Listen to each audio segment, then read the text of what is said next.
Chapter 368. This was a banquet where guests felt at home. Served by 5 beautiful young dark elves, Han Shua enjoyed fine wine and tender meat extremely comfortably. With Adele's instructions, the 5 young dark elves smiled sweetly as they incessantly urged Han Shua to drink. The scantily clad dark elves intentionally or unintentionally rubbed themselves against Han Shua's body, causing Han Shua's lust to never extinguish. While Han Shua appeared to be drunk and hazy, Adele gave a meaningful glance to the few dark elf elders who had been smiling apologetically. Adele's mistresses withdrew one by one with smiles on their faces. As soon as they left, Adele gave a meaningful glance to the 5 dark elves serving Han Shua. The 5 equally beautiful dark elves undressed in front of Han Shua and threw themselves into Han Shua's arms with a charming smile. Esteemed guest, enjoy their beauty. If you feel that the 5 of them aren't enough to satisfy you, then I will be very happy to accompany you, Adele said to Han Shua with a charming smile. She also took the initiative to leave as she spoke. How about you all just come together? Han Shua unceremoniously moved his hands up and down, rubbing the important parts of the dark elf who took the initiative to throw herself into his arms. He invited Adele with a smile. Covering her mouth with a chuckle, Adele rebuked, "How can that be? I'm the matriarch of the dark elves. I can't serve you with them. I alone am more powerful than the 5 of them.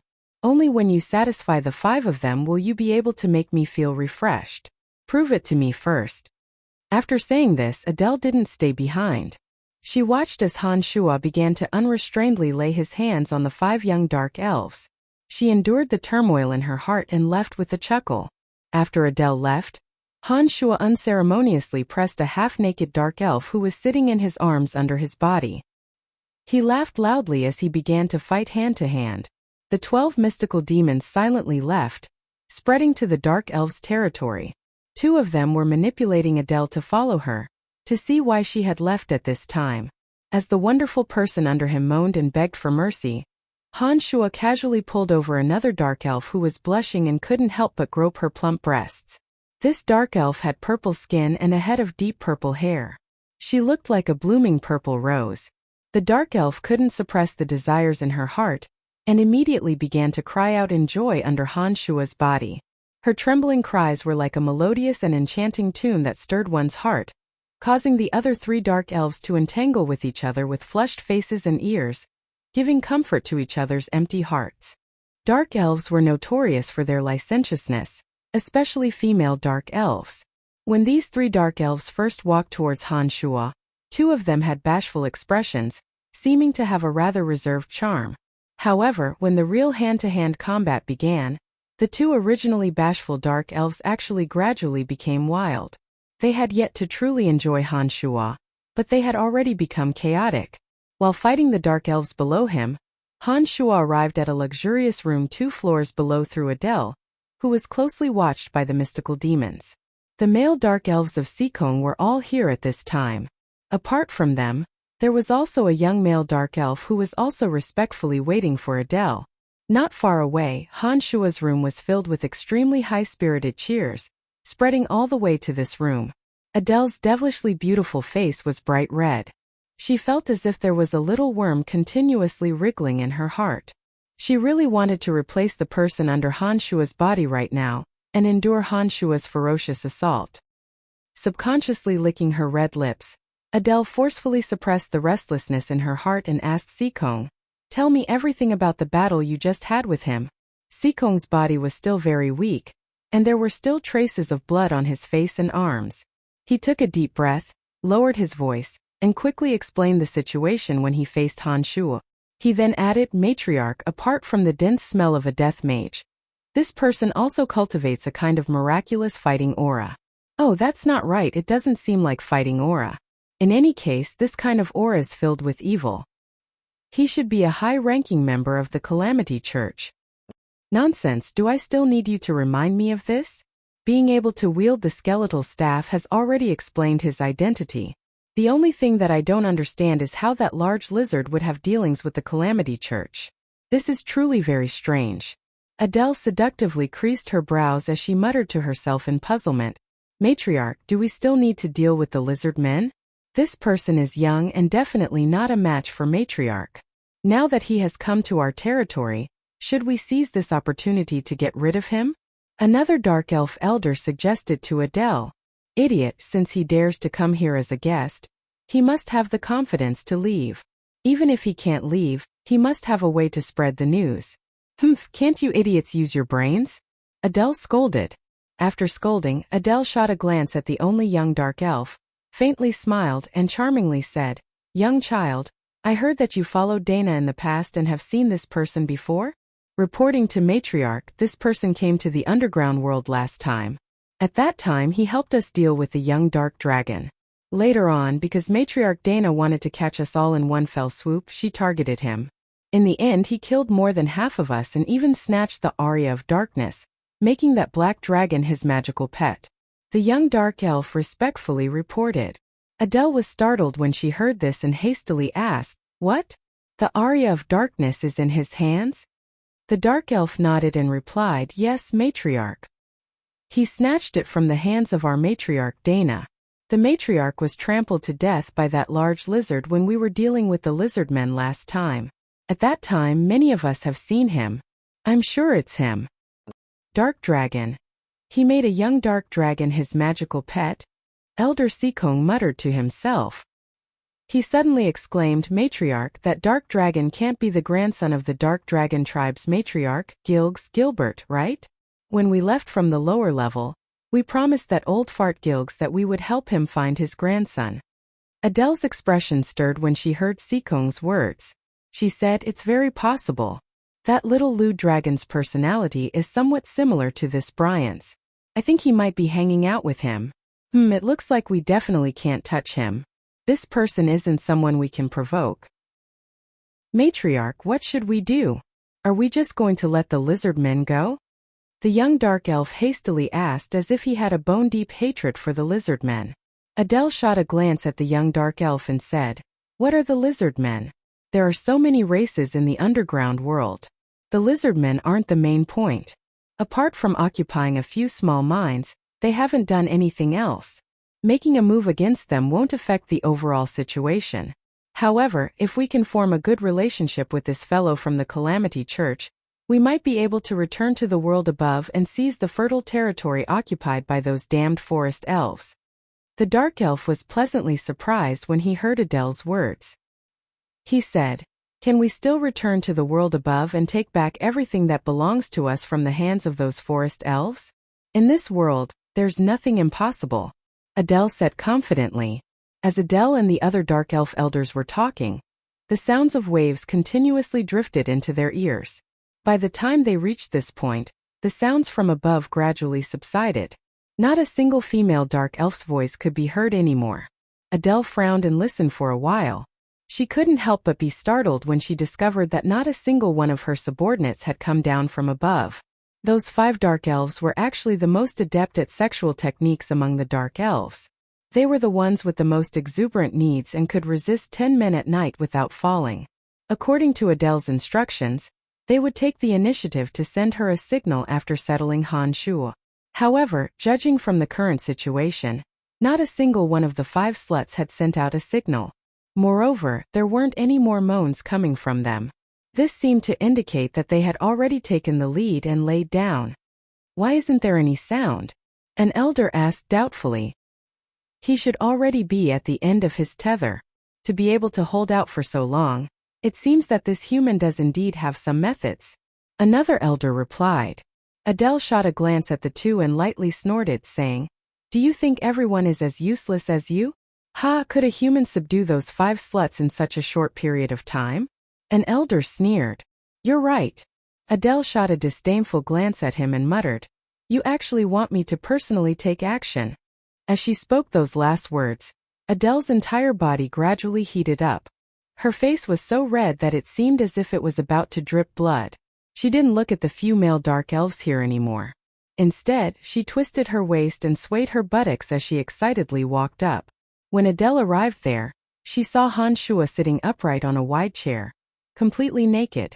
There was a playful smile on his face as he looked at Adele, whose heart was surging with raging lust. On the carpet beneath Han Shuo's feet, there were 5 smooth and slippery dark elven sluts. They were as soft as 5 lumps of cotton. It seemed as if they didn't even have the strength to lift their toes. Adele only shot a glance at the ferocious, high-spirited thing on Han Shua's lower body, and her heart immediately trembled. When she looked at the messy scene again, her heart began to beat more and more intensely. She could no longer suppress the thumping of her heartbeat. "I've been waiting for you." Han Shua smiled as he looked at Adele. He opened his arms and invited, "Madam, come up." Adele let out a moving moan. The clothes on her body transformed into feathers that filled the sky and fell to the ground, revealing her perfect naked body. The charming Adele didn't hold back at all. She was like a moth flying into a flame. Her protruding buttocks directly landed on Han Shua, who was sitting upright on the chair. Oh. Han Shua and Adele let out a loud moan at the same time. Their voices were filled with endless joy and satisfaction. In the room where Adele had left earlier, a few male dark elves were still discussing spiritedly. It seemed as if they didn't believe Adele's words before she left. However, after Adele let out a drawn-out moan, the faces of the male dark elves became extremely unsightly. From the sound of Adele's voice, it was clear that Adele's judgment was correct. Han Shua had indeed subdued 5 sluts in an extremely short period of time. Now, he had begun his conquest against matriarch Adele. Some human males were indeed stronger than dark elves in this aspect. However, the abilities of female dark elves in this aspect were also well known throughout the profound continent. Even a human male with extraordinary talent wouldn't have any advantage when facing a female dark elf. Those 5 sluts selected from among the dark elves were even more outstanding. Who would have thought that Han Shua would really settle them? When Adele personally took action, her previous words of contempt towards them became a reality. It was as if someone had slapped them in the face, causing their self-esteem in this aspect to receive an enormous insult. What a frightening fellow. It seems that only matriarch Adele can subdue him. Sikong said to the few beside him as the bloodstains on his body gradually disappeared. The others clearly had expressions of jealousy on their faces. However, after hearing Sikong's words, they all nodded and said, "That's only natural." Sikong and the others were originally Adele's mistresses. In the dark elven race, this kind of matter was common. However, even if these few people were added together, they still wouldn't be Adele's match. They knew that Adele was extremely frightening in this aspect. Perhaps it was precisely because they couldn't raise their heads in this aspect that they always feared Adele from the depths of their hearts. Just as Sikong and the others were discussing spiritedly below, Adele suddenly let out a drawn-out moan from above. Upon hearing this, the expressions of the 5 forest elf elders greatly changed. Sikong was the first to be unable to help but cry out in alarm. How is this possible? The others also had faces of disbelief. Each and every one of them looked at each other in dismay, not knowing what to do. From that drawn-out moan, they could clearly tell that Adele had released herself. However, before the 5 dark elves could react, Adele let out an extremely carefree moan and suddenly screamed, "No!" The 5 dark elves were once again dumbfounded. Among them, Sikong shouted, "He's still coming. Could it be that the matriarch can't take it anymore? That's impossible. Even if the matriarch has released herself, she still wouldn't say the word no. Perhaps she's using a secret technique to deliberately do so. You also know that the weaker a woman is, the more she can let a man release himself." One of the dark elf elders thought for a moment and analyzed with great experience. After hearing this dark elf elder's words, the other dark elves immediately reacted. Sikong suddenly came to a sudden realization and said, "The matriarch is truly formidable. It seems that her moan just now was also to confuse this frightening human." That must be the case. What kind of person is the matriarch? Such a hot-blooded fellow can also conquer the matriarch. And we've been worrying too much. It seems that the matriarch will have another subject under her crotch. While the dark elf elders were self-righteously discussing, Adele's panic-stricken voice grew louder and louder. She continuously screamed, "No, don't do this, I beg of you. The matriarch's acting is really good. It seems that he won't be able to hold on any longer." Sikong continued to express his opinion. Damn Sikong, quickly come and save me, save me." Suddenly Adele let out a mournful howl and unexpectedly called for help. Sikong was frightened and startled as he said, "Did you guys hear that? The matriarch is calling for help. Could something really have happened?" Kill me, demon, kill me!" Adele screamed crazily from above. She simply didn't have the slightest hint of joy. At this time, the Dark Elf elders gradually reacted. They suddenly realized that a major unforeseen event must have occurred above. With a loud shout, the Dark Elf elders all suddenly moved out and directly headed towards the top. When they arrived, they saw that Adele had been firmly pressed against the chair by Han Shuo, who was vigorously pouncing on her from behind. Adele's originally radiant and enchanting skin seemed to have been sped up 1,000 times, slowly aging at a speed visible to the naked eye. Adele's long hair gradually turned a grizzled color. Along with this change, Adele's powerful aura slowly flowed into Han Shuo's body. Han Shuo, who originally wasn't too frightening, had his aura continuously rise. "Hey, you guys are here." Han Shuo's large hand firmly pressed down on Adele as he continued his conquest. He turned his head and grinned at the Dark Elf elders. His smile was somewhat cruel. "Release our matriarch or else we will kill you." Sikong roared and once again took out the crystal ball he had used last time. "Just wait for a while more," Han Shuo said with a light laugh. The speed at which he moved became more and more ferocious, forcefully attacking in front of the Dark Elf elders. Soon after, Han Shuo faced the sky and let out a loud roar, his body uncontrollably trembling. Looking at the matriarch of the Dark Elves, Adele, her body no longer had any luster. The enchanting and devilish Madame Adele had become a grizzled-haired, soft-skinned old elf granny. Her skin didn't even have a trace of the luster of life.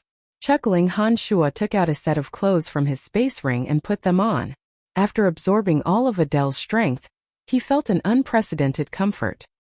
He smiled at the Dark Elf elders and said, "Adele is dead. You guys should also leave together." Chapter 369. After Han Shuo finished speaking, the Dark Elf elders were extremely terrified, especially in the case of Adele's death. This caused the Dark Elf elders to tremble with fear. Among them, Sikong, who had fought with Han Shuo, was especially timid. Sikong, who had been the first to propose this, not only didn't have the slightest intention of avenging Adele's death, he actually shrunk back. He put on a strong front and said, What do you want?" Han Shuo couldn't help but laugh, beaming as he said, "Of course I want all of you to die. You won't get any benefits even if we die. Besides, you might not even be able to kill the 5 of us." Sikong opened his mouth once again. Then his expression became slightly calm as he said, "Let's discuss the conditions." At this time, the other 5 naked female dark elves on the carpet woke up one by one in a daze. When they saw this scene, they all lost their heads out of fear and ran towards the Dark Elf elders, fearfully saying, "Elders, save me." The Dark Elf elders didn't know how to respond for a moment when they saw the 5 naked bodies running towards them. However, they didn't have time to think too much as the 5 naked beauties each threw themselves into the embrace of a Dark Elf elder. Their expressions were still fearful as they said, "I'm so scared, let's quickly escape." "Who?" The heavily injured Dark Elf elder Sikong looked at the exquisite dagger that had been stabbed into his chest. His face was filled with disbelief as he looked at the naked woman who was still twisting her body in his arms. However, there wasn't a trace of panic on this woman's face, only a sinister indifference. The other Dark Elf elders all received the same treatment as Sikong. The 5 naked beauties that had entered their bosoms had all stabbed their weapons into their hearts and lungs.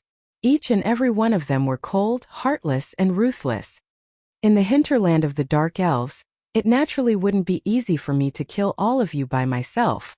Hehe, the ones who truly want you dead are your own people. Han Shuo explained with a smile as he coldly watched Sikong slowly fall into a pool of blood. Why? Sikong looked at the naked Dark Elf and questioned, unwilling to give up. "You bunch of old farts, what are you doing coming out from down there? Our clans are doing fine, but you come and steal our positions, becoming our enslaved elders. All races have desires, let alone us Dark Elves. Only after you die will we be the true rulers of the Dark Elves." The woman smiled coldly. She squatted down and grabbed the dagger. She held it tightly and stabbed it again. Sikong's eyes rolled back and he completely collapsed. Each of these dark elf elders was an extraordinary magic controller, but they didn't expect that their own people would attack them. Under the sudden sneak attack of the 5 female dark elves, they immediately fell for it. With a soft sound, Han Shuo swept towards one of the dark elf elders like lightning. The dark elf elder, who had fallen into a pool of blood, had just stood up when Han Shuo suddenly closed in on him and pressed his palm against his back. Bang! An explosive sound came from within the dark elf elder's body. The dark elf elder, who hadn't been killed in a single blow, had truly and thoroughly collapsed. Since she was prepared to fight Han Shuo hand-to-hand, Adele didn't arrange any dark elf guards in the vicinity. She probably understood that her cries would be too loud. As the ruler of the dark elves, she naturally didn't want her subordinates to hear her, so she sent the guards away. When the battle ended, the guards still didn't know about the earth-shattering changes that had taken place here. They were still doing what they were supposed to do in the distance. "Didn't you not agree to our request? Why did you kill Adele in the end?" A female dark elf named Xiaoran asked Han Shuo in puzzlement as she wiped her blood-stained arm on the carpet and put on her clothes that were as thin as light muslin.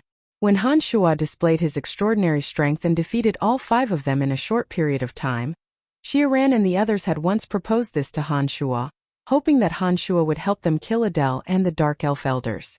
However, Han Shuo had tactfully declined. Shrugging his shoulders, Han Shuo helplessly said, "Adele did something to me, so I changed my decision at the last minute." As Han Shuo spoke, he let out a light breath. There seemed to be red threads swimming inside his body. 2 small black dots were slowly being chased by the red threads from his shoulders to his palms. Then the skin on Han Shuo's left and right palms suddenly broke open, and 2 tiny blue spiders the size of soybeans drilled out.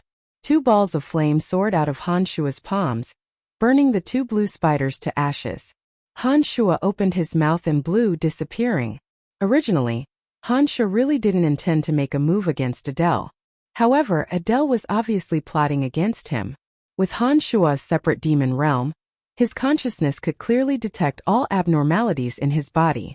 Adele had used 2 small spiders to infiltrate Han Shuo's body, obviously harboring unfriendly thoughts. These 2 small spiders had been drawn into Adele's body from under her tongue when she and Han Shuo were passionately kissing. Even Han Shuo hadn't felt the existence of the soybean-sized spiders when they were passionately kissing. If Han Shuo's consciousness hadn't been strong enough, he really wouldn't have known that Adele had secretly done something to him. With Han Shuo's temperament, this Adele actually dared to make the first move. Naturally, he wouldn't have any benevolence towards her. In this kind of intense hand-to-hand combat, he suddenly used a secret demonic technique, and used the demonic technique of gathering Yin to replenish Yang to absorb the energy in Adele's body bit by bit. This Adele was a strange dark grand magus.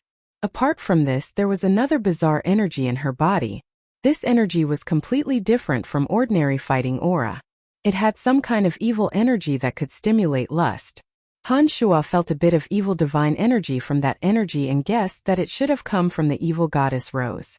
It was precisely because Adele had this bizarre evil energy in her body that the Dark Grand Magus Adele, who was originally only at the Dark Grand Magus realm, appeared so frightening. When Han Shuo used the Yin to replenish Yang's secret technique, Adele frantically resisted. However, Adele's body still only had the strength of a mage. When facing an expert like Han Shuo, whose body was as tyrannical as a magical beast, her body's struggles were completely futile. When Han Shuo used the demonic technique to absorb Adele's energy, he mainly absorbed the evil energy that came from the evil goddess Rose.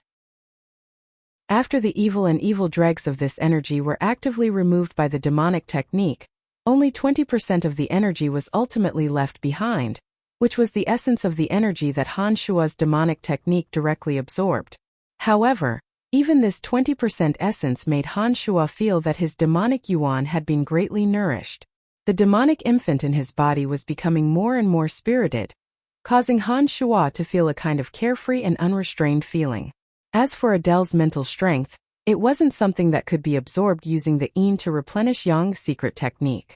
As Adele struggled with all her might, she continuously attempted to gather her mental strength to attack Han Shuo with dark magic. Unfortunately, under the attacks of Han Shuo's soul tremor magic, Adele was unable to calm her mind and gather her mental strength. It seems that the desires in my heart have been growing stronger and stronger recently. Could it be that I'm about to reach the carnal realm? Han Shuo suddenly had some doubts. During this period of time, whenever he saw beautiful women, he would have a strong desire to conquer them. He also had a desire to immediately kill his enemies. All kinds of desires for battle and slaughter, all had a tendency to spread. Shaking his head, Han Shuo temporarily set aside the thoughts in his heart. He glanced at the 5 already neatly dressed dark elf beauties standing in front of him and said, "All right, these fellows who obstructed your control over the dark elves are all dead. Now we can talk about our matters." Shiran nodded and said, "Leave the rest to us. As long as you take out the Arya of Darkness, we will give you 500,000 gold coins and guarantee that we won't touch those lizard men. What do you think?" "No problem," Han Shuo readily agreed. He took out the strange longbow that he had obtained from Dana and said, "It's useless in my hands anyway. It's a very good deal to exchange it for 500,000 gold coins." Adele and the other dark elf elders didn't have any treasures on them that Han Shuo cared about. Perhaps it was because they had just come out from the next floor and hadn't had the time to collect their wealth, so Han Shuo didn't obtain any satisfactory spoils of war from them. "In addition, we agreed to establish a long-term trade with you. Our underground world has things that your world above doesn't. I believe that those things can be exchanged for all kinds of fine wine and many exquisite artworks, including some rare magic amplification gems. With those things, us dark elves can create beautiful magic weapons. If we were to sell them, I believe that every one of them would be something that your nobles would fight over." Shiran said to Han Shuo, "Haha, don't worry. I will definitely satisfy you. Of course you must also satisfy me. Let's all get rich together." Han Shuo was in a good mood as he spoke to the 5 women who were about to become the new dark elf elders. Chapter 370. After Han Shuo left the dark elves' territory, the 5 female dark elves worked together to drag the corpses of Adele and a few elven elders to the lowest secret cellar. They announced to the outside world that Adele and a few elven elders had gone to travel to the world above. After a few days, tens of thousands of small spiders suddenly gathered in the cellar. It was as if all the small spiders in the dark elves' territory had gathered. These small spiders had used some unknown method to arrive in the cellar, but the dark elves in the territory hadn't noticed them. Millions of tiny spiders filled the entire cellar. They crazily wriggled on top of Adele's corpse. Each of the tiny spiders spat out a strange power that fell on Adele's corpse. After the tiny spiders spat out the power they carried in their bodies, each of them became dry and lifeless. This process continued for a period of time. The millions of small spiders that had rushed into the cellar all spat out the energy they carried in their bodies, and all of them died in the cellar one after another. Adele's shriveled corpse slowly weathered, and after a few days, only a white skeleton remained. However, a thumb-sized bead that sparkled with a blue halo appeared within Adele's skull. This bead was filled with the obscene energy of Spider Goddess, Rose that Han Shuo had previously absorbed. Suddenly one day, the blue bead suddenly shot out thousands of blue silk threads, which pierced into the corpses of the elven elders. Those blue silk threads were like pipes that transported liquid, and actually drew out strands of blue light from the corpses of the elven elders. In just a short while, the corpses of the elven elders had all turned into flying ashes. That blue bead slowly flew out of the cellar in the middle of the night, and flew towards Spider Goddess Rose's temple in this area. Within the temple, a pure and innocent female dark elf was piously praying to the statue of Spider Goddess Rose. This dark elf girl looked to be only 17 or 18 years old, as if she hadn't been deeply corrupted by the dark elves' obscene culture. Her expression as she prayed to the statue of Rose was that of the most devout believer. As she muttered to herself in the language of the dark elves and continued to worship the statue of Rose, the blue bead that flew out of the cellar suddenly hovered above her head. Suddenly, the blue bead burst out with thousands of rays of blue light, tightly wrapping the girl below.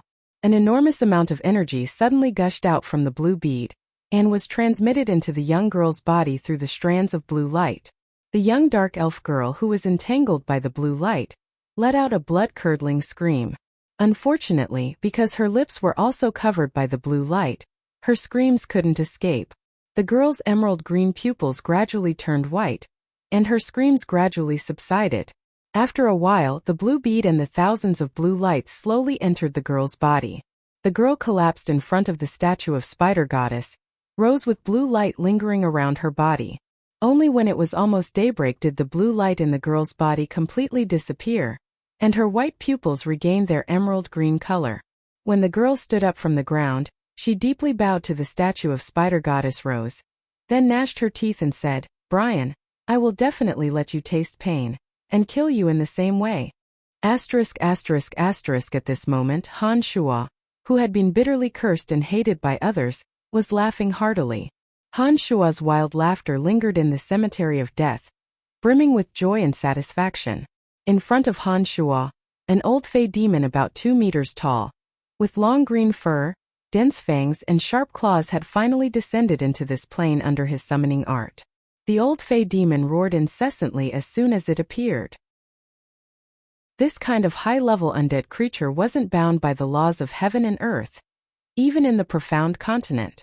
That enormous roar indeed spread throughout the cemetery of death, mixing with Han Shuo's wild laughter. The old fey demon roared and raised its head to see the contractor in front of it. It actually flew straight towards Han Shuo, its speed as fast as a green lightning bolt. Its 2-meter-long claws whistled in the wind, its imposing manner incomparably astonishing. Damn it, something's still not right. It looks like the summoning art wasn't completely successful. Otherwise, if such a powerful undead creature had descended from another plane and immediately attacked the necromancer would have been in a miserable state during the battle. Han Shuo cursed inwardly. Seeing the old fey demon rush over, he hastily grabbed the demon slayer edge. Han Shuo waved the skeletal staff in his left hand and chanted an incantation. An enormous white bone shield abruptly formed in front of Han Shuo, with sharp bone spikes protruding from the surface of the shield. The old fey zombie collided with the white bone shield with a bang, and the white bone shield abruptly exploded, causing the old fey zombie to fall to the ground. The white bone shield condensed by the Grand Magus realm was much sturdier, and had a much larger surface area. The old fey demon could only smash the white bone shield when it rushed over, and was unable to break through the white bone shield's interception in one go. Without waiting for the old fey demon to crawl back up, the demon slayer edge in Han Shuo's hand flew out. With an extremely ear-piercing sound of metal colliding, 2 of the old fey demon's sharp claws on the right side were broken. However, Han Shuo was also overwhelmed with shock. He didn't understand how the old fey demon's sharp claws were formed. The demon slayer edge had chopped down, but only 2 claws were broken. Moreover, it seemed to take a lot of effort. Han Shuo was well aware of how sharp the demon slayer edge was. In addition, it had absorbed a large amount of fiendish aura, and was meticulously forged by Han Shuo. It was truly able to cut through gold and stone effortlessly. Han Shuo really didn't expect that the old fey demon would actually be so terrifying. Its sharp claws were only broken by the demon slayer edge's chop. The old fey demon landed on its butt, bared its teeth and let out a loud howl again. It once again charged at Han Shuo. Han Shuo waved the skeletal staff in his hand, and over 100 bone spears pierced through the air. Although the bone spears weren't able to pierce through the old fey demon was still pushed back by the hundreds of bone spears. Taking advantage of this opportunity, Han Shuo relied on the power of the contract, and used the skeletal staff to send the old fey demon back. It wasn't that Han Shuo was afraid of the old fey demon. With Han Shuo's strength, it wasn't difficult to kill the old fey demon. However, the old fey demon that attacked its master as soon as it was summoned was obviously caused by a problem with the incantation. Currently, the most important thing was how to chant the correct summoning incantation, and not waste time with the old fey demon. After leaving the underground world, Han Shuo had been practicing the Grand Magus level summoning incantation in the Cemetery of Death for the past few days. After a period of study, Han Shuo had gradually grasped the technique. Only then was he able to summon the old fey demon from the other dimension today. The old fey demon immediately attacked me as soon as it descended from the other dimension. It definitely wasn't completely bound by the power of the contract. Otherwise, it definitely wouldn't dare to attack me. Han Shuo muttered to himself. He furrowed his brows as he pondered over the details of the summoning incantation. Casually taking out the thick necromancy book, Han Shuo once again deeply read it. After a while, a thought flashed through his mind, and he suddenly cried out in surprise, "Shouldn't I have created the contract midway?" When using the summoning incantation to lure the old Fey demon into the profound continent, Han Shuo had first used the incantation to communicate with the other dimension. After chanting the incantation to search for the old Fey demon, Han Shuo's mental strength would traverse the boundless space and instantly descend into the other dimension. At this time, Han Shuo would be able to randomly lock onto an old Fey demon. The following process was to use the mental strength to firmly suppress the locked old Fey demon, then use the mental strength to suppress and destroy the old Fey demon's resistance. Then, take the opportunity to form the contract and bring the old Fey demon into the space tunnel. In the blink of an eye, the old Fey demon would pass through the mysterious space tunnel and descend into the profound continent. However, from this cryptic necromancy book, Han Shuo noticed a note in a remote corner. The meaning was that the creatures from the other dimension were the strongest in the other dimension. However, once they left the other dimension and escaped into the space tunnel, they would instantly enter the weakest state. Once they descended into the material world from the space tunnel, they would be able to recover. Of course, the undead creatures would forever be the strongest in the netherworld. When they arrived in the material world of the profound continent, because there wasn't a dense death aura, their strength would be limited to a certain extent. However, even so, the undead creatures in the material world could still display formidable strength. As long as there were living creatures in the material world, there would be the presence of the aura of death from the souls of the dead. Although it wasn't as much as their world that was purely formed from the aura of death, it could still provide them with the energy they needed.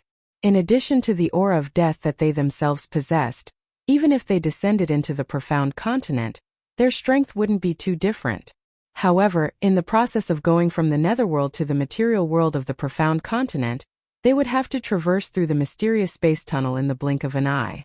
Originally, the distance should have been endless, but under the influence of the contract and mental strength, or perhaps the incantation contained the mysteries of the law of space, it caused the distance that should have been endless to shrink to the size of an instant. According to the difference in mental strength and proficiency in the summoning incantation of a necromancer, the time taken for the undead creatures to pass through the space tunnel from the netherworld to the material world was also different. The stronger the necromancer and the deeper the understanding of the essence of necromancy magic, the shorter the time needed. Under normal circumstances, a necromancer at the level of a magic apprentice to an archmage would require 3 to 5 seconds to make an undead creature descend from another world to this world. The current Han Shuo could already be considered to have advanced to the level of a Grand Magus necromancer. This time it would only take the short span of a second. If it was a necromancer at the level of a sacred magus, the time needed to traverse could even be calculated in milliseconds. That was practically the time taken for the summoning incantation to be completed, and the undead creature would instantly descend into this material world. However, regardless of whether it was a magic apprentice who had just peeked into the door of necromancy magic, or a sacred magus necromancer who had a deep understanding of the essence of necromancy magic, regardless of whether he was summoning the lowest level skeletal warrior or the terrifying undead creature bone dragon, the summoned undead creature would always need to pass through the space tunnel. Although the time needed for this process varied according to the strength of the magus, this step was always unavoidable. According to this note, it seemed that no matter how strong an undead creature was, it would be extremely weak in this space tunnel that did not have any aura of death. Referring to the law of necromancy magic that forming a contract while the undead creature was at its weakest, Han Shuo seemed to have suddenly understood something. His heart stirred. Han Shuo once again chanted the incantation of necromancy magic, focusing his attention to the optimal state. As the syllables of the incantation changed, he suddenly formed a connection with an old Fey demon from another world. As the old Fey demon struggled with all its might, Han Shuo's mental strength erupted like a flash flood, firmly suppressing the old Fey demon's struggles. As the incantation of necromancy continued, Han Shuo's mental strength gradually suppressed the old Fey demon's resistance. When the incantation reached the syllable of traversing, Han Shuo suddenly brought the old Fey demon to traverse through the space tunnel. Once the old Fey demon entered the space tunnel, in that 1 second, Han Shua used all his strength to quickly form a contract with the old Fey demon. 1 second passed, and the old Fey demon suddenly descended in front of Han Shua in the cemetery of death. Letting out a light breath, Han Shua's eyes glistened as he stared at the old Fey demon that had reappeared, ready to react at any time. The old Fey demon landed in front of Han Shua. The terrifying old Fey demon didn't make any movements, and didn't madly charge at Han Shua like last time. After staring deeply at the old Fey demon for a while, Han Shua's heart gradually grew a bit more joyful. He tried to transmit a message, and the old Fey demon continuously flew in circles in the same place according to Han Shua's message. From the old Fey demon's emotions, Han Shua could feel its impatience and even disgust. It seemed to hate this kind of senseless action, but it still followed Han Shua's instructions. The power of the contract made it unable to resist. Success, it's finally fucking succeeded. Han Shua laughed wildly. He understood that the summoning spell this time was truly a success, and his heart was filled with a strong sense of satisfaction. Under Han Shua's tireless efforts, the old Fey demon summoning spell of the Necromancy Grand Magus realm had finally been truly realized. Once the old Fey demon summoning spell was complete, he would be able to quickly grasp the Bone Demon and Mummy Lord summoning spells. Chapter 371. Passing through the transportation array in the Cemetery of Death, Han Shua arrived at the depths of the desolate outskirts of Seagate City, and walked out of the transportation array. Summoning the Earth Elite Zombie, Han Shua opened up a tunnel leading to the top of his head and left the depths of the underground, hurrying towards Seagate City. For an expert like Han Shua, any city's defenses were practically useless. Descending to a remote corner of Seagate City, Han Shua headed towards the area where Helen had originally stayed. However, when Han Shua arrived, he discovered that Helen and her personal guards had long since left Seagate City. Arriving at the Dark Mantle stronghold in Seagate City, Han Shua summoned Delante. From Delante, Han Shua found out that Helen had gone through a bloody purge in Seagate City, and was now completely under Helen's control. Han Shua's letter from last time had already reached Dick's hands. According to Han Shua's instructions, Dick spread the news from Brettel City, saying that Helen had never had an intimate physical relationship with Han Shua, and that the rumors of Helen being raped were purely the conjectures of the servants. Brettel City issued an official statement in accordance with Han Shua's instructions. This time, the statement was deliberately spread throughout the 7 Grand Duchies. Indeed, some people believed the news, but some people with filthy hearts still didn't believe the authenticity of the news. As for the citizens of Helen Duchy, when this statement arrived, out of respect for Grand Duke Helen, a portion of them truly believed the statement. Helen originally disdained to come out and prove the truth of this matter, but after experiencing cold and disdainful gazes for a long time, she took advantage of Brettel City's statement and stood out. Under the joint supervision of several great nobles of Helen Duchy, including a few virtuous and prestigious women, Helen agreed to have her body appraised. 3 old women sent by the great nobles examined Helen's body, finally confirming that Helen was indeed a virgin. After these great nobles, as well as the highly respected women of Helen Duchy, issued an official statement to the citizens, all the citizens truly believed the truth of this matter and no longer had any doubts about Helen's identity. Perhaps because the citizens felt that they had previously insulted the Grand Duke's reputation, the citizens who had originally despised Helen began to bitterly reflect on their actions. After this incident, the citizens' admiration for Helen reached an unprecedented height. Taking advantage of this opportunity, Helen swiftly and decisively eradicated several of her political enemies. She eliminated all of the nobles who had previously plotted against her. After a bloody massacre, there wasn't a single noble in the entire Helen Duchy who dared to rebel against Helen.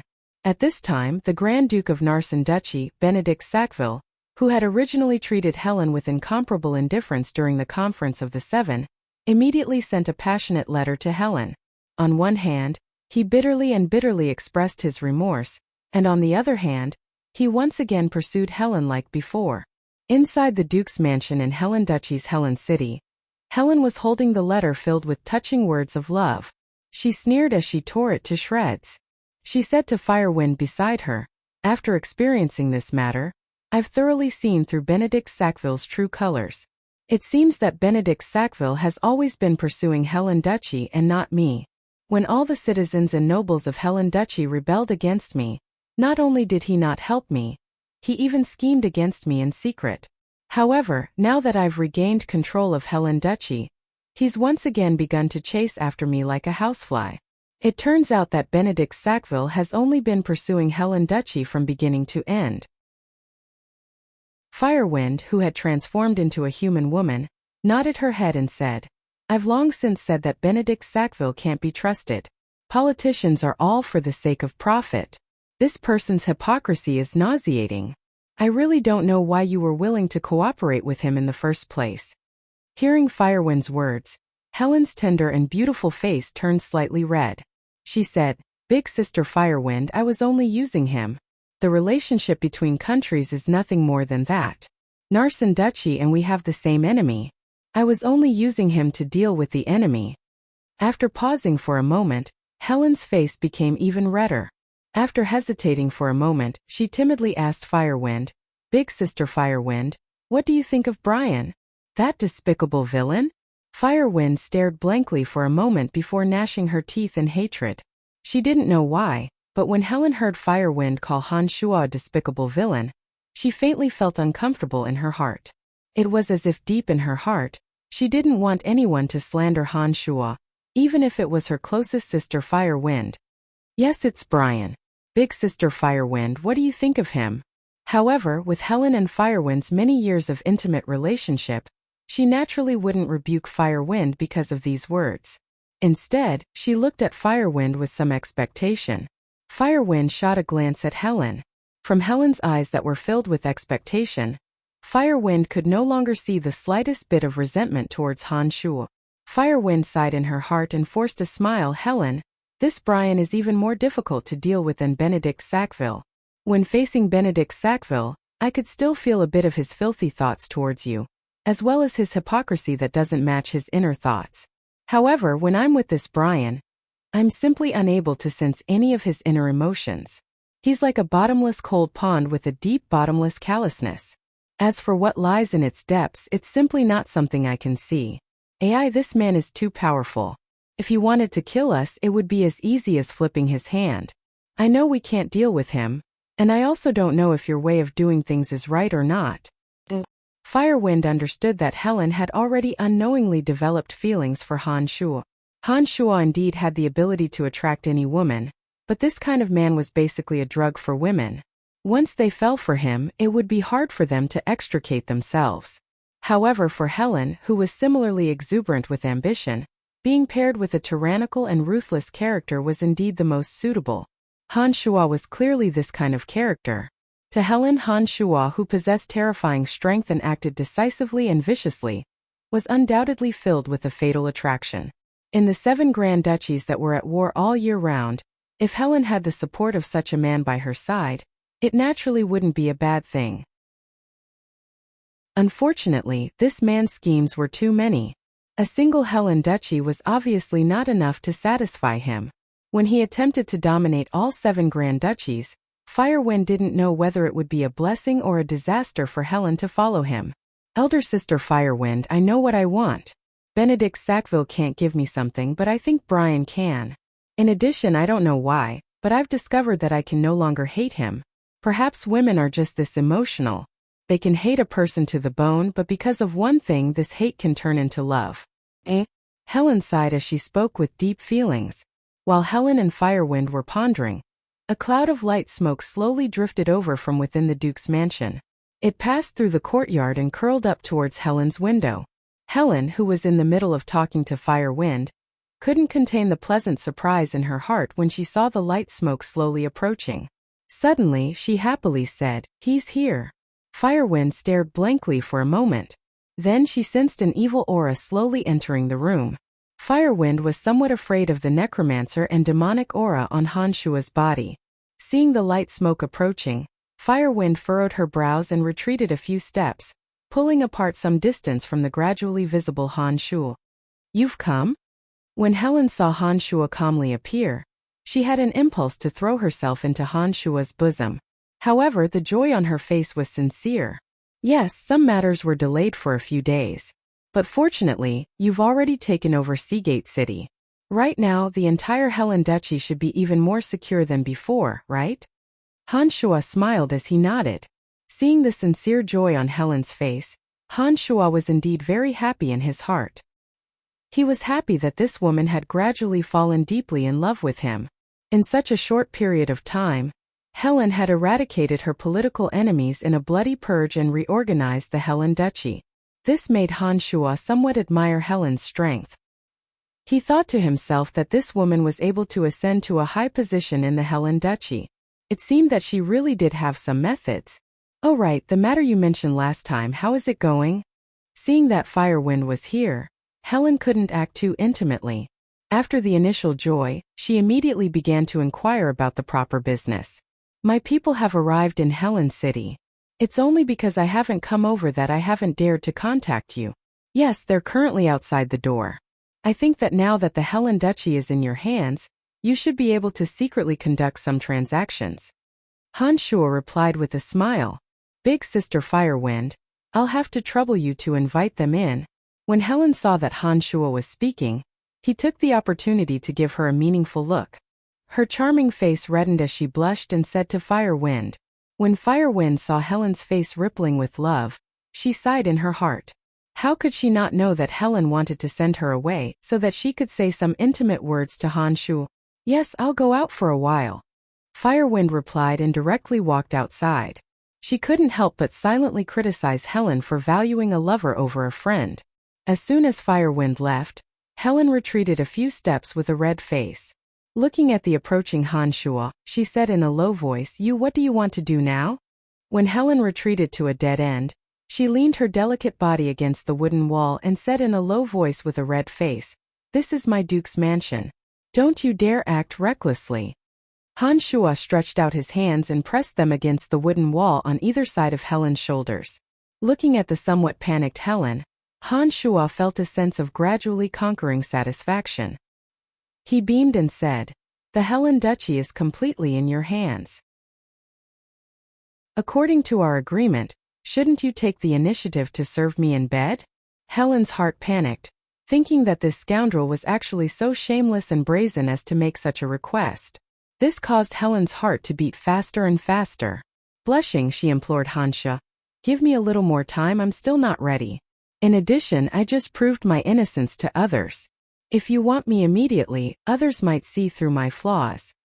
After hearing Helen's words, Han Shuo changed his train of thought and felt that this was indeed the case. Experienced people would be able to tell at a glance whether or not a woman had been nourished by lust. Han Shuo was also extremely confident in his own ability. He believed that once he took Helen, he would definitely change the impression Helen gave others. Who knows, people might really be able to see through some clues. Alright, I'll give you a little more time. While Helen was feeling apprehensive, Han Shuo pondered for a moment before opening his mouth to speak. Just when Helen let out a sigh of relief, Han Shuo chuckled mischievously and said, however, Shouldn't I collect a little interest first? As soon as these words were spoken, Helen's heart that had just calmed down once again became chaotic. She shyly and stealthily raised her head to glance at Han Shuo. Seeing the fiery passion in Han Shuo's eyes, she hastily lowered her head in panic and whispered, What do you want? A kiss. Han Shuo said with a smile. This guy's lustful heart really hasn't changed. Helen sighed inwardly. However, she didn't feel angry in her heart, only bashfulness. Helen hesitated for a moment. Since he had already agreed to that matter, it seemed that she had to give him a little sweetness. Then her heart became chaotic. In any case, she would be his sooner or later. Forget it, forget it. As she thought of this, Helen blushed and closed her eyes as she raised her head, waiting for Han Shuo's hot kiss to arrive. However, after waiting for a while, Helen discovered that Han Shuo didn't move. She couldn't help but open her eyes in confusion and look at Han Shuo, who was looking at her with a smile. Pointing to his own lips, Han Shuo said, I want you to take the initiative to kiss me. This bastard, how embarrassing. He actually wants me to take the initiative to kiss him. Helen's heart thumped wildly and even her neck was covered in a red tide. That red tide was spreading to the rest of her body. She was so embarrassed that she didn't know what to do. Hurry up, or else the Fire Phoenix and the others will come back. If you don't take the initiative to kiss me before the Fire Phoenix and the others come back, I will force a kiss on you in front of them." Han Shuo looked at Helen in ridicule and threatened. After hearing Han Shuo's words, Helen's heart became even more flustered. Thinking of the scene that Han Shuo had described, Helen's heart became even more afraid. Sighing, Helen's pretty face was flushed. She closed her eyes and stood on her tiptoes to kiss Han Shuo's big mouth. Chapter 372. This kiss was destined to be short-lived because Fire Phoenix's footsteps were already approaching. Han Shuo only tasted it lightly and didn't delve into Helen's fragrance. While Helen was still wondering why Han Shuo had suddenly stopped being so greedy, she also heard Fire Phoenix's voice. Helen raised her head to look at Han Shuo with watery eyes and immediately understood that it wasn't that Han Shuo had stopped being greedy, but rather that Fire Phoenix had already arrived. Han Shuo had already entered the inner room to sip tea before Fire Phoenix had entered. This time, apart from Fabian, there were also a few merchants from the Lancelot Empire who had come to Helen's city. Although these merchants were on very good terms with the Buzzed Merchant Guild, Han Shuo still wouldn't let them discover his relationship with Helen. Even Fabian didn't know the exact situation. He had only come because he heard from Dick that this trip was safe. Fabian was loyal and devoted to Phoebe. Although his relationship with Han Shuo was also very good, Phoebe was Fabian's true master. If it were any other matter, Fabian might have always been on Han Shuo's side. However, when he discovered that Han Shuo had another woman named Helen, Han Shuo couldn't predict his actions. If Fabian had honestly and selflessly reported Han Shuo's lustful behavior to Phoebe, with that jealous nature of Phoebe's, who knew what kind of storm would have arisen? When Fire Phoenix brought Fabian and a few other merchants from the Lancelot Empire in, she only needed a glance to see the bashful sweetness on Helen's face that hadn't yet faded. Fire Phoenix's subconscious pouting made Fire Phoenix's thoughts wander even more, and she couldn't help but roll her eyes at Helen. Helen was a bit embarrassed. She coughed lightly to cover it up, cursing Han Shuo in her heart. She then smiled at Fabian and the other merchants from the Lancelot Empire and said, "Welcome everyone to our Helen Duchy. I believe that everyone already knew what we were going to talk about before entering this room." Fabian only knew from Dick that Helen, the Duke of Helen Duchy, wanted to conduct some secret transactions with their company. With Fabian's keen sense as a merchant, he immediately smelled the thick scent of gold coins from this invitation. As the person in charge of the Helen Duchy, Grand Duke Helen currently had 100% control over the entire Helen Duchy. With such a character taking the initiative to invite them, any merchant guild that came would be able to obtain generous benefits. Nodding his head with a slight smile, Fabian respectfully saluted before saying, "Of course, our Buzzed Merchant Guild can provide you with everything that your Helen Duchy needs.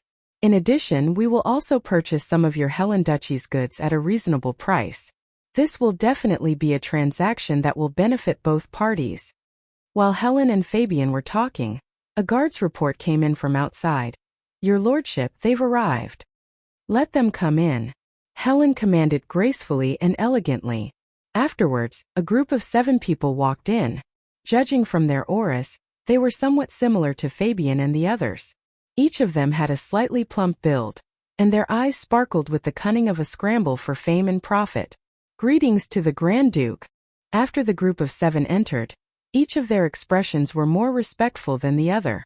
After experiencing this bloody purge, it would be difficult to find any nobles in the Helen Duchy who dared to rebel against Helen's position. Helen's viciousness had also been widely spread among the nobles and merchants, causing these merchants to tremble with fear. "Rise," Helen shouted in a tender voice, then introduced them to Fabian. "These are the merchants of our Helen Duchy. In the future, all transactions between the Helen Duchy and you will be completed by you alone. However, you can rest assured that in the future, within the borders of the Helen Duchy, all of you will definitely be guaranteed." "Thank you, your lordship. This kind of transaction that benefits both of us will definitely satisfy all of us," Fabian said with a relaxed smile. Helen nodded and said, "Today, I will only introduce both of you to each other so that you can rest assured that the transaction between you two will be under my protection." Alright, you can find a place to discuss the specific details.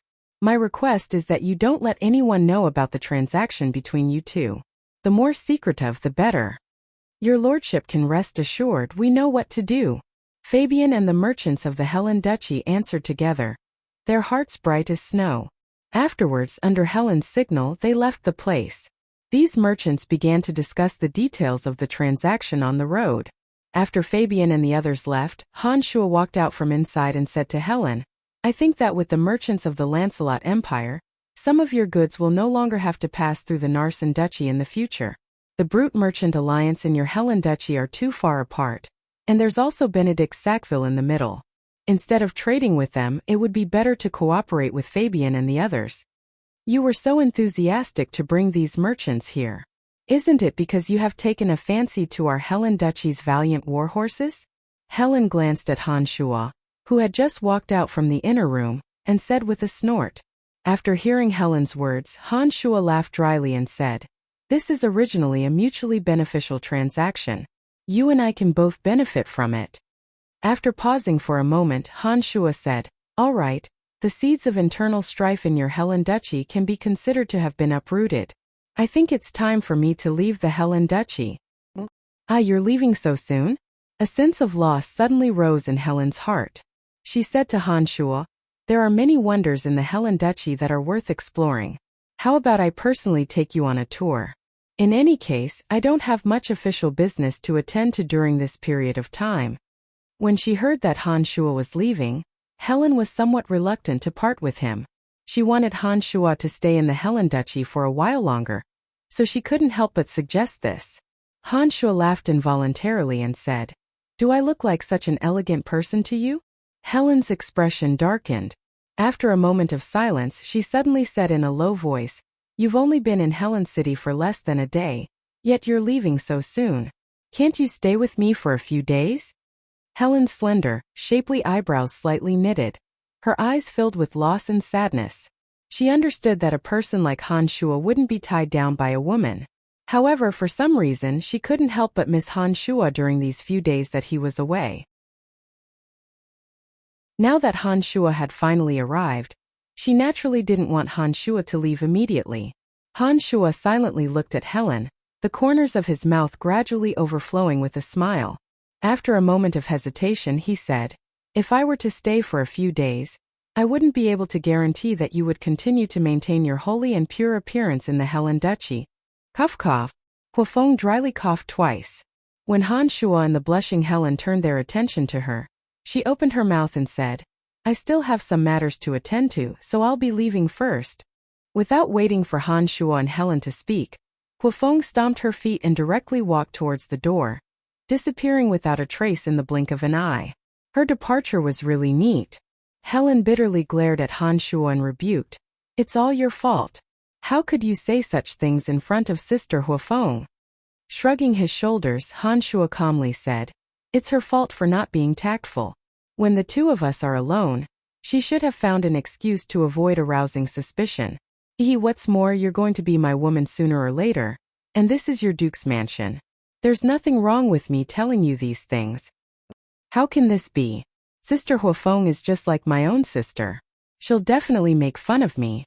Helen angrily shouted at Han Shua, as if she was a little girl who had just tasted love for the first time. All right, I won't argue with you anymore. I'm also leaving. Han Shua was preparing to leave the Helen Duchy and make a trip to the other duchies. He wanted to see if he could find an opportunity to enchant the mystical demons into the minds of the several Grand Dukes.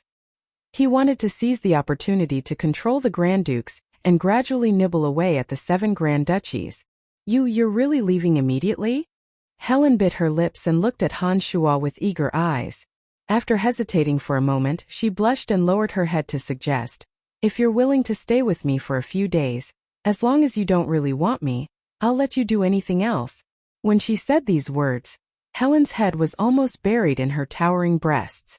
She couldn't help but secretly curse herself for being so lowly. How could she take the initiative to surrender to Han Shua so quickly? But since she was the one who said those words, it was undoubtedly a form of submission to Han Shua's other situation. Han Shua was stunned. His pair of burning eyes gazed at the bashful face of the goddess worshipped by the citizens of the Helen Duchy. His heart suddenly felt hot and dry. The bashful and angry Helen in front of him was boundlessly gorgeous and possessed a kind of soul-stealing charm. This made Han Shuo, who had always run amok, somewhat unable to hold himself back. "All right, I'll stay with you for 2 days." Han Shuo replied and abruptly hugged Helen by the waist. Amidst Helen's soft and bashful cry, he fiercely kissed Helen's rosy lips. During these 2 days, Han Shuo accompanied Helen to wander around the Helen Duchy. Helen had secretly left the Duke's mansion and temporarily handed over some official duties to trusted subordinates. The Helen Duchy was equivalent to a province in the Lancelot Empire. There were indeed some beautiful scenic spots in several of its cities. Helen had always been busy with official duties and hadn't had the opportunity to properly tour her own duchy's beautiful scenery. This time, taking advantage of the opportunity to come out with Han Shuo, she was truly in high spirits. Both Han Shuo and Helen could fly, and Han Shuo had enough strength to protect Helen.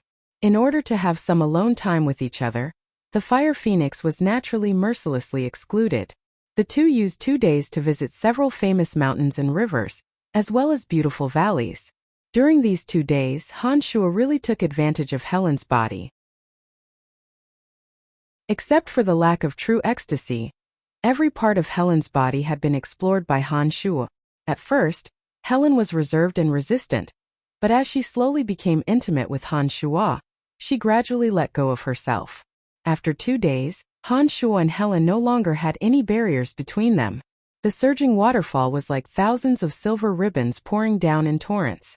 It fell into a bottomless cold pool, splashing up sparkling and translucent water droplets like crystals. There were many lush plants growing around the cold pond. Some of the flower buds were releasing a delicate fragrance to their heart's content. All kinds of birds were chirping and dancing in the air, rendering this area full of vitality. The breath of spring was perfectly performed in this place. On the branches of a towering old tree, Han Shuo hugged Helen and smiled at the beautiful scenery. He whispered softly as he listened to Helen narrate all the interesting things about the Helen Duchy. These 2 days, Helen had put down her dignity and arrogance as the ruler of a duchy, and as a little girl who had fallen in love, she accompanied Han Shuo to her heart's content. Looking at the man in front of her who was becoming more and more satisfied with her, a feeling called happiness leisurely rose from the bottom of her heart.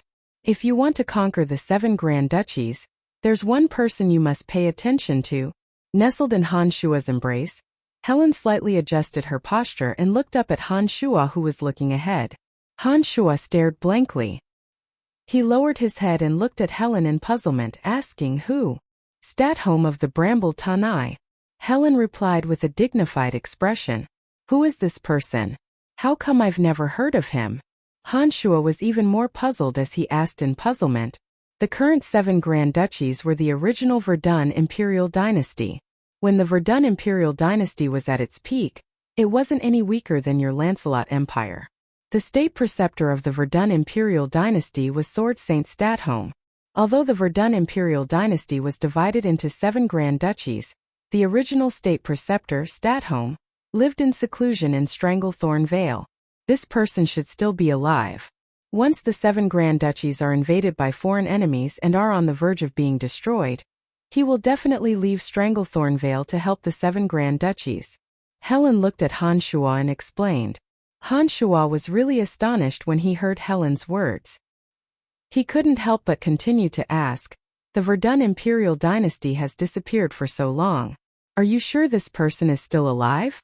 Nodding, Helen said, "Legend has it that when your Lancelot Empire invaded the 7 grand duchies last time, Statholm played a key role.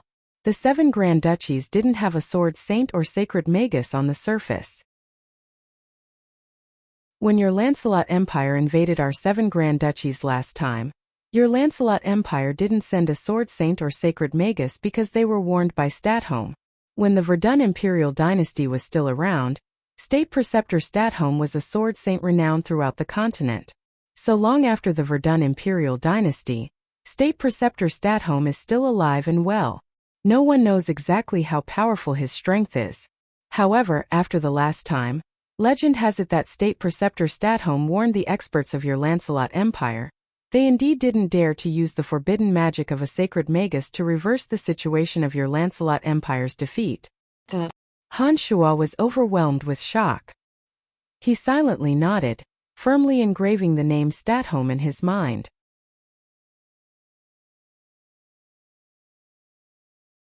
Chapter 373. In the end, Han Shuo didn't stay in Helen Duchy for long. 2 days was 2 days. After separating from Helen, Han Shuo galloped all the way, arriving at Benedict Sackville's mansion in Narsen Duchy that very night. The state preceptor of the Verdun imperial court, Statholm, had left a deep impression on Han Shuo. From Helen's words, Han Shuo understood that this state preceptor of the Verdun imperial court was perhaps still alive. Generally speaking, the lifespan of an expert who had advanced to the sage realm would naturally extend.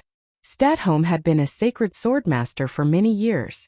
After reaching the sage realm, Statholm had always lived in seclusion in Stranglethorn Valley. According to reason, he should indeed be alive and well. This person was the state preceptor of the Verdun imperial court, as well as the only sage realm expert in the 7 Grand Duchies. If Han Shuo wanted to take the 7 Grand Duchies for himself, then Statholm would indeed be a threat. Fortunately, this person had long since lived in seclusion. What Han Shuo needed to do was to use his mystical demons to enchant each and every one of the Grand Duchies, using the power of the mystical demons to slowly turn them into his puppets.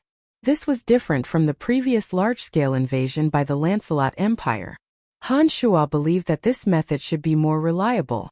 Statholm, who had always lived in seclusion in Stranglethorn Valley, shouldn't be able to sense anything. When the 7 Grand Duchies were all secretly under Han Shuo's control, Han Shuo's strength should be able to take another step forward. At that time, even if it was Statholm, Han Shuo might not necessarily be unable to do anything to him. Benedict Sackville's mansion was brilliantly illuminated at night, as if a banquet was being held. The shadows of people could be seen moving about in the central courtyard. Many knights in full armor were tightly guarding the place. Inside a large hall with crystal lamps hanging high above, Narsen Duchy nobles in formal attire and elegant bearing were currently holding wine glasses and happily chatting with each other. Among them, Grand Duke Benedict Sackville, who was dressed in a white ceremonial robe, was naturally the most dazzling. All of Narsen Duchy's great nobles surrounded Benedict and incessantly beat around the bush in an attempt to obtain some information from his mouth. The last meeting of the 7 nations in Sakimir Valley had ended on bad terms. Several of the Grand Duchies had lost some of their troops in the chaos of the assassination and war. Narsen Duchy also had many high-ranking generals assassinated in this battle. After Benedict returned to the duchy, the first thing he had to do was naturally to replace the lost outstanding generals. Upon hearing this news, all of Narsen Duchy's great nobles spared no effort in recommending their own descendants, hoping that they could fill in the gaps and become people with real power in Narsen Duchy. Benedict understood the intentions of these nobles. He also knew that this was a time of need, so he held this banquet in the Duke's mansion, intending to probe them and gain some personal benefits. After releasing the mystical demons, Han Shuo had a clear understanding of the situation in Duke Benedict's mansion. How many experts were hidden within the Duke's mansion? And how many magical boundaries were laid out in every corner of the mansion? None of these could escape Han Shuo's prying eyes. Concealed outside the Duke's mansion, Han Shuo was like a hunter in the dark night, calmly staring at his prey, Benedict Sackville. In his heart, he was constantly searching for the most appropriate opportunity to enchant the mystical demons into Benedict Sackville's brain. Mystical demons possessed miraculous effects, but the process of enchantment wasn't that easy. First, Han Shuo had to be personally by Benedict Sackville's side. When the original demons occupied Benedict Sackville's brain, Han Shuo had to constantly urge them with secret demonic techniques. Otherwise, if he wasn't careful, Benedict Sackville might immediately die a miserable death or become an idiot, unable to achieve the effect Han Shuo needed. During this process, Benedict Sackville couldn't resist in the slightest. His mind had to be maintained in a muddled state. This was the easiest way for the mystical demons to invade. Generally, the best opportunity was when Benedict Sackville was dreaming. Only when Benedict Sackville had entered a deep state of a nightmare and Han Shuo had suddenly descended to Benedict Sackville's side, Would he be able to take advantage of Benedict Sackville's muddled state to successfully implant the mystical demons into Benedict Sackville's brain? Everyone would dream, but dreams didn't happen every night. Sometimes a person could go several days without dreaming. Han Shuo had to wait for Benedict Sackville to dream. Moreover, when he was dreaming, the defenses around him were sufficiently lax. Only then would he be able to descend to Benedict Sackville's side. For 5 consecutive days, Han Shuo paced back and forth in the vicinity of the Duke's mansion. The mystical demon paid close attention to Benedict Sackville at all times, especially at night. The mystical demon kept a close watch on Benedict Sackville, especially at night. During these 5 days, only on the 3rd day did Benedict Sackville fall into a nightmare due to exhaustion after a long day of official business.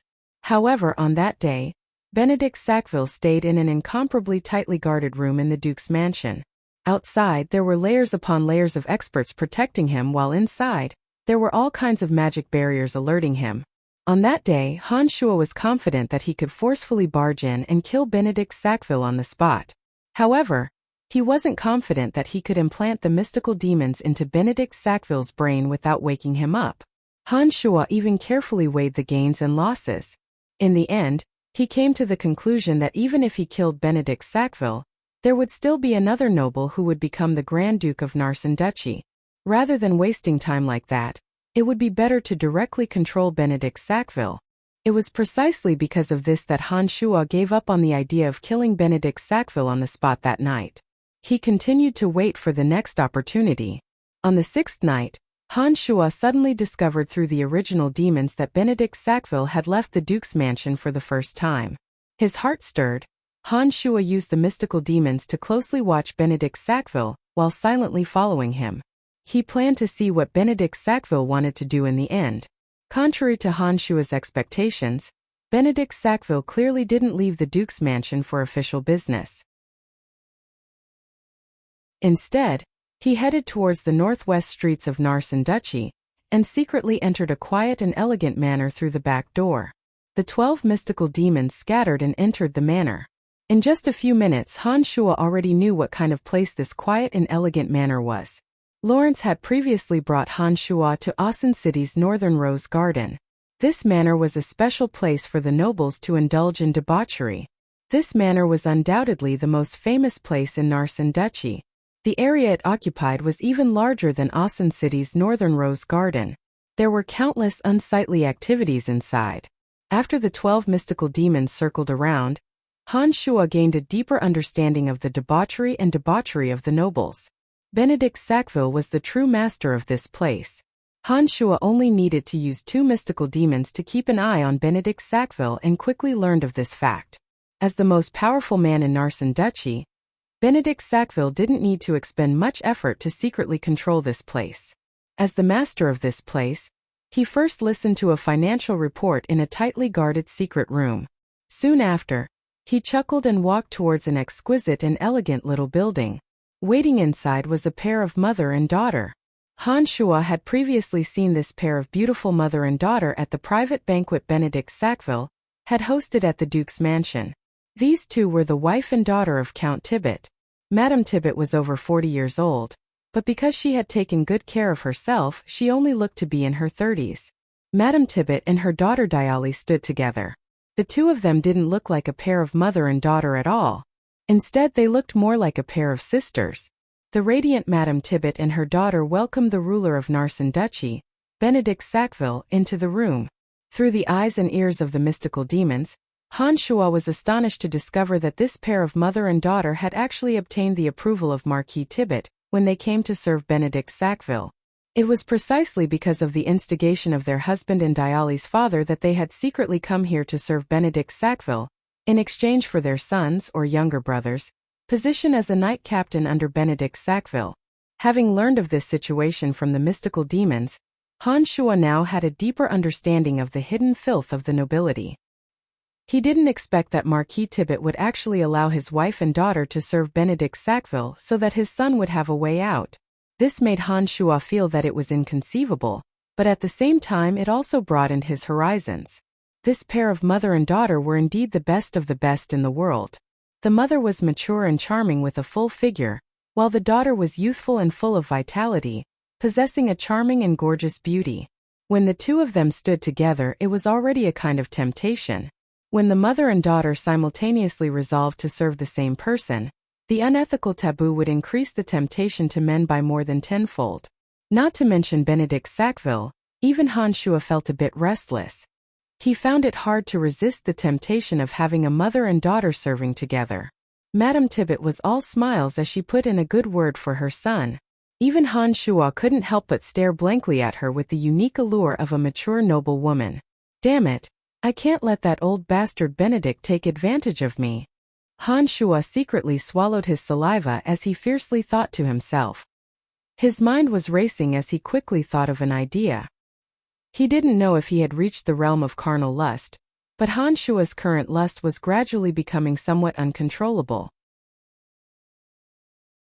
Often, when he saw a beautiful and moving woman, he would have a ruthless impulse to recklessly press them down and ravage them. This pair of mother and daughter stood there charmingly. Whenever Han Shua thought of that kind of forbidden joy, his desire would burn fiercely. Just as Han Shua was thinking about this, the demonic infant within his body suddenly overflowed with a bizarre energy. This energy circulated faster and faster within Han Shua's demonic infant, causing Han Shua's face to flush red. He found it difficult to control his own desire. Han Shua was suddenly startled as he suddenly reacted. The bizarre energy rapidly circulating within the demonic infant carried a nefarious aura. This aura clearly came from the energy absorbed from the dark elf matriarch, Adele. Last time. What's going on? Last time I clearly got rid of the dregs, so that nefarious aura should have been expelled from my body. Why is there still this aura flowing within the demonic infant? That's not right. Why wasn't there such a big movement the last time I faced Helen? Han Shua's consciousness could clearly pry into all the unusual movements of the demonic infant.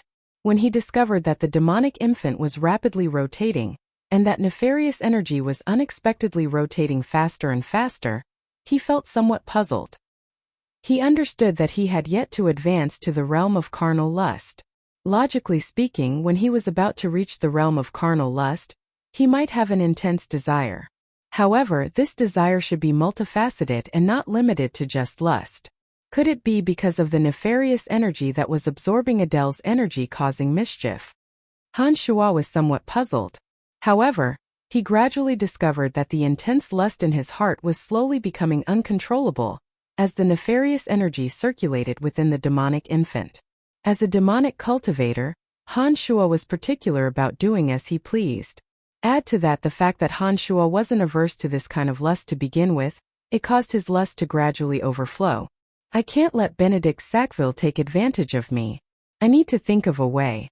While Han Shua was allowing his lust to spread, his brain was actually operating at high speed.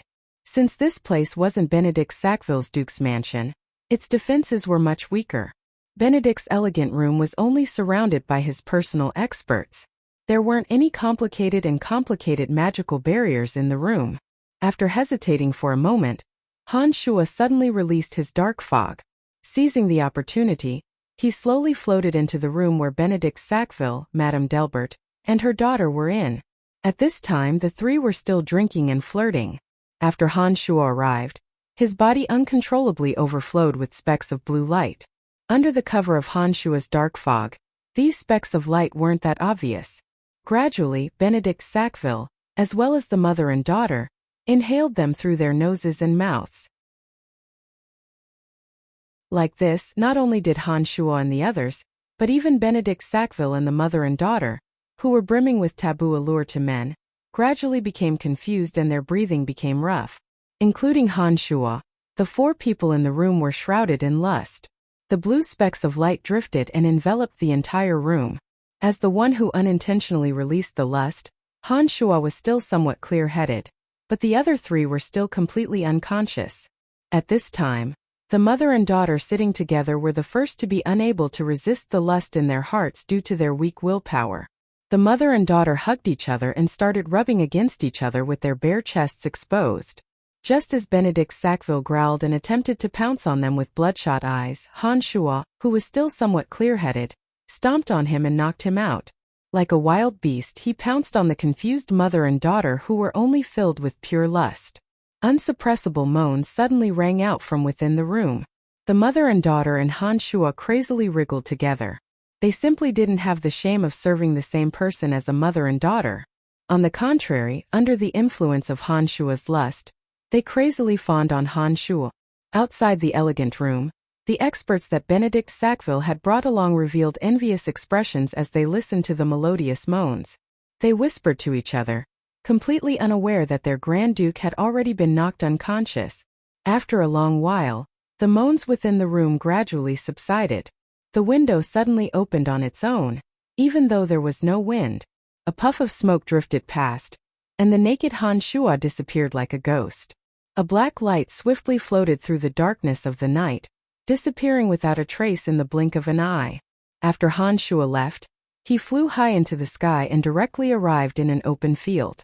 He forcefully endured the monstrous changes within his body, and summoned the Earth Elite Zombie to open up a space deep underground.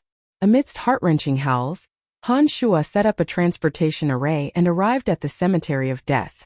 Adele's energy that had been absorbed into his body suddenly backfired under the power of the lust aura. The energy that had originally only occupied a very small portion of Han Shuo's demonic infant boiled like boiling water. The demonic infant, which was the foundation of Han Shuo's demonic arts, had been filled with a chaotic evil aura from the rush. It unexpectedly possessed an uncontrollable ferocity. There seemed to be another energy pouring into Han Shuo's body from an immeasurable distance. That energy drove Han Shuo to absorb Adele's and Spider Goddess Rose's energy, causing Han Shuo enormous pain. Within the Cemetery of Death, Han Shuo let out a heart-wrenching howl. His rock-like body actually split open. Han Shuo gradually lost control of the energy within his body. In the end, he mobilized the boundless evil aura of vengeful spirits within the Demon's Lair edge, pouring it all into his body and violently attacking that energy. The demonic yuan within Han Shuo's body was originally pure and enormous. In addition, the Demon's Lair edge had absorbed the negative energy of tens of thousands of living beings, as well as the evil spirits of various experts. It erupted like a mountain torrent within Han Shuo's body. Han Shuo's body had become a cruel battlefield. The demonic yuan and the power of vengeful spirits fought desperately against Adele, and the energy that had suddenly intruded. After an unknown amount of time, the demonic yuan and the Demon's Lair edge's energy within Han Shuo's body gradually gained the upper hand. After a long period of time, the unfavorable energy and Han Shuo's energy within Han Shuo's body were finally completely eliminated. In the distant underground world within the Dark Elves' temple that worshipped Spider Goddess Rose, a young girl in the center of a dark, spider-shaped altar suddenly spat out a mouthful of blood. She looked at the statue of Spider Goddess Rose in front of her and murmured, "God that wields boundless darkness, why is it that even your divine power cannot imprison him and make him my captive?" After spitting out another mouthful of blood, the young girl fearfully kowtowed towards the statue of Spider Goddess Rose. She hastily said, "I'm sorry, I shouldn't have doubted your greatness. You, who are restricted by the power of laws, are indeed unable to transmit even a 10,000th of your power. Your most devout believer is willing to accept your punishment." While the young girl was muttering and praying, her beautiful skin suddenly split open, as though she was being whipped by an invisible whip. However, the young girl didn't dare make a sound and continued to pray piously in the dark elven language.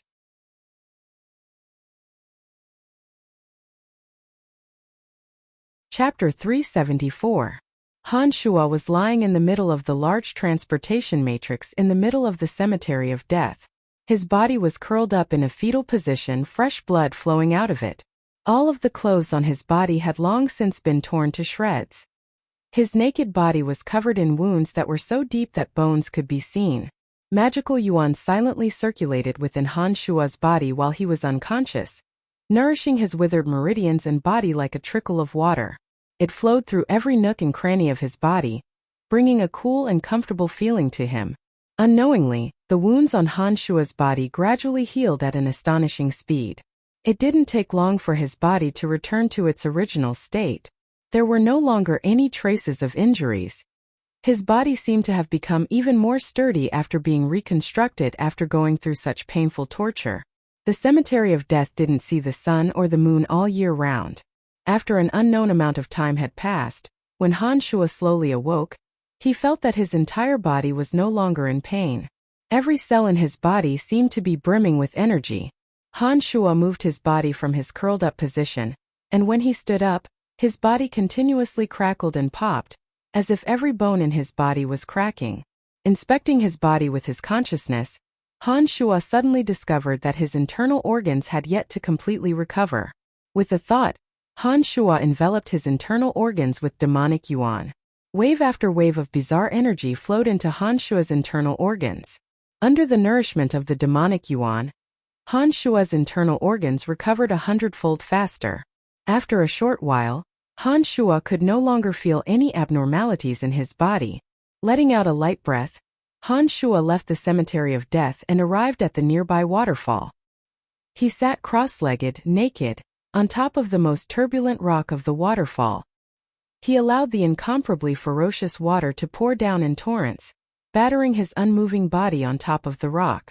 After a few more days, Han Shuo finally walked down from the rock. He looked in the direction of the entrance to the underground world and hesitated for a while. In the end, he walked towards the cemetery of death. Then a mark caught Han Shuo's attention. Han Shuo walked over and looked at it for a while. He pushed aside a few rocks and took out a letter from the depths of the ground. He used a special method to rearrange the words on the letter, and Han Shuo understood the contents of the letter. The letter should have been sent by Emily. The letter was written by Emily herself, and it explained some key matters. The health of Lancelot Empire's king was getting worse and worse. Currently, the struggle for power between the princes in Asen City had reached a white-hot stage.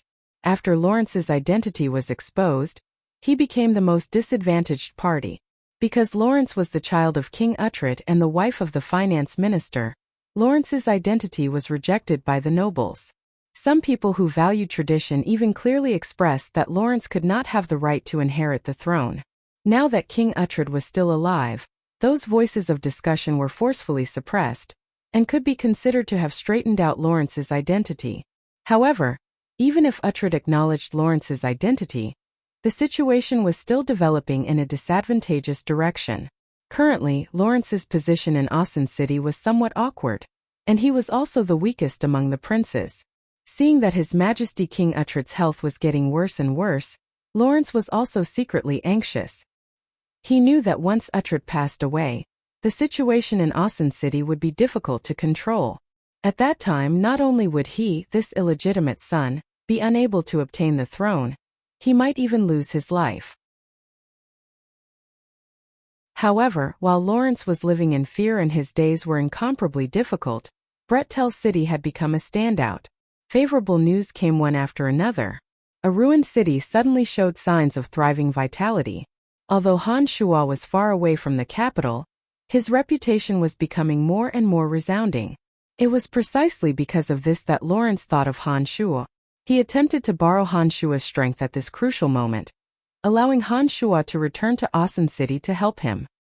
He hoped that he could take advantage of Uhtred's life to recover from the disadvantageous situation.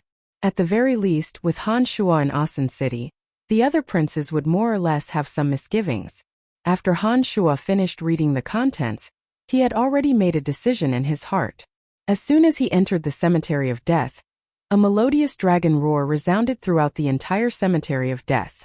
Fortunately, the cemetery of death was enveloped by a boundary that never dissipated all year round.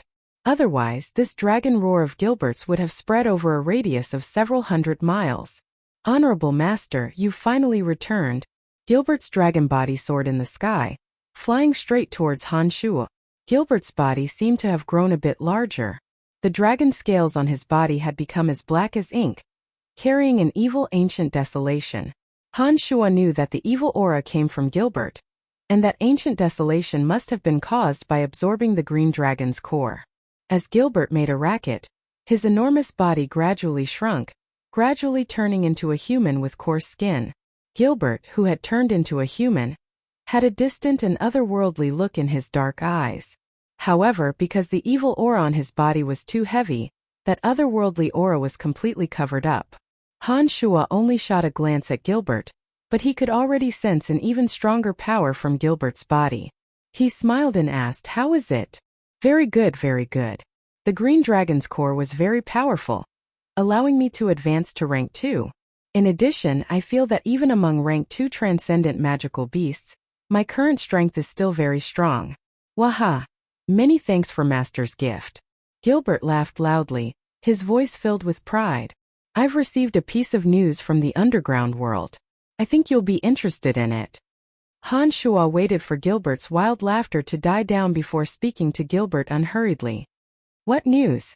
"Haha, I've now realized that my decision to follow Master was correct.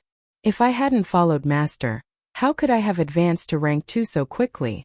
Gilbert understood that all of this was a gift from Han Shuo, so he couldn't help but flatter him. "Gilbert, I didn't expect you to be the grandson of the chief of the underground world's Black Dragon City.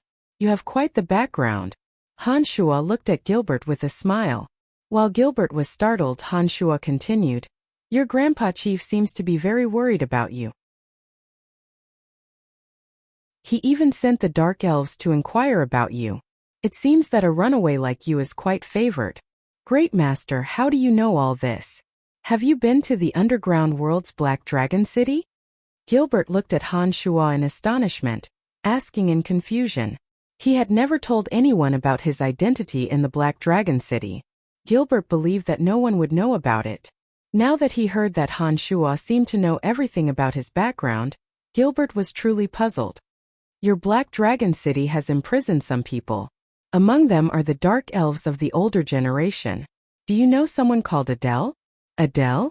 I think I've heard of this name before, but I've never seen her.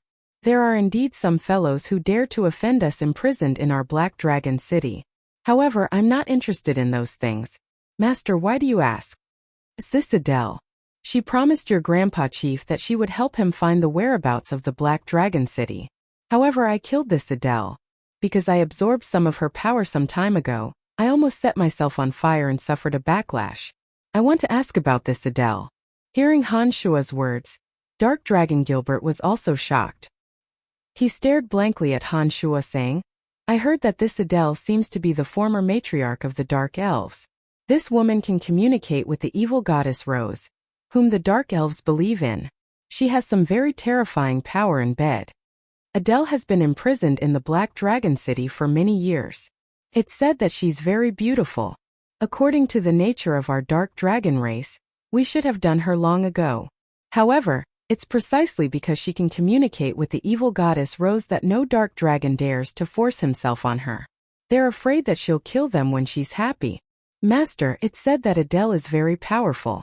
Even some of the rank 2 or 3 Dark Dragons in our race might not be her match. With her faith in the evil goddess Rose, legend has it that she can communicate with Rose and obtain the divine power of the evil goddess. Our race is afraid that killing her will anger the evil goddess. That's why we've always imprisoned her." "Did you really kill her?" "I killed her," Han Shuo answered calmly. "What?" The little Lu Dragon Gilbert was excited. He looked at Han Shuo in adoration saying, "Master, what's going on? What the hell is going on? Quickly tell your loyal servant the specifics of the situation." Seeing how excited Gilbert was when he heard this, Han Shuo angrily knocked him on the head. He then told Gilbert what had happened. Finally, he told him about the situation where he couldn't control his body's lust last time. Only then did he say with a sullen face, "I can be sure that after I was carried away by lust some time ago, besides absorbing Adele's power, there was also an even greater evil power in my body. That power carried an aura that shouldn't have appeared in this plane. If I'm not wrong, it should have come from the spider goddess Rose. I really don't know what's going on. Could it be that she found out that I killed Adele? Is there really a god in this world?" After listening to Han Shuo's description of the situation, after the initial excitement, Gilbert became somewhat serious. He thought for a moment and said to Han Shuo, "Master, I heard my grandfather say that this world isn't as simple as I thought it was. Even with the strength of my race of dark dragons, we can only live in the underground world. It seems that it's because we're restrained by some kind of power. My grandfather's strength is so strong that it scares me, but even my grandfather can't escape the restraint of that power. I think that apart from the god that we know of, I can't think of anyone else that can restrain our race of dark dragons in the underground world. With a deep frown, Han Shuo couldn't help but raise his head to look at the dusky, deathly still sky of the Cemetery of Death. He thought of the God of Light that the Church of Light believed in, the holy aura that the Templar Knights in Kos carried, and the feeling that the Revelation Scroll gave Han Shuo. He then thought of the existence of the Calamity Church, the skeletal staff in his hand, and the shadow of the 1,000-meter-tall giant that he vaguely saw in his mind when he first obtained the skeletal staff. Han Shuo had a faint epiphany and gradually believed in the illusory gods of this world. Master, perhaps you really were attacked by that spider goddess last time. However, it's said that in our plane, the power of ordinary gods can't truly interfere. Otherwise, they would be restrained by the laws of space. Look, even that perverted spider goddess couldn't do anything to you. This fully proves that she can't go against the restraints of the edictal forces. We don't have to be afraid of her, Dark Dragon Gilbert said in a carefree manner. Han Shuo silently nodded his head. This was the first time he realized how insignificant he was. He recalled the ancient aura of the 1,000-meter-tall giant that appeared in his mind last time, and couldn't help but feel a bit more reverence in his heart. He said to Gilbert, "That's right, we can't guess the existence of gods. However, these gods are definitely restrained by the laws of space. Otherwise, if they descend on this plane, they might directly destroy it. Yes, gods are definitely opposed to each other. Otherwise, the Church of Light and the Calamity Church wouldn't have fought for so many years." Gilbert was also a blasphemer. He didn't have any feelings towards gods or evil gods. He was still carefree as if he didn't care about anything. Han Shuo didn't think too much about it and nodded. "All right, since you've evolved to rank 2, continue to help Trunks in the Valley of Sunshine.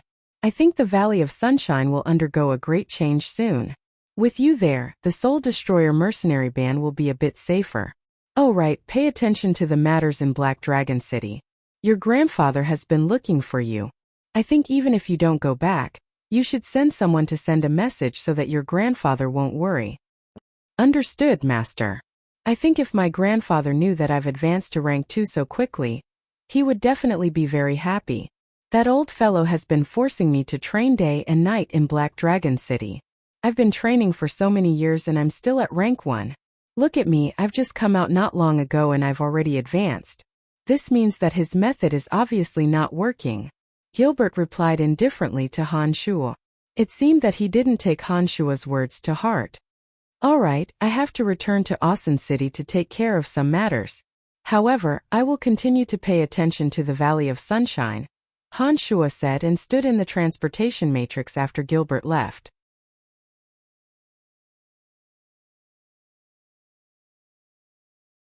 Chapter 375.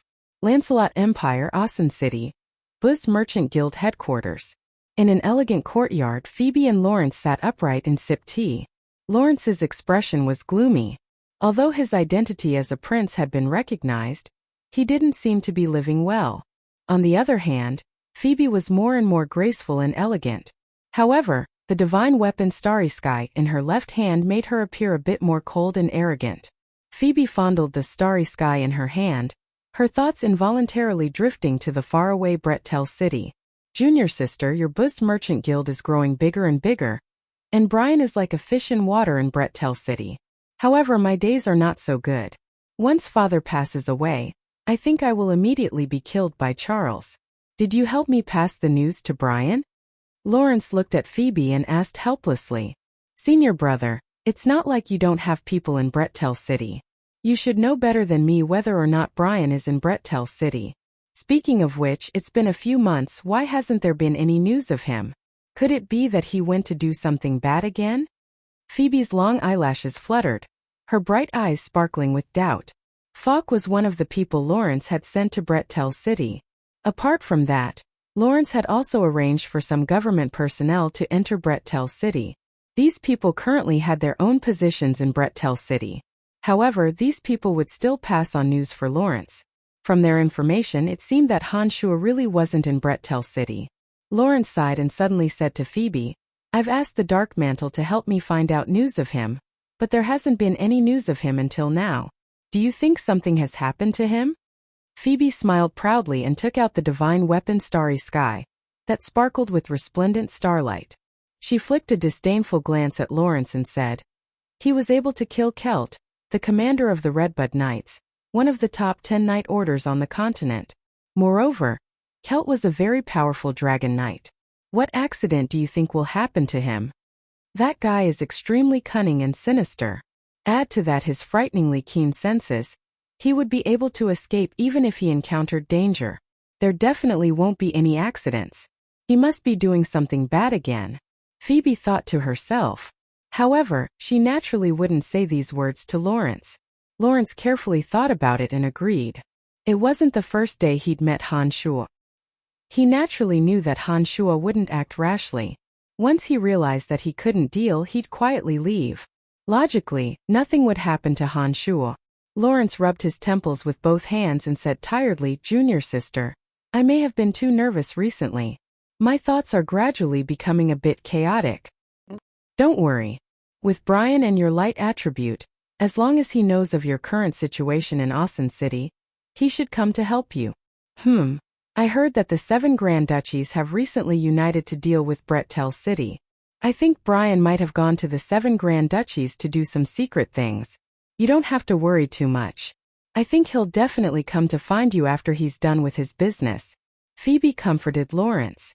She also knew that Lawrence had been somewhat embarrassed by the princes recently.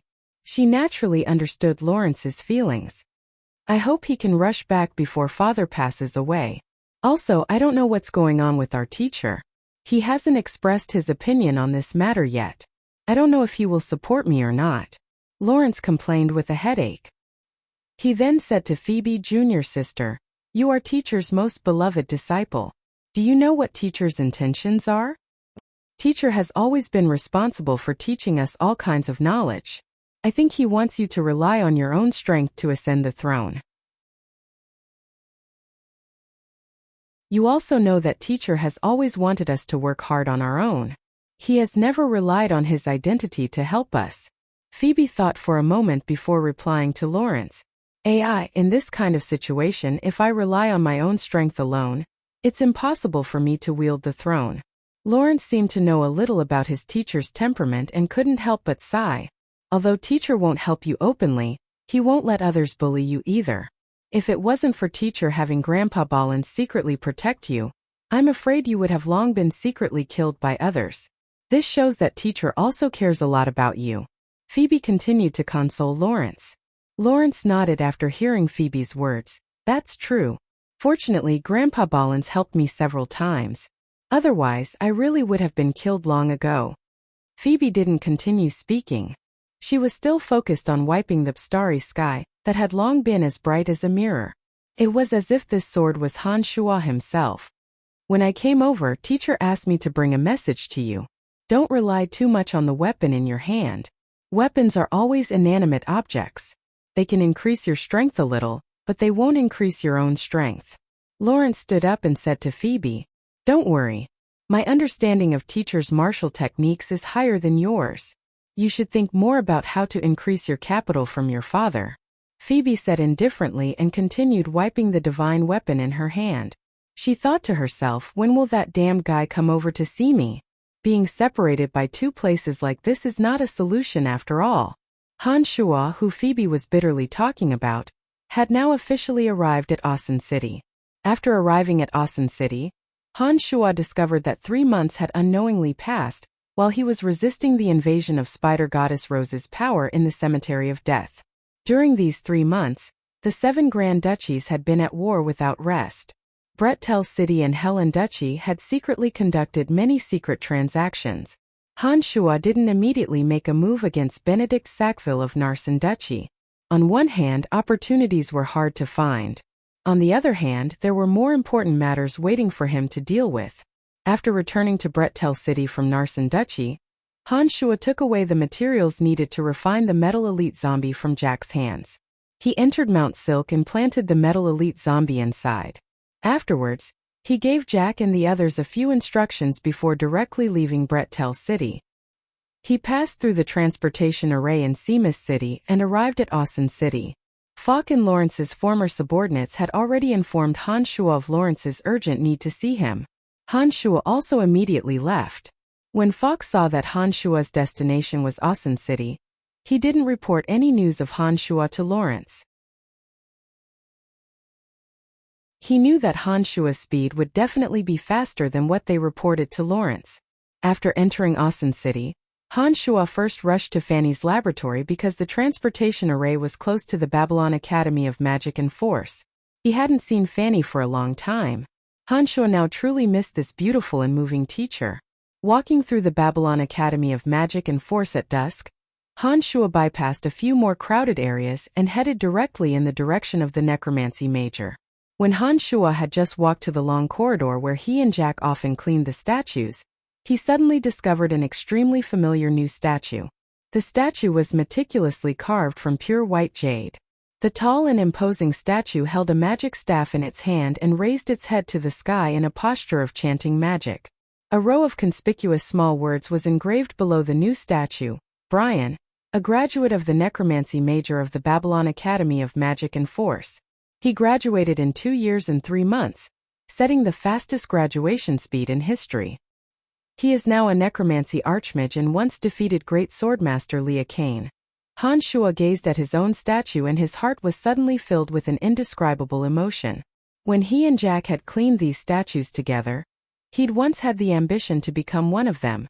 However, after such a long time, when he who had revisited this place and discovered that his own statue had appeared here, he felt an involuntary sense of pride and satisfaction.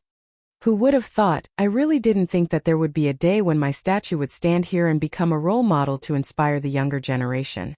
Han Shuo looked at his own statue in front of him and muttered to himself, "Because of you, there are many new students in the necromancy major.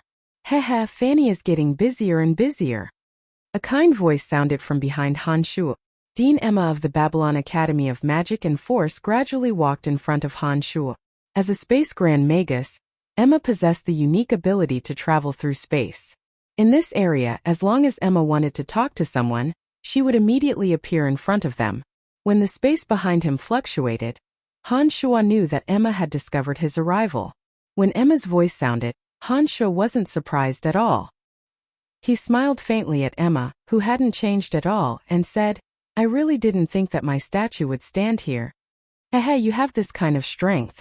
Just based on the fact that you've advanced from a magic apprentice to an archmage in less than 3 years, you already have the qualifications to stand here. Not to mention that everything you've done since graduating from the academy has been deafening. The necromancy major is also the weakest major in the academy. Now that a person like you has appeared, of course your statue should be hung here." Emma smiled benevolently and walked in front of Han Shuo's statue. His large hand lightly pressed on the annotation below Han Shuo's statue, forcibly adding a grand character in front of the archmage necromancer. It looked like Emma already knew that Han Shuo had become a Grand Magus necromancer.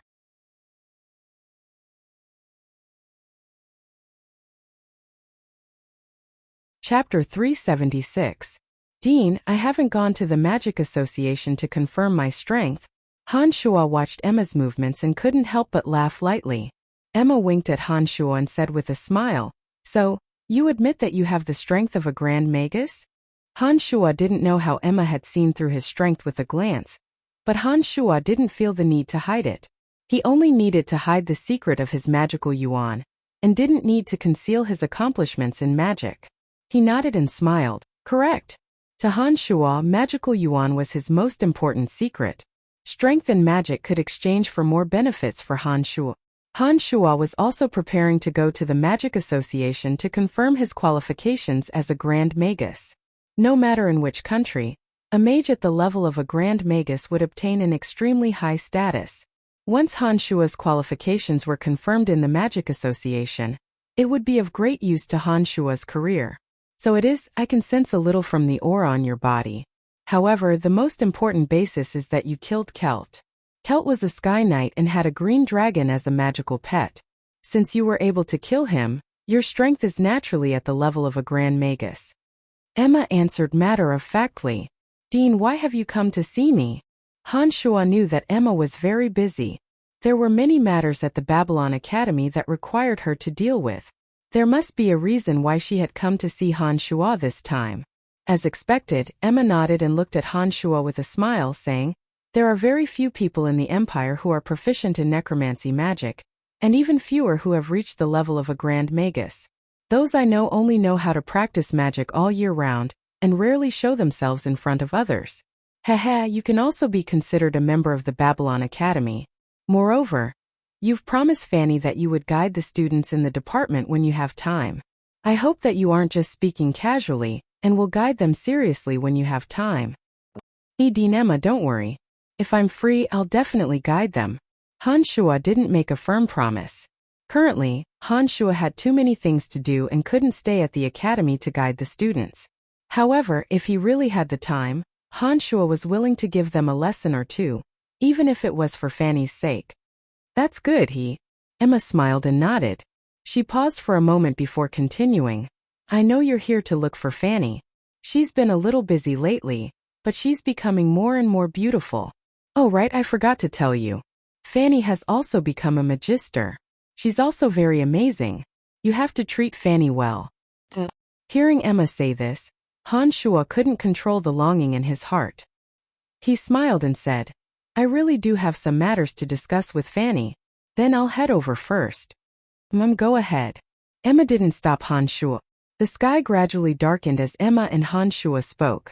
Han Shuo, who was incomparably familiar with the necromancy major, bypassed a few students and headed straight for Fanny's lab. He hadn't even gotten close to Fanny's lab when he heard heavy footsteps coming from within. Han Shuo started and listened for a bit, revealing an expression of astonishment. From the heavy footsteps, Han Shuo could tell that there was an enormous creature inside the room. He didn't knock and directly walked in. In an empty space in the center of Fanny's lab, an evil knight held an enormous bone spear in his hand and was in the middle of poking at it.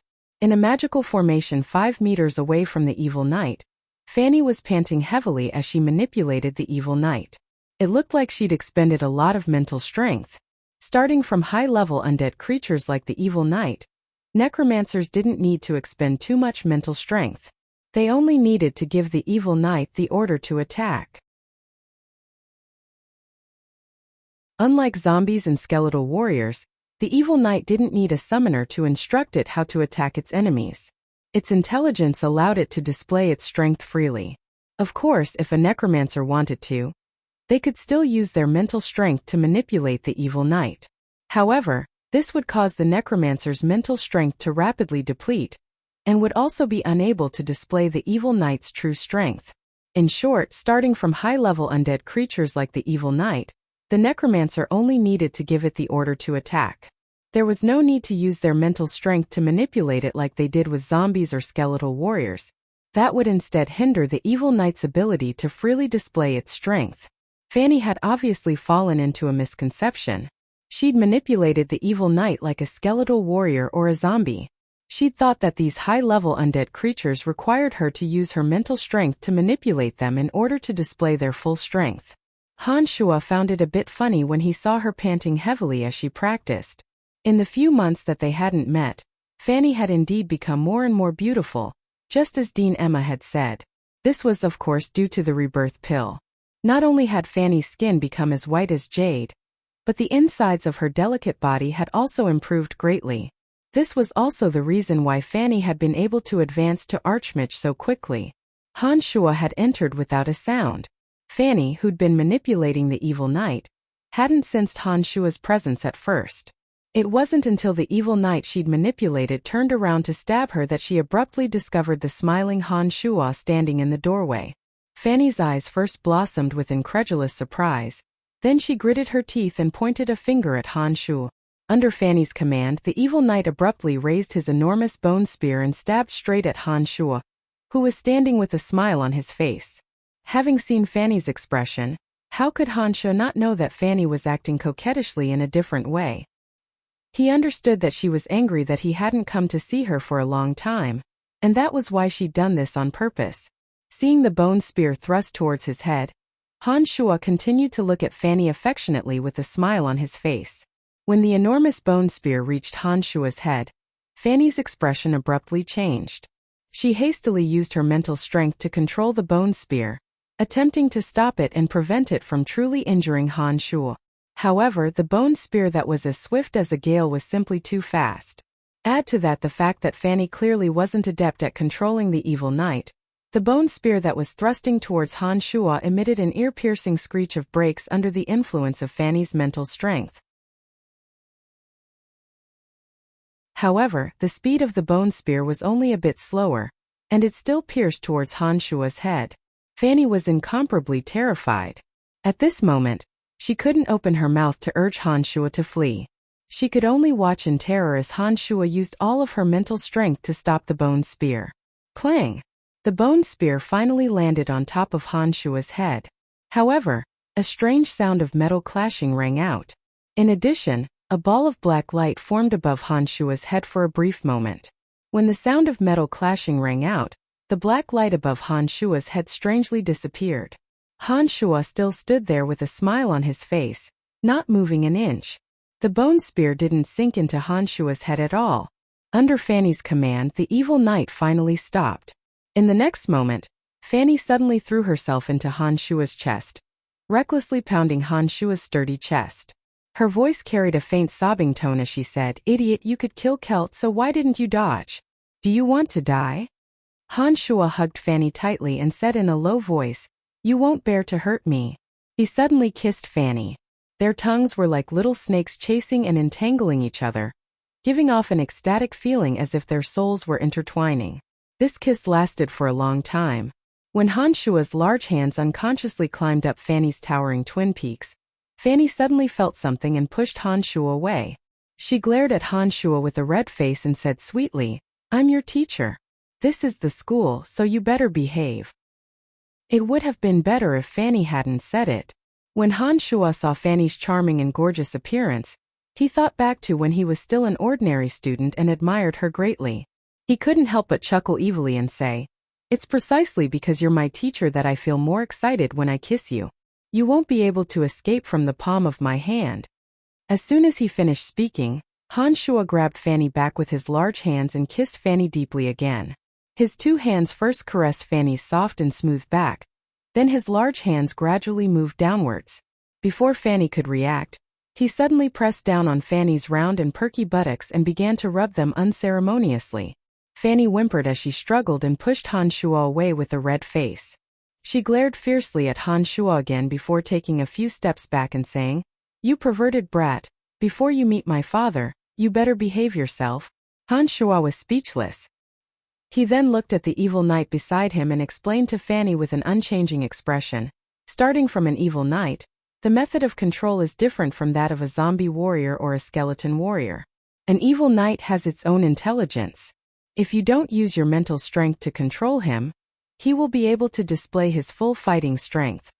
After hearing Han Shuo's words, Fanny looked at Han Shuo in astonishment and asked doubtfully, "He can display his full fighting strength on his own?" Nodding, Han Shuo replied, "Of course. An evil knight is a high-level undead creature. Not only does it have extremely high intelligence, it also has its own dignity. If you don't let him display his full strength and use your mental strength to control him, he will instinctively resist. This won't do you any good."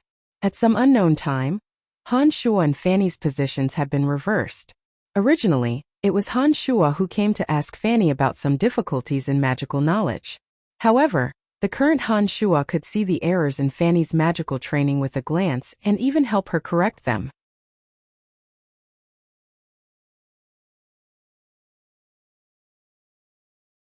Chapter 377. Han Shuo's understanding of necromancy magic had long surpassed that of his former teacher, Fanny. Fanny had no choice but to admit this. Looking at the boastful Han Shuo in front of her, Fanny's thoughts drifted to the past. She recalled the time when Han Shuo was still a magic apprentice. His perseverance in tirelessly pursuing a topic of knowledge, as well as his silent practice of enduring loneliness alone, seemed to make Fanny realize something.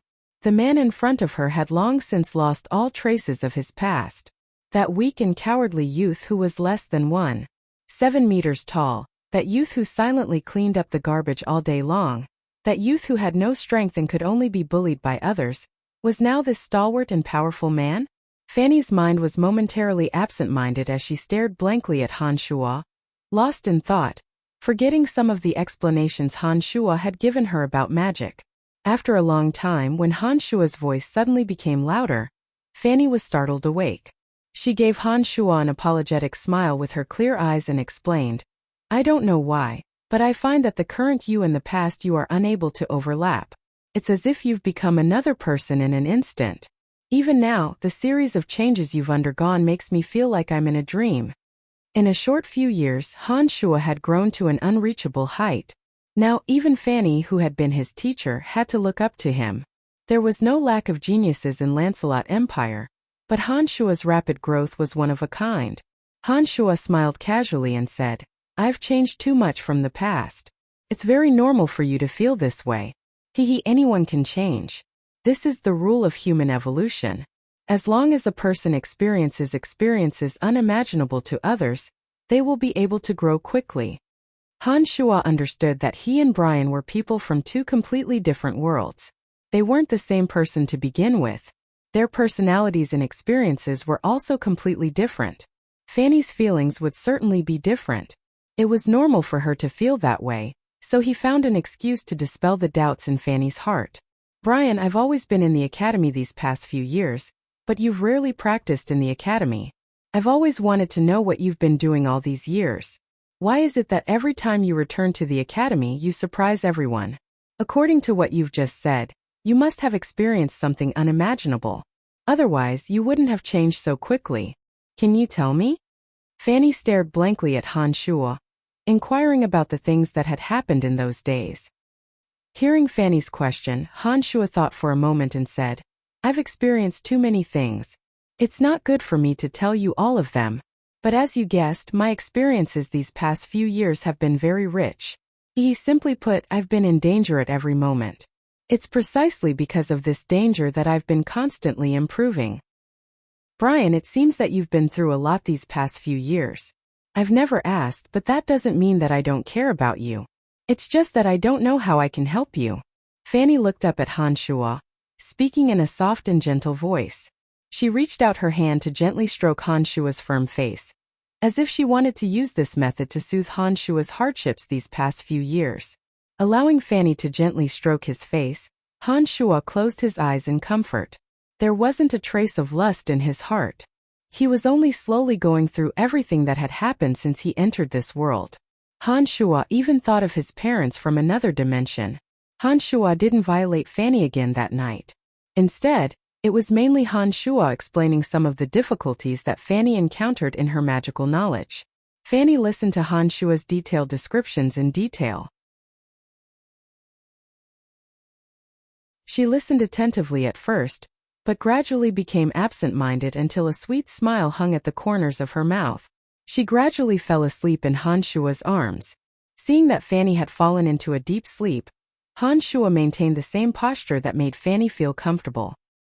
He took out a necromancy magic book from his space ring and diligently studied it again. When one reached Han Shuo's level of magical cultivation, sleep gradually disappeared from Han Shuo's life. No matter how tired his body and mind were, he could recover with a short period of magical cultivation. He no longer needed to sleep to replenish his strength and mind. It was because of this that Han Shuo had more time and energy to improve himself. Add to that the fact that his brain had been greatly expanded.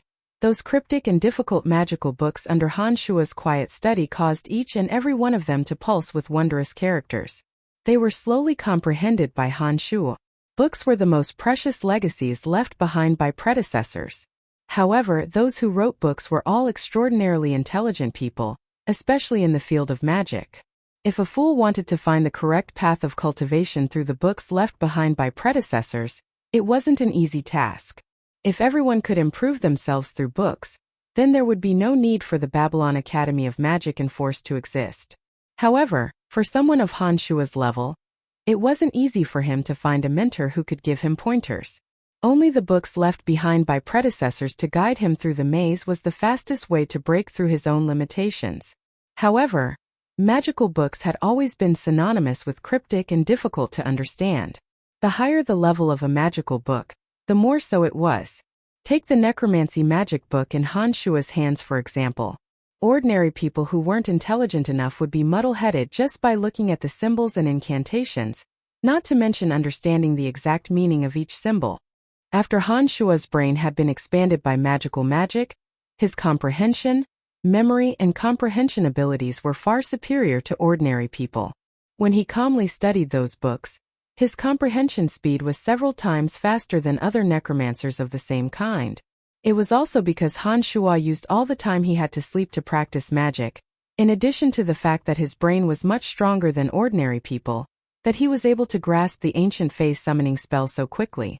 Early the next morning, Han Shua didn't wait for Fanny to wake up and quietly left the laboratory, heading straight for the Magic Association. When he arrived at the Magic Association, Han Shua once again met the young girl he had received last time. When the young girl saw Han Shua enter, she immediately shouted excitedly, "You're Count Brian, right? I know you. You came here last time. Why are you back in Austin City?" I heard that you annihilated many bandits in Brettel City. You're so awesome." When Han Shua advanced to Archmage Necromancer from here last time, it was also this young girl who had received Han Shua. She seemed to have a very deep impression of Han Shua. When she saw Han Shua enter the Magic Association this time, she immediately shouted excitedly. The young girl's cheer attracted the attention of many people. In the hall on this floor, there were several mages wearing different colored mage robes, including a few swordsmen with decent strength.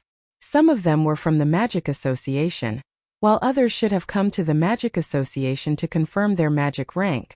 Now that they heard the young girl's excited shout, each and every one of their gazes suddenly focused on Han Shua, their eyes filled with amazement. Han Shua first swept a glance over these people, then smiled at the young girl reservedly and said, "I'm going to the Magic Association to confirm my rank. Right, is Mr. Aries here? Please wait a moment. Mr. Aries is helping Mr. Carlos confirm his rank. I think he'll be done in a moment." The young girl smiled and replied. Then she suddenly thought of something and exclaimed, "You want to confirm your mage rank? Grand Archmage Necromancer?" The last time Han Shua had advanced to Archmage Necromancer, it hadn't been more than 2 years. This time Han Shua had come to confirm his rank again. This clearly shocked the young girl. Not only the young girl, but even the surrounding mages were all looking at Han Shua in shock. Each of them looked at Han Shua as if they were looking at a monster, their eyes almost popping out of their sockets. Archmage and Grand Magus only differed by one word. However, the actual distance between the two was very clear in the hearts of all mages. Generally, mages who could become archmages had their talents and wisdom recognized. Otherwise, it was absolutely impossible for them to become archmages.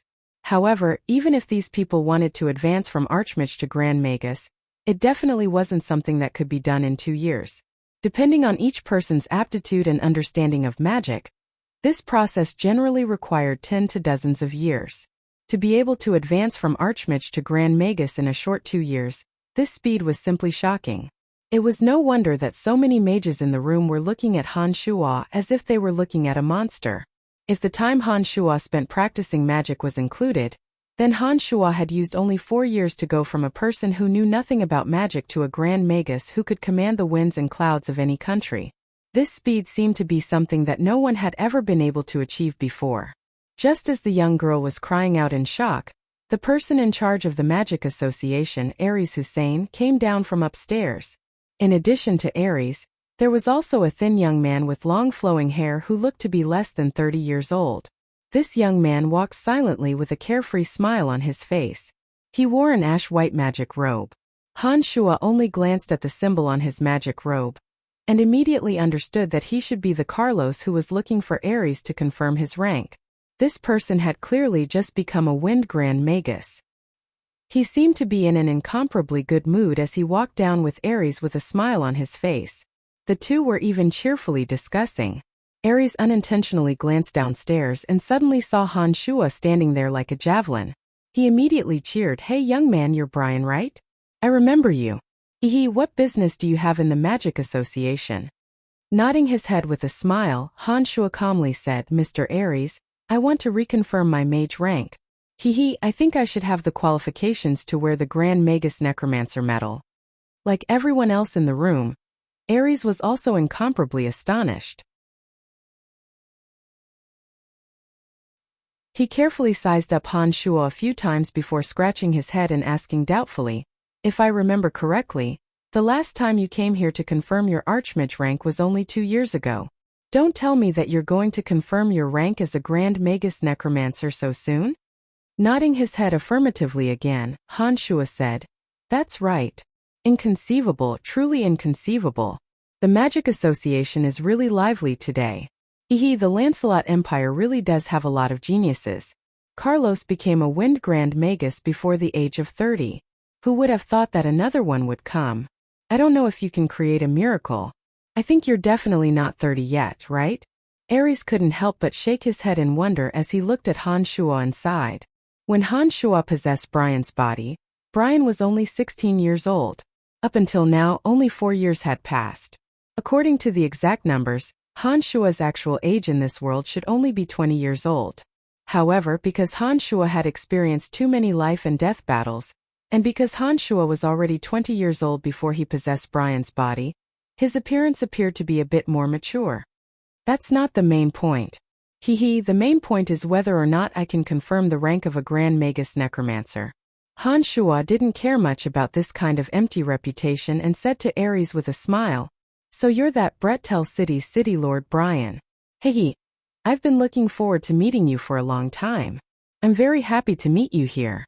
I'm called Carlos." At this time, the Wind Grand Magus Carlos, who had walked down with Ares, suddenly smiled and greeted Han Shuo.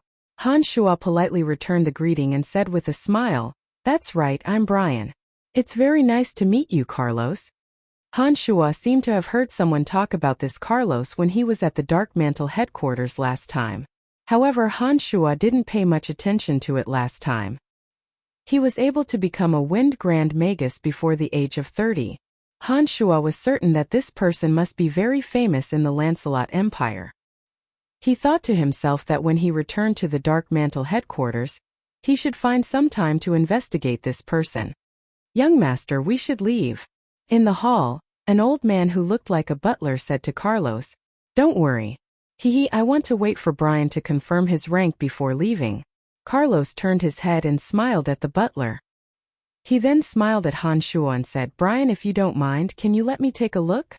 Han Shuo saw that apart from the people from the Magic Association, everyone else on this floor seemed to be Carlos's servants. He thought that this person's identity must be extraordinary. He first frowned, then smiled and said, "No problem."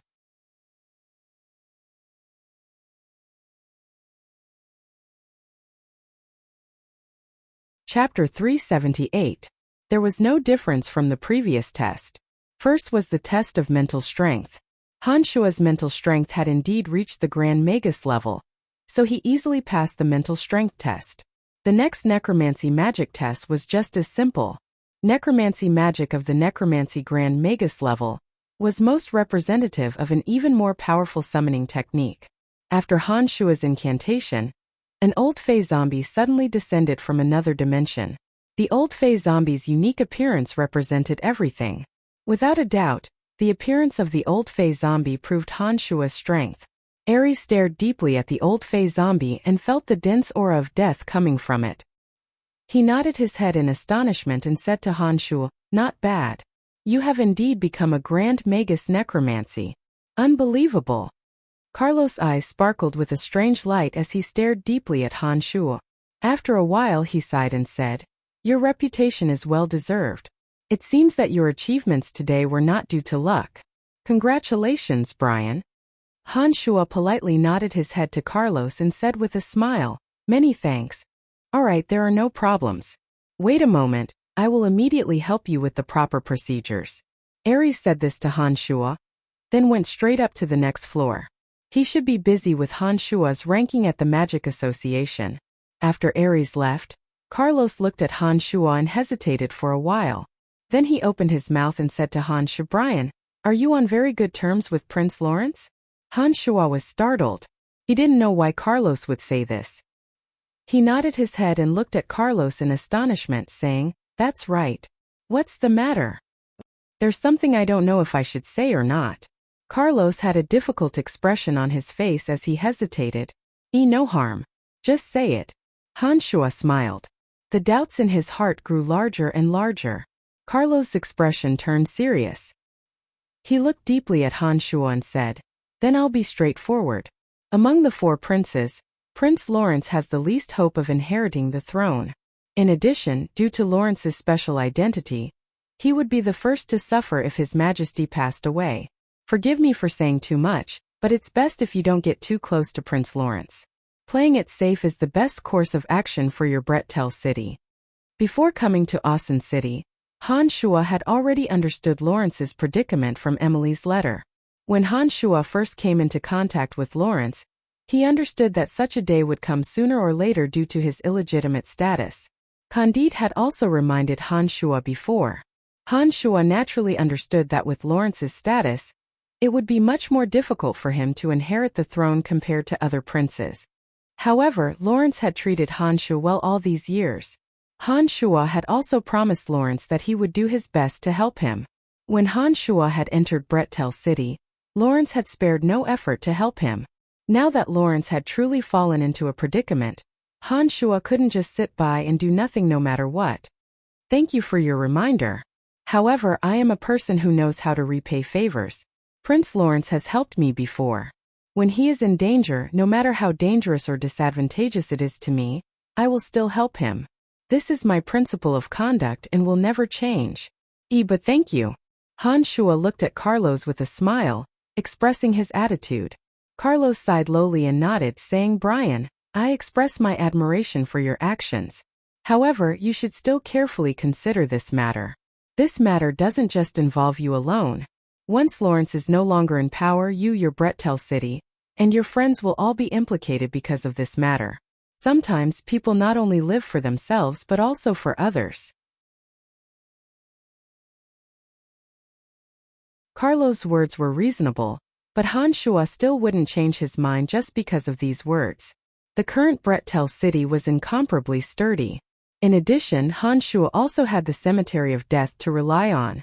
Even if the situation really reached the situation Carlos had spoken of, Han Shuo was still confident that he could bring everyone by his side away. "I am very grateful for your good intentions. But I usually don't regret my decision once I've made it. Even if it's a wrong decision, I will still be wrong to the end." Han Shuo's expression didn't change. He obviously hadn't been shaken by Carlos' words and calmly replied. With Han Shuo's words, Carlos knew that it was useless to try and persuade him any further. He helplessly sighed and said, "I really don't want to become enemies with you.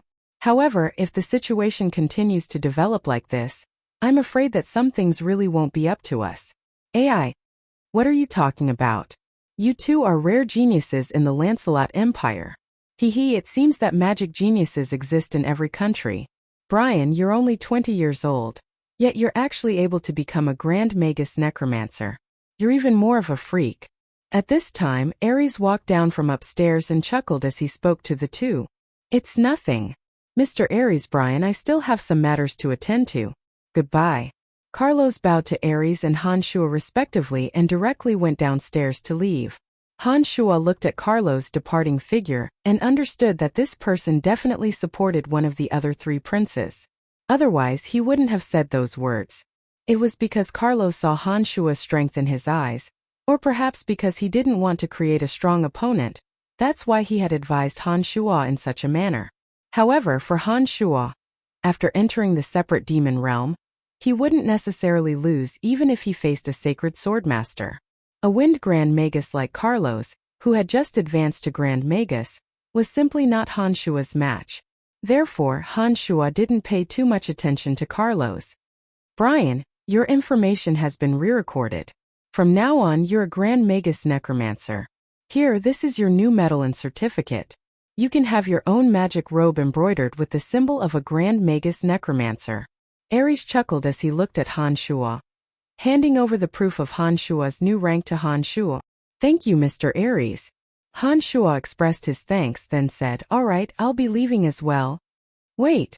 Ares smiled as he shouted, "Your Dean Emma and I are good friends. She erected a statue of you in your academy, and Dean Emma came over last time to confirm your rank. If you don't mind, I'll give her your latest information. Hee.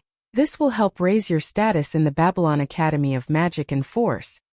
Han Shuo blanked, then nodded with a smile. That's up to you. I have no objections. However, Dean Emma already knows of my new strength. I think it doesn't matter whether you inform her or not. If that's the case, then forget it. Ares smiled, then said, all right, go about your business.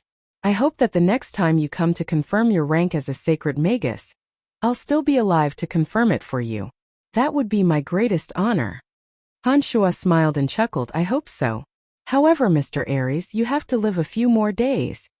After saying this, Han Shuo didn't continue to stay in the Magic Association.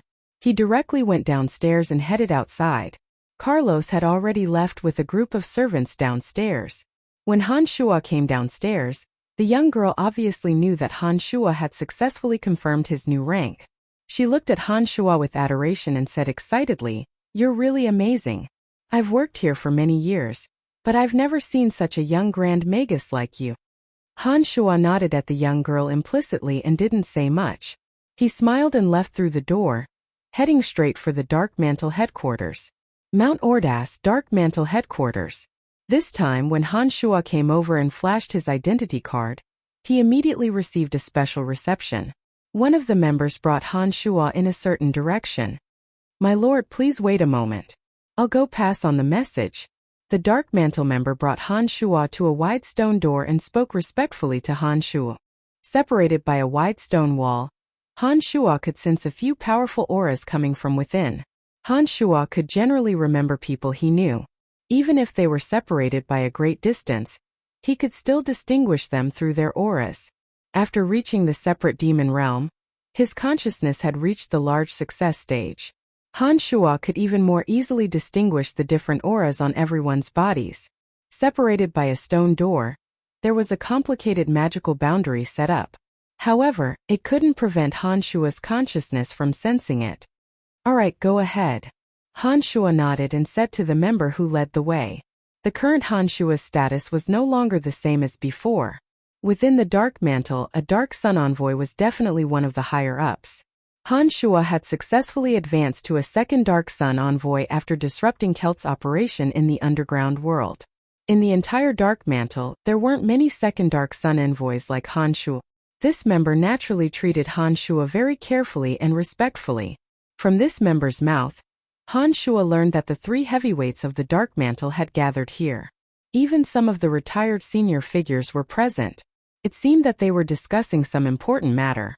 In the entire Dark Mantle organization, the lowest rank that could participate in this discussion was a third Dark Sun envoy. However, this member knew that Han Shuo's identity was a bit special, so he went in to inform him. Han Shuo's consciousness could sense the presence of Candide and Emily, as well as the not-so-friendly Cecilia. Other than that, he was unfamiliar with the other presences. However, for these people to gather here, there must be something important to discuss. This much was certain. The Dark Mantle headquarters was heavily guarded, and there were even more complicated and strange magical boundaries set up inside. Han Shuo didn't release his mystical demons to eavesdrop, but only stood outside and waited.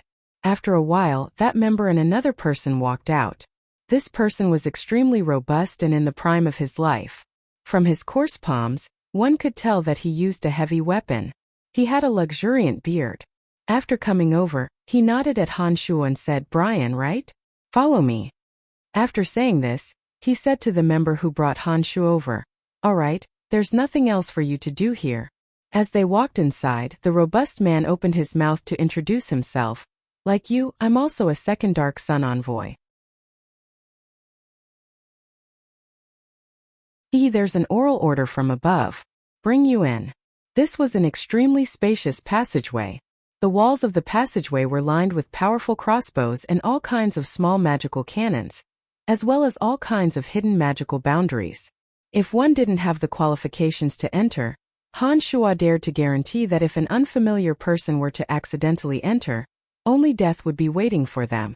After passing through this spacious passageway, They arrived at another large door guarded by 2 members.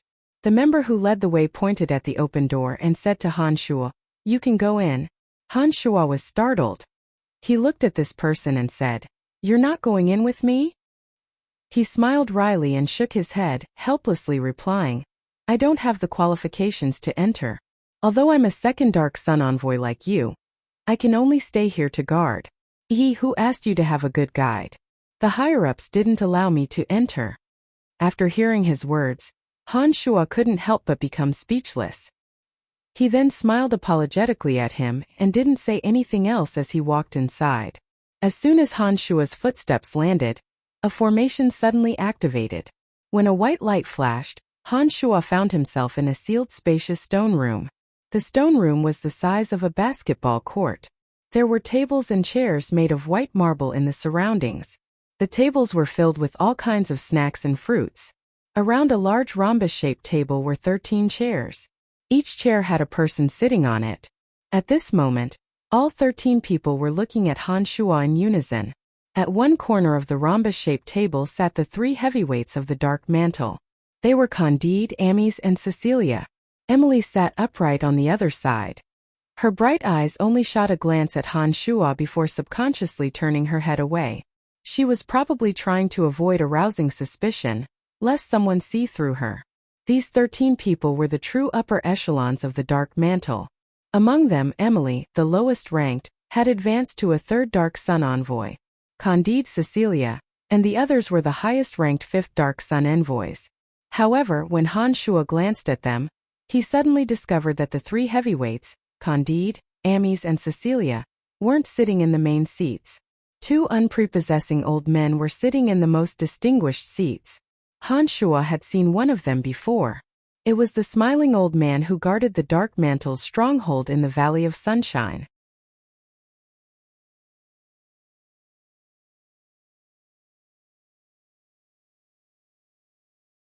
Chapter 379. Tanai of Sunshine's Dark Mantle's stronghold wasn't large. Compared to other cities, there were fewer people and resources. However, the old man there was currently sitting in the most honorable position. All along, even Han Shuo had overlooked this person's existence in the Valley of Sunshine. He only knew that he smilingly guarded the shop all day long and covered the existence of the Dark Mantle stronghold. He hadn't expected that he would actually be a senior elder of the Dark Mantle. That old man saw Han Shuo's glittering eyes looking at him and smilingly nodded towards Han Shuo, saying, "What, you don't recognize me?" "No, I just didn't expect to see an old man here and was a bit surprised." Han Shuo answered truthfully, "Brian, this is Master Sabaka's, the previous 5 Dark Sun envoy. The Valley of Sunshine is the place where Master Sabaka's retired, so that identity is naturally not real." Candide still had that sinister appearance, but he stood up when he introduced Sabaka's to Han Shuo. It was obvious that he was showing respect to Sabaka's. Han Shuo was actually unable to sense any elemental aura from Sabaka's body. He was startled and immediately understood that if Sabaka's wasn't an ordinary person who didn't know martial arts or magic, then he was a true expert whose strength even Han Shuo couldn't see through. For him to be able to sit in such a position, he naturally wouldn't be an ordinary person who didn't know anything. Han Shuo could already imagine how strong Sabaka's was. "Greetings, old mister." Han Shuo respectfully bowed and greeted with a smile. Nodding his head, Sabaka's raised his left hand and the space beside Emily warped. A white marble chair identical to theirs landed beside Emily. Sabaka's smiled and said to Han Shuo, "Sit down first." Han Shuo thanked her and walked to the chair to sit down, leaning against Emily. After Han Shuo sat down, Emily, who was leaning close to Han Shuo, said in a low voice, "Sabaka's is Cecilia's grandfather, the Lancelot Empire Space Sacred Magus. Your Babylon Academy of Magic and Forces Dean Emma was once instructed by him. The large magical transportation matrices in every city of the Empire, including the various space transportation matrices here, were all set up by him." Han Shuo was startled and couldn't help but look at Sabaka's again. Only now did he remember what Emily had said to him in the underground world. Last time, Emily had said that Cecilia's grandfather was an extremely powerful figure that he had met before.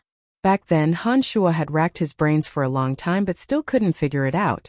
Only now did he finally understand. Sitting together with Sabaka's was an old woman with loose skin and a face full of wrinkles. She sat there with a crystal ball in her hands and continuously spun it. Her grayish-white eyes were filled with loneliness, seeming to be out of place with everyone here. When Han Shuo walked in, the old woman who looked like a witch didn't pay any attention to him at all. She sat there silently, as if she had fallen asleep. However, the crystal ball in her hand was still spinning, as if reminding everyone that she was still listening to them. That's the mysterious old astrologer Grace. I also just learned of her existence from my brother. However, I don't know what she does specifically. However, astrologers are a mysterious existence. It's said that astrologers can see the future, but I don't know if it's true or not. Emily saw that Han Shuo was looking at the old witch and once again opened her mouth to explain to Han Shuo. Han Shuo sat upright and still without saying anything. He only slightly nodded his head to indicate that he had heard Emily's introduction. His gaze swept between Sabaka's and that old astrologer Grace who looked like a witch. His heart was filled with astonishment. One was a sacred magus of the space element, while the other was an incomparably mysterious astrologer. These two people should be figures of the Dark Mantle's elder rank. In addition to the fact that the three heavyweights of the Dark Mantle were gathered here, Han Shuo was really looking forward to what this meeting was discussing. He obediently sat there without moving, preparing to listen carefully to what they had to say.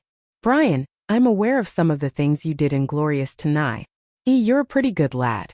Everyone can express their own opinions on the matters discussed here. Since you're able to sit here, you can also express your opinion on the matters discussed here. Sabaka's chuckled as he looked at Han Shuo and said to Han Shuo. Han Shuo thanked him again, but still sat there obediently and didn't open his mouth to say anything. Han Shuo looked at each and every one of the 13 people present. He understood that those who were able to sit here were definitely the true upper echelons of the Dark Mantle. He didn't know what matter could cause these people to gather together, and his heart was filled with curiosity. After a while, Han Shuo gradually understood why these people would gather together. It turned out that it was because of a power struggle between a few princes. When a new emperor was about to be born in a country, the country would inevitably face a bloody purge. No matter what power or person it was simply unrealistic for them to completely protect themselves. Even a neutral organization like the Dark Mantle similarly had to face this incomparably headache-inducing choice. This Dark Mantle organization that directly served His Majesty the King would become the dark hand of the new emperor in the future. After the new emperor was born, he would definitely choose the person he trusted the most to control this enormous organization. If the Dark Mantle stood on the wrong side now, the upper echelons of the Dark Mantle would definitely be purged in the future. After listening for a while, Han Shuo discovered that they seemed to want to remain neutral. However, a few princes had already clearly extended invitations to the Dark Mantle. The three heavyweights of the Dark Mantle had all been invited by a few princes. Currently, the three of them had all rejected the invitations of any prince and revealed a neutral attitude to the outside world. However, the three of them understood that if they truly remained neutral, they would exclude those who remained neutral from the list of trusted aides when any prince succeeded the throne in the future. The Dark Mantle organization had always been the most trusted existence of the emperor. If they couldn't obtain the trusted aides of the new emperor, then the upper echelons would definitely be purged. At that time it would be uncertain whether the three heavyweights would still be the same as they were now. Among the 13 people, there were also those who preferred the most powerful first prince, Charles. They believed that Charles was the most qualified to sit on the throne. Of course, there were also one or two people who had their own reasons for choosing the other two princes. However, no one was optimistic about the illegitimate son Lawrence. No one had mentioned him. Brian, I heard that you have a close relationship with Lawrence. What do you think of this matter? Cecilia suddenly shot a glance at Han Shuo and asked. While the Dark Sun Envoys and Dark Sun Envoys were expressing their opinions, the two founding elders and the three heavyweights had yet to express their opinions. Han Shuo had been silent the whole time, only listening to the conversation. He hadn't expected that Cecilia would suddenly ask him a question. He was a bit stunned for a moment. Suddenly, The gazes of the 13 people in the room all fell on Han Shuo. In recent days, Han Shuo had been at the height of his power in the Dark Mantle and the Empire. His situation was a bit different from theirs. As a city in the east, Brettel City was currently blooming with vitality. As the city lord, Han Shuo had enough bargaining chips no matter which side he sided with. Han Shuo stared blankly for a moment, then fell silent for a moment. Afterwards he smiled and said, "I will help Lawrence. As the city lord of Brettel City, it is my principle to repay favors. No matter how much you don't think Lawrence will win, I will still support him." "Lawrence, that illegitimate son Lawrence?" Cecilia said disdainfully and shook her head. "Everyone has hope, but this guy doesn't." Han Shuo smiled but didn't say anything. He understood in his heart that everyone present wouldn't be optimistic about Lawrence. The other envoys all had disdainful expressions, ignoring Han Shuo's attitude. They all withdrew their gazes from Han Shuo and looked at Cecilia and the other higher-ups. At this moment, the crystal ball in old astrologer Grace's hand faintly lit up with a soft, misty light. Grace's turbid eyes slowly became filled with clarity. She suddenly moved her heavy eyelids and stared at the misty green crystal ball in her hand, looking at the specks of light inside. Space Sacred Magus Sabakas retracted his chuckling expression as his gaze suddenly fell on this old astrologer. Candide's 3 heads also had extremely shocked expressions as they looked at the old astrologer Grace, who seemed to have been asleep since Han Shuo came in. As the starlight in the crystal ball in her hand flickered, the wrinkles on old astrologer Grace's face that were like ravines faintly trembled. She started coughing violently, as if her life could be extinguished at any moment like a candle in the wind. Her coughing was heart-wrenching and she finally spat out a mouthful of fresh blood onto the crystal ball. The crystal ball in her hand suddenly shattered, causing old astrologer Grace's body to sway, and she almost fell from her sitting position. After a while, her violent coughing gradually stopped and her eyes were once again filled with a lifeless grayish-white color. It was as if she was so old that she couldn't see her surroundings clearly. The envoys in the room only felt that it was strange. However, Space Sacred Magus Sabakas and the 3 heavyweights looked at old astrologer Grace with sparkling eyes. They didn't even dare to breathe loudly, as if they were waiting for something. Old astrologer Grace, who hadn't said a word since the beginning of the meeting, looked at Sabakas and the 3 heavyweights with her turbid and lifeless grayish-white eyes. Finally, her gaze actually landed on Han Shuo, who was sitting in the corner. Sabakas and the 3 heavyweights were suddenly startled and their gazes also gathered on Han Shuo. "What should we do in the future?" Sabakas glanced at Han Shuo in astonishment before turning his head to look at old astrologer Grace and asked cautiously, "Sabakas, I'm a little tired." Old astrologer Grace spat out these words while trembling. She had long since retracted her gaze from Han Shuo, as if she had just casually glanced at him. Sabakas nodded and glanced at Candide's trio saying, "I'll send her off to rest first. You guys continue to discuss, but don't make a decision for the time being." The 3 heavyweights stood up at the same time and bowed towards Sacred Magus Sabakas and Grace, respectfully sending off Sabakas, this elder of the Dark Mantle, as he left. Sabakas faintly smiled and a ball of light enveloped him and old astrologer Grace. After the light flashed, the 2 of them disappeared without a trace. Even Han Shuo couldn't sense a trace of their aura. It seemed that they had already left the meeting room. After Sabakas and old astrologer Grace left, the 3 heavyweights no longer discussed the future direction of the Dark Mantle. They seemed to be waiting for Sabakas and the old astrologer's guidance. In the remaining time, they discussed the various major events that had recently occurred in the Dark Mantle. The 3rd and 4th Dark Sun envoys reported some of the problems that were difficult to resolve and explained the anomalies within their jurisdiction, as well as situations that were harmful to the Empire's safety. "Brian, how is the situation in Brettel City and the 7 Grand Duchies?" Candide, one of the 3 heavyweights, shot a glance at Han Shuo and asked after everyone had finished reporting. Although Han Shuo was the city lord of Brettel City, he was only a 2nd Dark Sun envoy here and had the lowest status. Hearing this, Han Shuo stood up from his seat and calmly said, "The Dark Mantle stronghold in Brettel City is developing well. Currently, with Brettel City as the center, the strongholds have been distributed to every major city in the 7 Grand Duchies. Every day, They will send letters to Brettel City to report the major events that have occurred. Very good. The 7 Grand Duchies should indeed be carefully monitored. They have always been restless. Candide replied. My lord, do you know of home of the 7 Grand Duchies Stranglethorn Valley? Han Shuo thought for a moment and suddenly asked Candide before sitting down. After hearing these words, the expressions of the 11 people after Grace's departure didn't look too good. Candide helplessly shook his head with a gloomy expression. Then, he suddenly looked at Han Shuo with surprise. You met that old monster? Shaking his head, Han Shuo said no. But I heard that he was the former state preceptor of the Verdun imperial court. So he had the strength of a sacred swordmaster.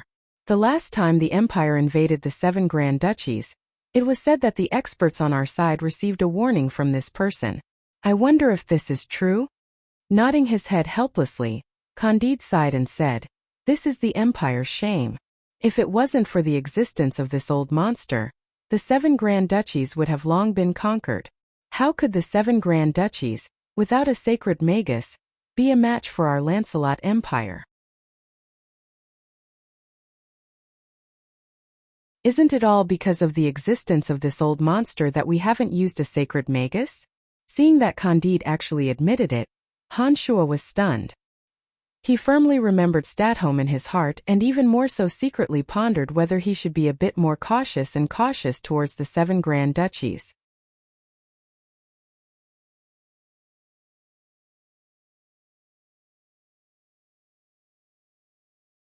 Chapter 380.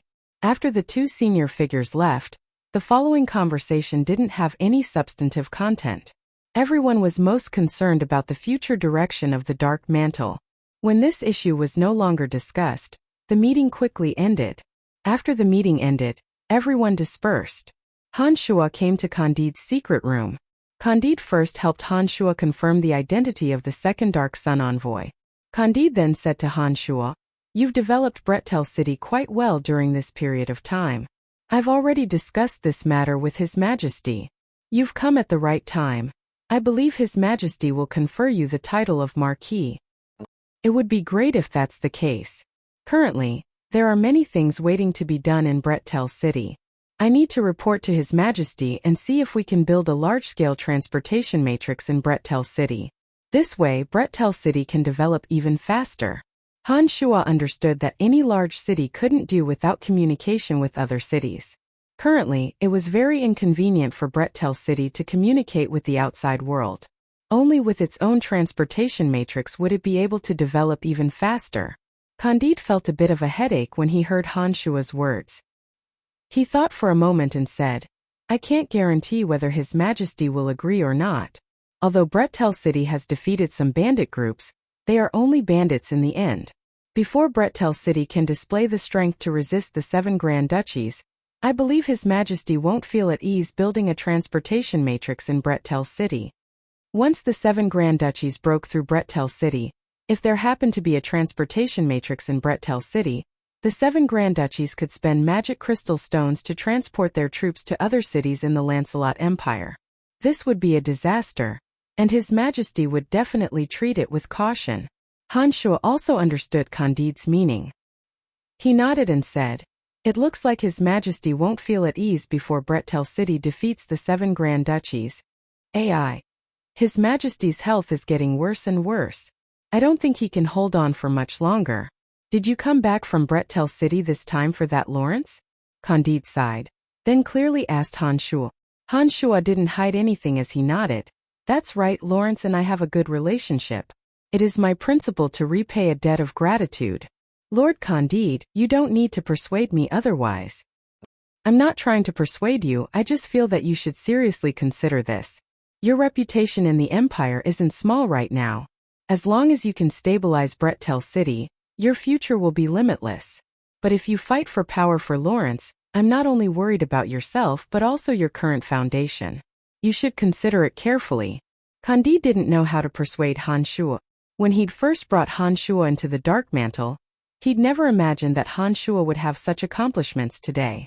Moreover, judging from the current situation, as long as Han Shuo could smoothly develop, it wouldn't be impossible for him to become a hegemon of the Lancelot Empire.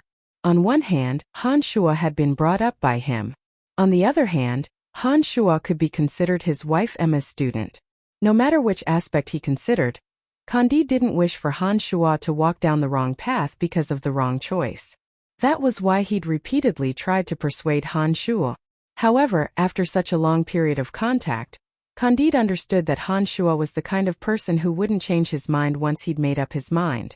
This made Candide truly at a loss as to what to do. "AI, forget it, I won't bother with you anymore."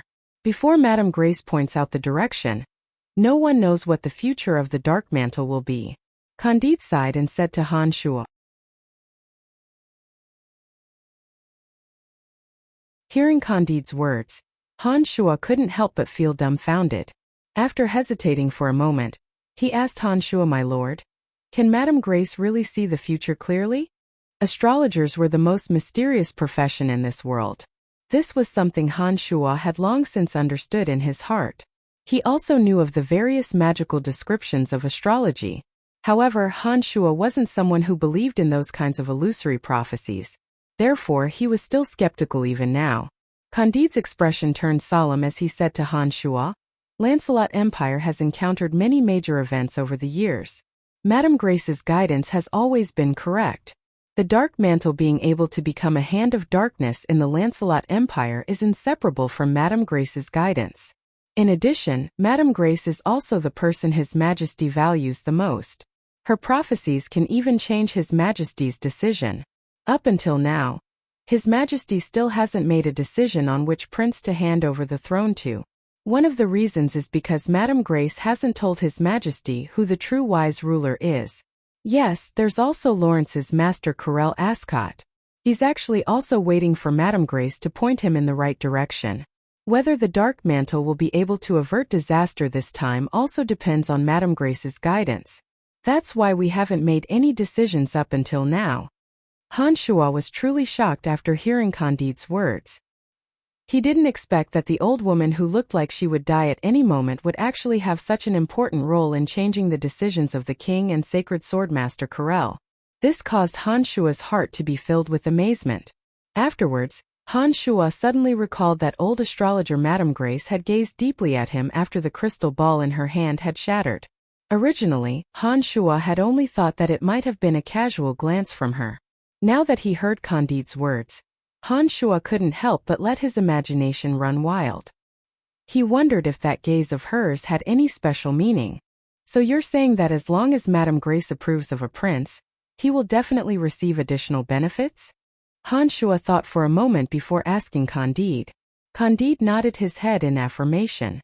In order to highlight the importance of old astrologer Grace, he made an example. Even if it's that Lawrence, as long as Madame Grace says that he can bring prosperity and strength to the Lancelot Empire, he also has a great chance of inheriting the new throne. I hope the old astrologer can really support Lawrence. Who knows, I can see that Lawrence has the aura of an emperor. Han Shuo mocked himself before asking, "What's going on with that stat home?" Candide's already gloomy expression became even more gloomy when he heard these words.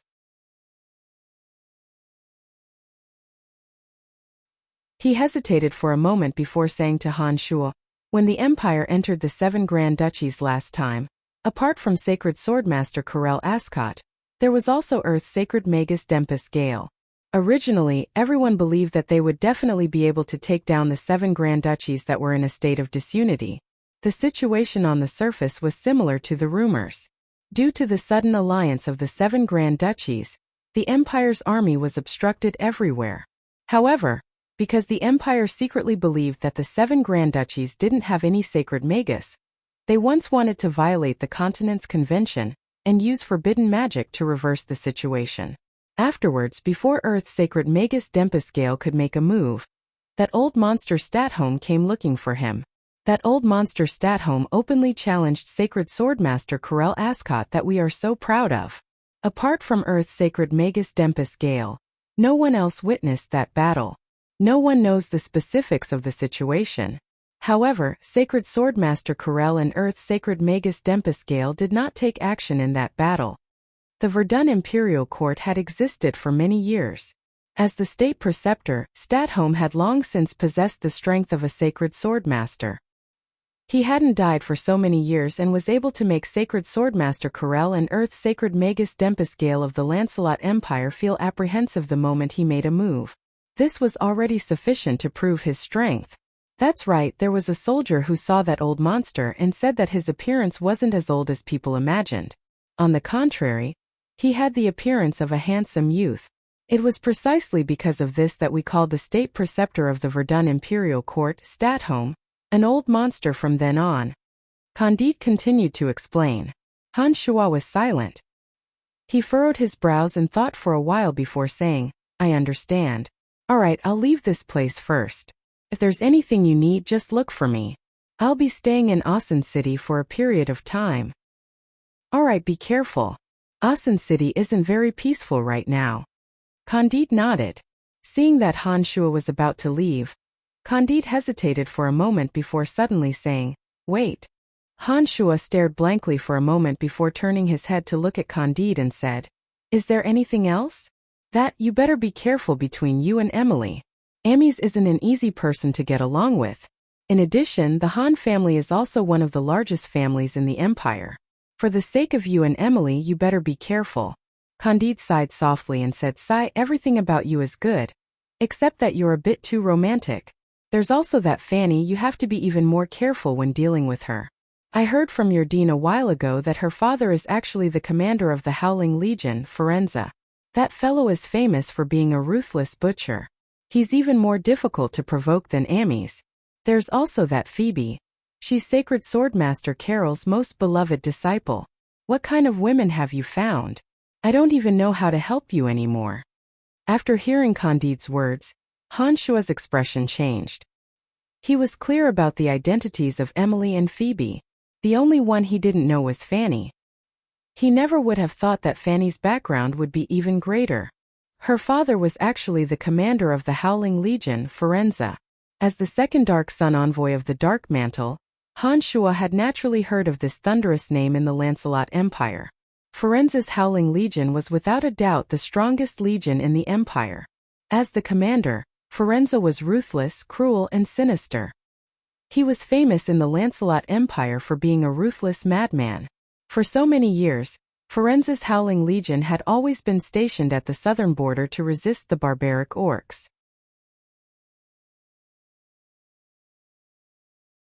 The number of orcs that died at the hands of his Howling Legion numbered in the tens of thousands.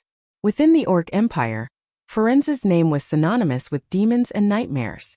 It could be said that he was feared by everyone and cursed by everyone. Even within the empire, Firenze's reputation was similarly outstanding. This person didn't have the etiquette and elegance that a noble should have.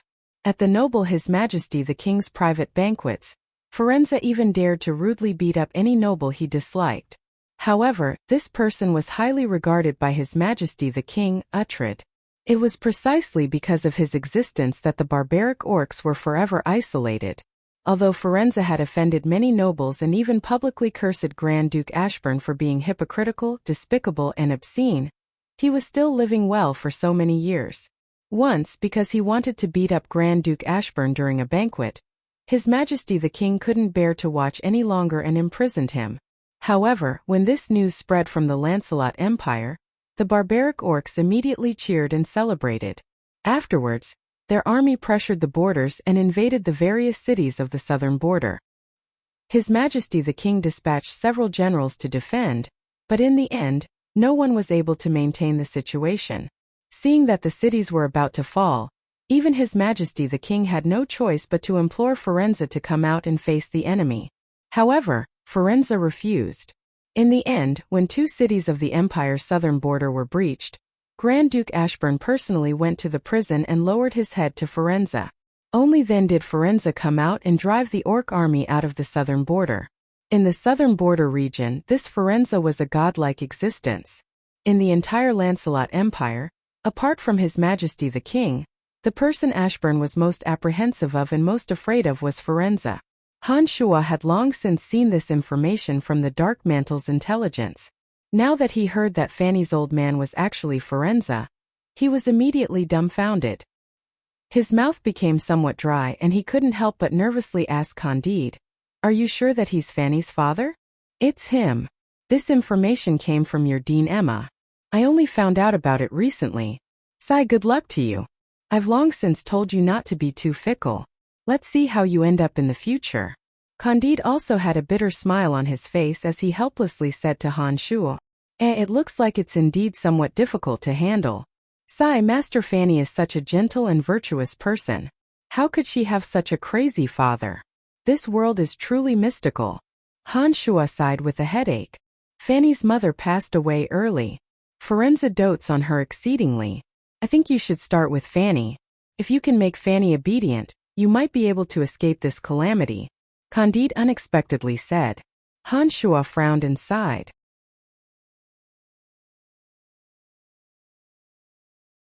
Then an idea flashed through his mind as he suddenly asked Candide, if I can deal with Emily, Phoebe and Fanny. Emily has old Han's family and Amy's behind her. In addition, there's Sacred Swordmaster Corel and that lunatic Forenza. If there's also our entire Dark Mantle, do you think Lawrence has any hope of inheriting the throne if I help him? Candide's body trembled when he heard these words. His gaze towards Han Shuo grew brighter and brighter. After a long while, he finally opened his mouth and said, if you really think so, then Lawrence has great hope. If Madame Grace also helps him, this is practically in the bag. Oh right, do you think Lawrence knows about the matters between you and the three women? Han Shuo stared blankly for a moment. He carefully thought for a while and nodded, saying, I think Lawrence should know about the relationship between me and the three women. However, he has never said much about it. Candide was frightened. After a while, he suddenly sighed. It looks like Lawrence is the most powerful among the princes. I can clearly tell you that Lawrence also knows about Fanny's identity. No wonder Lawrence spared no effort to help and rope you in these past few years. If Lawrence had long since calculated this day, then that brat Lawrence is really too terrifying. After hearing Candide's words, Han Shuo was secretly a bit apprehensive. After carefully recalling the process of meeting Lawrence, Han Shuo couldn't help but be surprised to discover that what Candide said was very likely the truth. However, no matter what, Lawrence had always been helping him. It was also because of Lawrence's existence that Han Shuo was able to climb to his current position so quickly. After a moment of silence, Han Shuo smiled and said, it looks like Lawrence is the most capable person. I think my choice might be correct. Only such a far-sighted person would be able to distinguish himself in the struggle for power. Perhaps your choice might really be correct. Forget it. I'll wait for Madame Grace's decision. Candide sighed and said to Han Shuo with a bit of a headache. To Candide, Grace's judgment, who could clearly see the future, was the most correct. Other than that, no other decision was safe. If Han Shuo could grasp all three forces, there might really be hope to help Lawrence seize power. However, this was only hope. Oh right, His Majesty's body is becoming weaker and weaker. He shouldn't be able to hold on for much longer. The last time I went to see His Majesty still couldn't forget about your miraculous martial technique and was trying to understand it in hopes of using it in the military. What do you think about this matter? Candide thought for a moment and asked Han Shuo, I will carefully consider this matter and give you an answer after a period of time. Han Shuo already knew that King Uhtred would definitely mention this matter. To Han Shuo, demonic arts was his greatest secret. However, if he wanted to establish a demonic sect in this world, Han Shuo becoming its master wasn't necessarily something that couldn't be considered.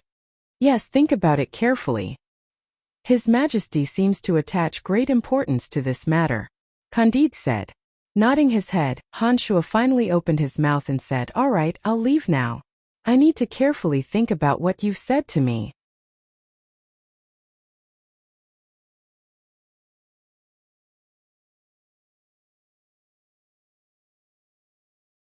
Chapter 381.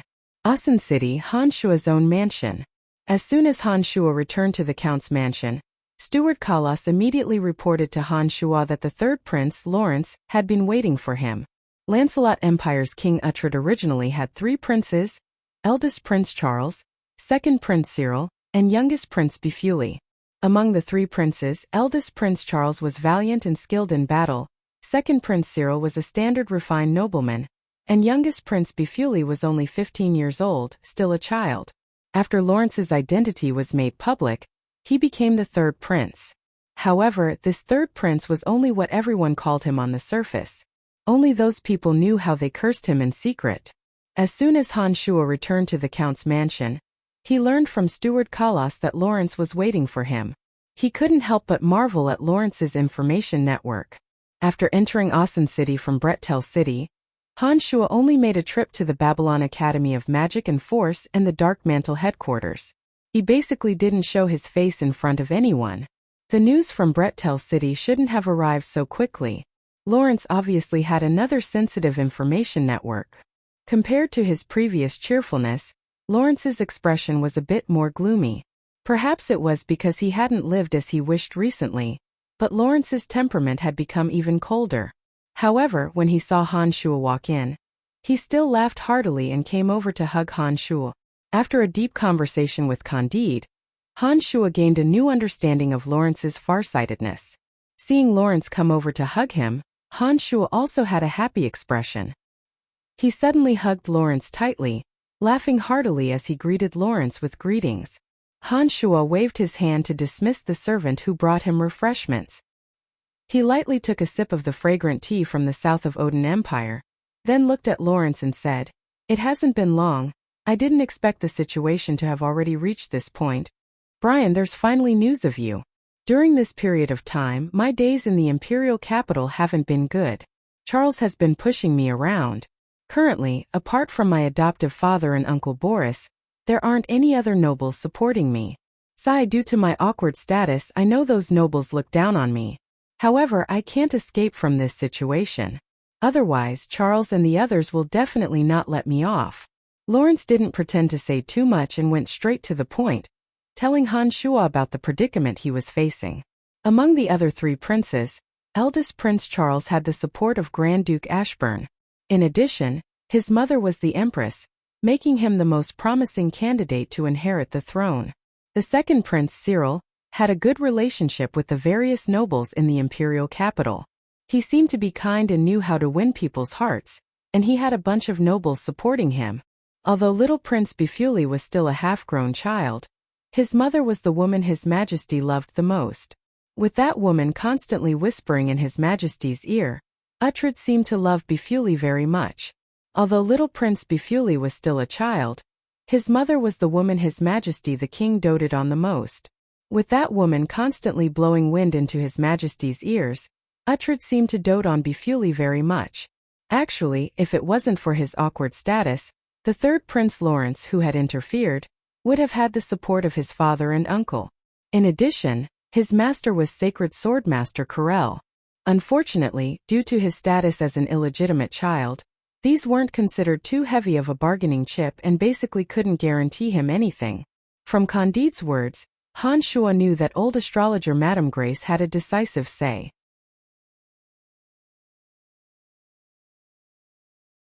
The reason why Lawrence's master Corel hadn't expressed his stance seemed to be because he was waiting for astrologer Madame Grace's opinion.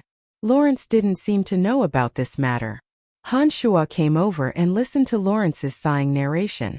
After a while, Han Shuo opened his mouth and said, "I've just returned from the Dark Mantle and obtained an extremely important piece of information. There's a senior astrologer Madame Grace in the Dark Mantle. One word from her can bring you enormous benefits. The reason why your master hasn't expressed his stance yet is perhaps due to consideration for the Lancelot Empire's overall situation." After Han Shuo described what he had seen and heard in the Dark Mantle to Lawrence, Lawrence knitted his brows and pondered for a while. He then looked deeply at Han Shuo and said, "Thank you, Brian. This piece of information is extremely important. Madame Grace is my father's personal astrologer. I've heard some rumors about her. However, astrology is too vague and insubstantial. No matter what, I must make early preparations." Nodding his head, Han Shuo understood that for some people who were passionate about power, that mysterious astrology wasn't something they would fuss over too much. Taking this incident as an example, in addition to the fact that old astrologer Grace had said that Lawrence would be able to bring prosperity to the Lancelot Empire, the other three princes would definitely not allow themselves to be captured without a fight and willingly hand over the throne to Lawrence. The mysterious astrology was only a part of it. For those who strived for power, they absolutely weren't people who were willing to bow their heads to fate. Lawrence was precisely this kind of person. Listening to his words, Han Shuo couldn't help but nod inwardly. Thinking of Lawrence's deep foresight, Han Shuo knew that Lawrence wasn't someone easy to deal with. However, Han Shuo's choice was Lawrence. The more difficult Lawrence was to deal with, the more at ease Han Shuo felt. Hearing Han Shuo's words, he smiled and nodded, saying, "Don't worry. No matter what the final outcome of astrology is, Brett tells City and I will always stand on your side. Who cares if it's some kind of prophecy or divination, we will still fight it out. Of course, if the situation is favorable to us, then it will naturally be a bit better. Thank you, Brian. If I can inherit the throne, the Dark Mantle will only have you as a big shot in the future." Lawrence solemnly promised Han Shuo. "I don't care about your future promises. I only care about the help you've given me in the past and the friendship between us. That's why I will spare no effort to help you." Han Shuo smiled as he explained to Lawrence. The future was always the hardest to predict. Nothing was absolute. Promises about the future were the same as astrology, they were all illusory. It looks like I should start from Madame Grace's side. Although I know that doing so might be futile, I still need to try.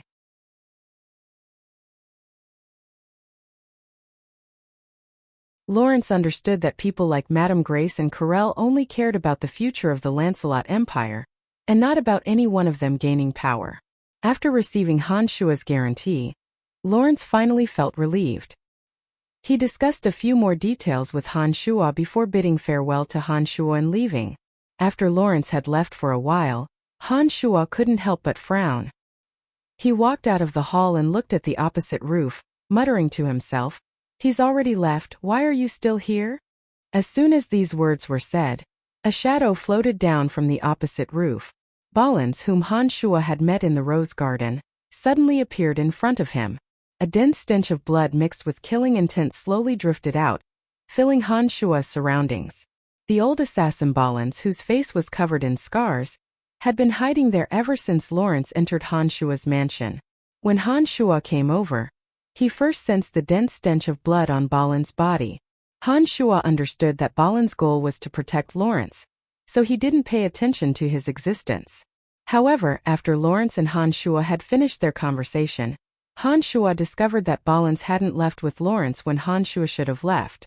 That was why he walked out and questioned Balins as if he was talking to himself. "How were you able to discover my exact location?" Balin's eyes focused on Han Shuo's body. A murderous aura emanated from his body as he questioned Han Shuo with some doubt. Han Shuo knew that it was because his hands were covered in blood, and he had deliberately trained in this aspect that his murderous aura naturally permeated the air. It wasn't because he had killing intent in his heart. Han Shuo smiled faintly and said, "The murderous aura on your body is too heavy, and you don't know how to completely conceal your aura. Naturally, you can be sensed by experts. I think you've stopped being an assassin ever since you started training your murderous aura, right?" A top-notch assassin had to be able to completely conceal their murderous aura. Only in this way would they be able to finish off their target with a single strike before they could even react. Balins used to be a top-notch assassin. However, it was obvious that he had focused on researching how to use his murderous aura. Slowly, his murderous aura became uncontrollable, and the smell of blood on his body became heavier and heavier. For a top-notch assassin, this was a flaw. Balins couldn't help but stare blankly when he heard Han Shuo's words. He then replied, "That's right. When I discovered that I could no longer conceal my aura, I stopped being an assassin. However, my murderous aura is able to destroy the enemy's willpower in actual combat. In a real battle, I have the absolute advantage. Even two people may not be my match." This person was actually a good seedling. With his current physical condition, he would be able to cultivate demonic arts with twice the effort and half the result. If Han Shuo was to guide him carefully and specialize in a demonic art of the god-slaying path, he would definitely become an extraordinary figure. His strength would also improve by leaps and bounds. "Actually, I have a method to conceal the murderous aura on your body, as well as a method to better control and utilize it. This kind of path that you're exploring on your own has some similarities with the martial technique that I cultivate. If you cultivate according to my method, you will definitely be able to greatly increase your strength in a short period of time. In addition, you will also have unlimited potential to expand." Han Shuo suddenly recalled that Uhtred had once told him to spread the martial technique. This Balance was indeed a suitable candidate. However, the only thing that made Han Shuo somewhat apprehensive was the relationship between Balance and Sacred Swordmaster Corel.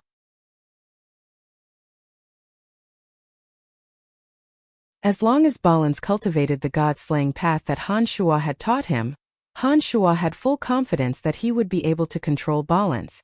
In the future, he would be able to make Balance his loyal lackey. Therefore Han Shuo began to probe.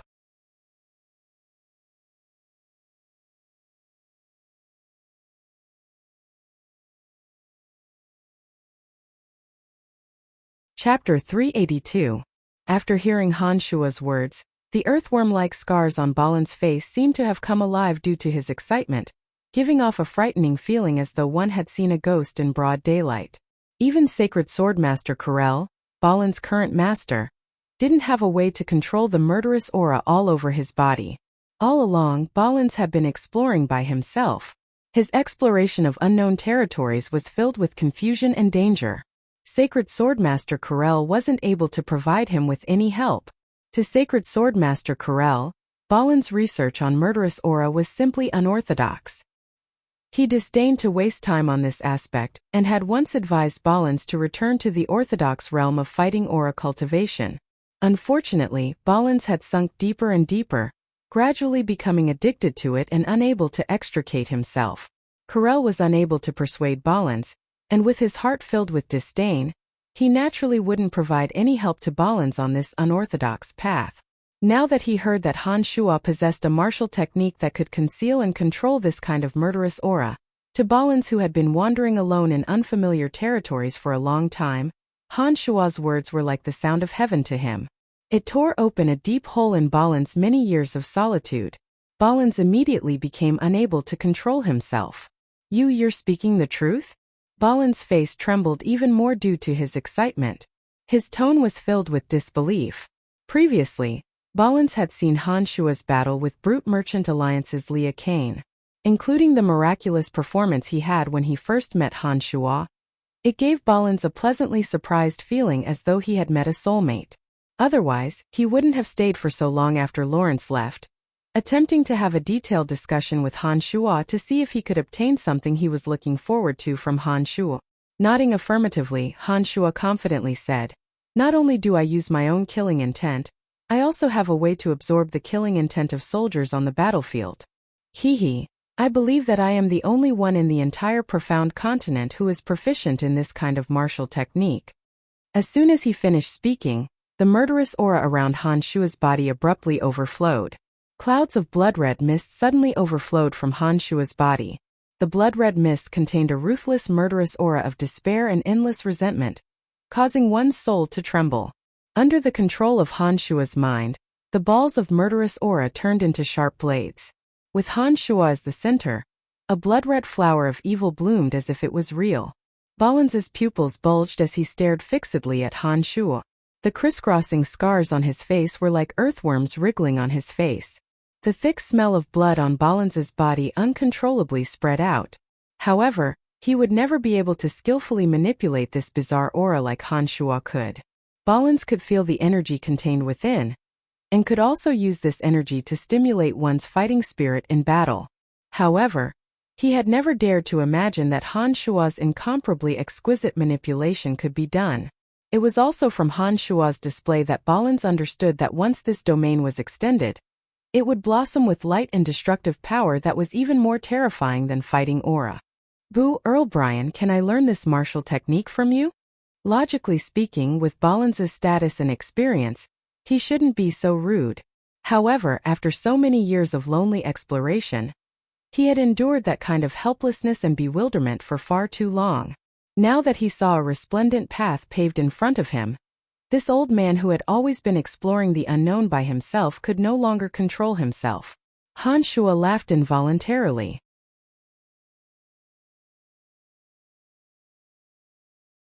He shook his head and said to Balance apologetically, Old Mr. Balance, you must be joking. Not to mention this kind of miraculous martial technique, even the most widespread fighting aura in the profound continent isn't that easy for an ordinary person to cultivate. Balens's eyes were filled with unconcealable sadness. Sighing, Balens said in a bitter voice, "I'm sorry I was too abrupt. However, I really hope to be able to cultivate this martial technique, no matter how great the price I have to pay. In this world, perhaps you are the only one who can give me pointers on this lonely path. I have experienced too much the dangers and pain of exploring helplessly by myself." Han Shuo, who was staring at the old man's eyes, could clearly see every trace of emotion flowing through his pupils. After Balens's heartfelt words, Han Shuo knitted his brows and thought hard for a while. He then hesitated for a while, his brows still tightly knitted as he muttered to himself, "Actually, when my teacher left behind this martial technique, he didn't say that it couldn't be taught to outsiders." Balens, who had just been pushed to rock bottom, had a delighted expression when he heard this. He looked at Han Shuo excitedly and probed, "Boo Brian, you." Balens was somewhat incoherent in his shock. However, Han Shuo knew what he wanted to express. As though seriously considering for a while, Han Shuo came to a sudden realization and said, "It's not impossible for you to cultivate this martial technique. However, you must join our branch. Consider it as me accepting a disciple in place of my deceased teacher. However, you have always been following Mr. Corell, and even considered yourself a servant. I don't think this is very appropriate. Seems that it's impossible." "No, it's possible, it's possible." Balens hastily cried out in surprise. Under Han Shuo's astonished gaze, Balens immediately explained, "I have followed Master for a period of 5 years. In order to repay his kindness, I have already stayed by Master's side for 7 years. Although I am still willing to stay by Master's side, I am currently a free person.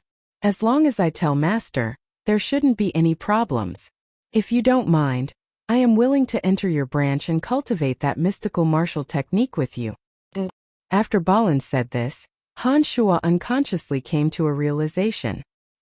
He didn't expect that this Balens would still be willing to stay by Sacred Swordmaster Carol's side even though he was already free. It seemed that this person was a very suitable lackey for Han Shuo. According to logic, there shouldn't be any problems with this matter. However, Han Shuo still had some misgivings about Sacred Swordmaster Corell. He was somewhat worried that he would become enemies with Corell because of this matter. However, Han Shuo believed that with his current strength, he didn't need to fear that Sacred Swordmaster Corell.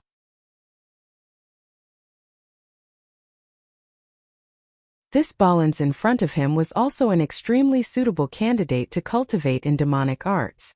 After hesitating for a moment, Han Shuo opened his mouth and explained to Balens, "It's best that you reconsider. You should know that once you cultivate martial techniques with me, you will be restricted by me. Our branch also has many rules. As a senior, I have the authority to make you do things that you are unwilling to do. If you refuse, you will be going against the teacher's teachings. I have the authority to take back the martial technique that you cultivate.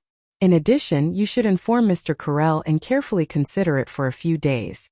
After you have thoroughly considered it and made a decision, there is no harm in finding me again to have a proper discussion." When Han Shuo said this, Balens's eyes gradually regained their clarity. Balens, who had lived for many years, naturally wasn't a fool who couldn't see the situation clearly. Although his heart was in a mess because of Han Shuo's martial technique, when Han Shuo mentioned the teacher's teachings and restrictions, Balens immediately understood the meaning that Han Shuo wanted to express. Everyone has to listen to me, regardless of whether it's right or wrong. This was actually the same as serving his current master Corell. With the identity of a servant, he would take care of everything for his master. No matter if it was murder, arson or robbery, as long as his master gave the order, he would do his utmost to carry it out. This was also what Han Shuo wanted to express. After Balens's eyes regained their clarity, he began to truly weigh the pros and cons. From Han Shuo, he saw ambition that was unwilling to be left out. Furthermore, the baleful aura around Han Shuo didn't seem like a benevolent and good person like Corell. Once he and Han Shuo got together, it seemed like he would definitely return to his old profession and do some bloody business that couldn't see the light of day. However, what Corell couldn't give him, Han Shuo could. On the other hand, compared to the benevolent and kind Sacred Swordmaster Corell, Han Shuo seemed to be more to his liking. Balens, whose hands were stained with blood, cherished the wonderful taste of slaughter. Due to his uncontrollable study of killing intent, He became intoxicated with slaughter, unable to extricate himself. Having stayed by Carol's side for many years, Balin still couldn't forget that taste. Han Shua's appearance could give him another path, a path that he longed for.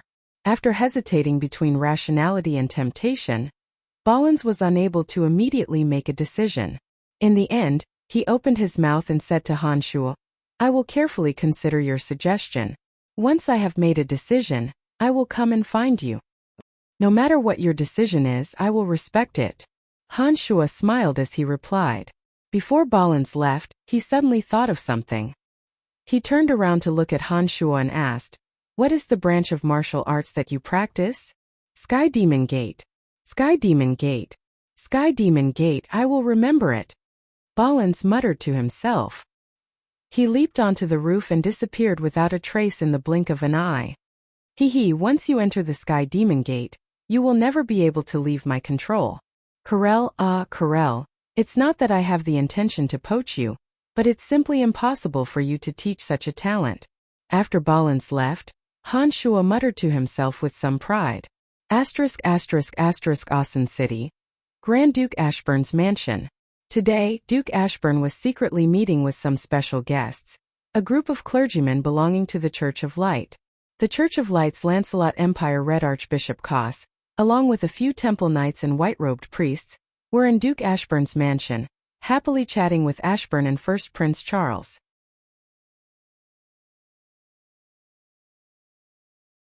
As the most influential religious organization on the continent, the Church of Light had various military organizations in many countries on the profound continent. Any country that had a temple of light would have holy knights guarding it. Depending on the size of the temple, the number of holy knights guarding it would vary. In the Odin Empire, the headquarters of the Church of Light, the Temple of the God of Light had tens of thousands of temple knights. For many years, the continent had always had the existence of 10 great knight orders. The temple knights of the Church of Light had always had an illustrious reputation. There were even rumors in the outside world that the temple knights were the strongest knight order in the continent. Apart from that, the strength of the Church of Light's numerous light priests was equally astonishing. For example, a person like Red Archbishop Koss who possessed a divine weapon was a nightmare to anyone, especially some dark and necromancy mages. When they encountered Red Archbishop Koss who possessed a divine weapon, they basically allowed Koss to proclaim the greatness of the God of Light, proving their lowliness. The power of religion was inconceivably strong in the profound continent. Faith was the most illusory and difficult to understand thing. It could often cause a normal person to become crazy and paranoid, and then do some unreasonable things. What the Church of Light was most adept at was using the power of faith to give ignorant people, and even aristocrats, a direction that wasn't necessarily correct. In the Lancelot Empire, the power of the Church of Light similarly couldn't be underestimated. Every city in the Lancelot Empire had a temple of the Church of Light. Where there was a temple, there would naturally be the armed forces of the Church of Light. Those private forces that completely believed in the God of Light were actually an unstable factor for any empire. However, perhaps it was because the influence of the Church of Light was too great. In any country, the Church of Light's private armed forces were actually a legal existence. This was the voice and need of those who believed in the God of Light. Even His Majesty Uhtred of the Lancelot Empire had tacitly approved of it. Fortunately, the Church of Light wasn't the main church in the Lancelot Empire. Other than that, the people also believed in the goddess of nature, the goddess of ice, and other gods. These messy churches were distributed in every city in the Lancelot Empire, but they were unable to shake the foundation of the empire. When the Lancelot Empire sunk into the struggle for power among the princes, there were times when religions had no choice but to make a choice. The correct choice could bring direct benefits to their own church, and it was even possible for them to dominate the Lancelot Empire. It was precisely because Koss had taken a fancy to eldest Prince Charles that he appeared in Duke Ashburn's mansion.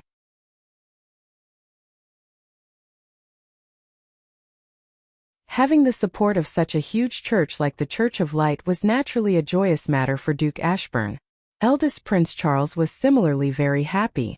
As an Orthodox knight, he originally had a favorable impression of the Church of Light. When the Church of Light intended to help him, this favorable impression would naturally multiply.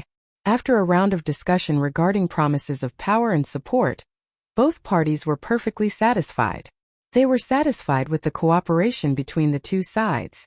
While Duke Ashburn and eldest Prince Charles were warmly entertaining these members of the clergy, Cos suddenly sighed and said, "Brettel City's Earl Brian, I wonder what his lordship thinks of this?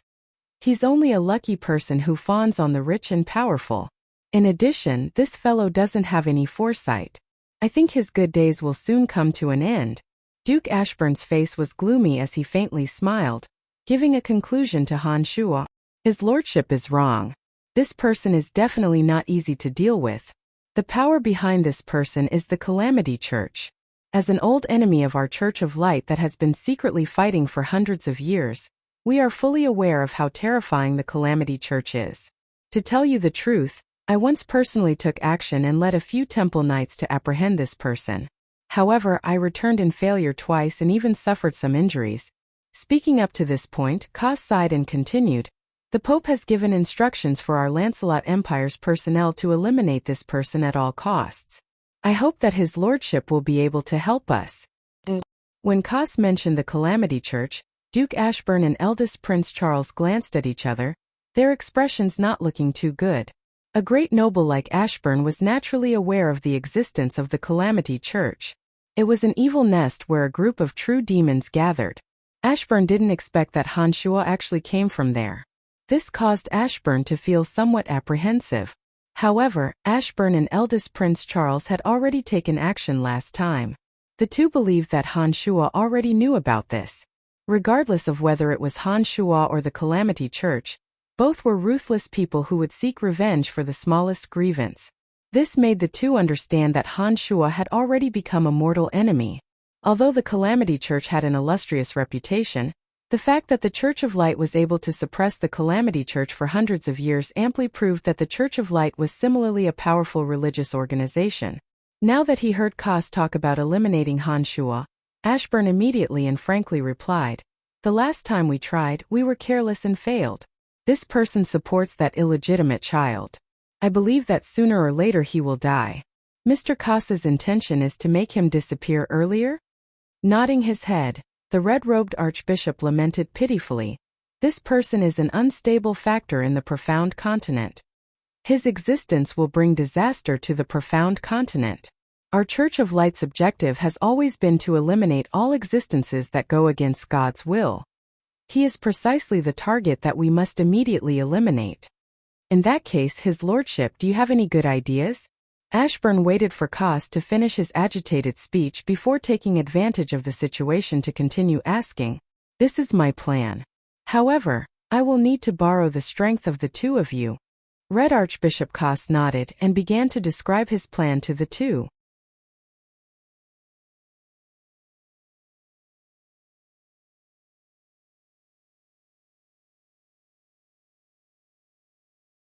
Chapter 383. Asen City, Count Han Shuo's mansion. In a secret room, Han Shuo held the white bone staff and chanted a necromancy incantation. After a long and tedious incantation, a mummy lord stood in front of Han Shuo. The mummy lord stared at Han Shuo in a stupefied manner. The entire secret room was suddenly shrouded with a dense aura of death overflowing from his body. Of the three summoning techniques of the Grand Magus realm, Han Shuo had already grasped two of them. He could skillfully summon both the Old Fei Fei and the Mummy Lord. Only the Bone Demon summoning technique, due to his lack of understanding of the Bone Demon's body structure and habits, Han Shuo was temporarily unable to successfully summon it into this world. After an order was issued, the Mummy Lord unwillingly brandished the corpse ribbons that had been wrapped around its body for who knows how many years. It moved its body in front of Han Shuo according to Han Shuo's command.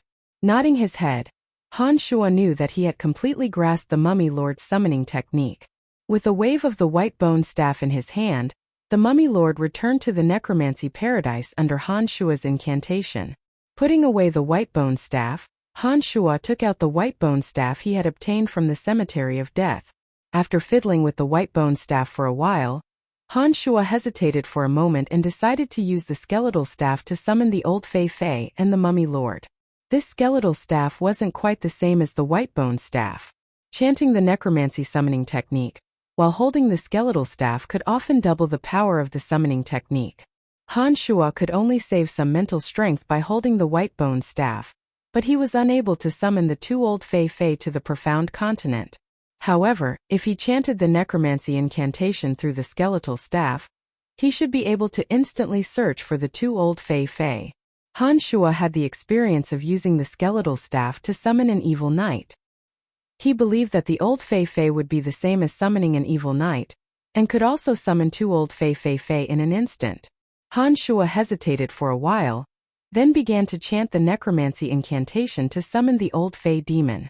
When Han Shuo's incantation connected to the necromancy paradise and the syllables were chanting to search for the old Fei demon, Han Shuo's spiritual world suddenly sensed two distant targets. These two targets were both old Fei demons. However, the distance between the two old Fei demons was incomparably far. In a split second, the two old Fei demons simultaneously sensed the existence of Han Shuo. That aura that threatened their freedom poured into their souls, causing the two old Fei demons to instinctively struggle. Han Shuo was terrified. He first focused his mental strength on one old Fei demon to suppress it. As the other old Fei demon was too far away, Han Shuo's mental strength couldn't focus on it at the same time. He was somewhat dizzy from the other old Fei demon's frantic resistance. It was precisely because of this that Han Shuo's suppression became somewhat strenuous. At this moment, Han Shuo realized that he had overlooked a crucial problem. The temperament of the old Fei demons was vastly different from that of the evil knights. Although the evil knights were similarly high-ranked undead creatures, they were extremely numerous in the netherworld. In addition, the evil knights were considered to prefer to live in groups. When Han Shuo used the skeletal staff to summon the evil knights, he would often find 2 or 3 evil knights at the same location and summon them to the profound continent. However, the old Fei demons, which were even higher-ranked existences, weren't as common in the netherworld as the evil knights.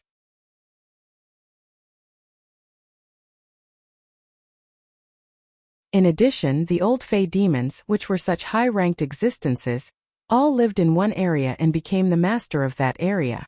Basically, it was very rare for 2 old Fei demons to live together in the same area. Han Shuo had overlooked this point. When the skeletal staff's incantation was launched, it immediately sensed the 2 old Fei demons that were separated by thousands of miles. As the distance between the 2 old Fei demons was too great, Han Shuo simply couldn't attend to both of them at the same time. The old Fei demons were undead creatures with extremely powerful souls. When Han Shuo focused on one of them, the other old Fei demon suddenly rose in revolt, causing Han Shuo's mental strength to be somewhat unable to suppress it. This scene really happened too quickly. The time it took for the necromancy summoning to end was too short. Because Han Shuo hadn't anticipated the current situation, he simply didn't have a way to deal with it in a short period of time. When the 2 old Fei demons sensed that Han Shuo's mental strength was somewhat chaotic, they even more frantically rose in revolt. His mind suddenly felt a sharp pain. In a daze, Han Shuo's consciousness was somewhat scattered. He felt that he had instead become a strand of a peculiar existence.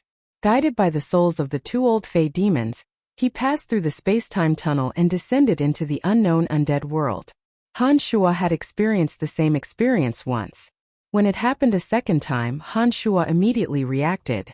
His mental strength tightly wrapped around that strand of consciousness, preventing it from being invaded by the harmful substances of the space-time tunnel. He couldn't help but descend into that deathly still and mysterious world. In a world that seemed to be eternally gray, white, and black, a thick layer of gray clouds covered the horizon. This was a deathly still forest filled with swamps and withered trees. Those withered trees seemed to have experienced the merciless metamorphosis of tens of thousands of years.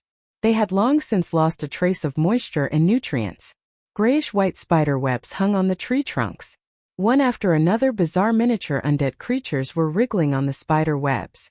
In the swamps that covered the ground, the aura of death pervaded everywhere. Strange bubbles gurgled from within the swamps. From time to time, 1 or 2 zombies would stiffly crawl out from the swamps, aimlessly wandering around the empty and silent netherworld. The netherworld paradise was the home of the undead. The eternal aura of death had always been tirelessly nurturing all kinds of undead creatures. After every undead creature disappeared, The aura of death on their bodies would return to this world. After experiencing thousands of years of bizarre evolution, they would once again become other undead creatures. Han Shua's consciousness gradually recovered. Slowly, Han Shua looked around the deathly still scene that covered the swamps.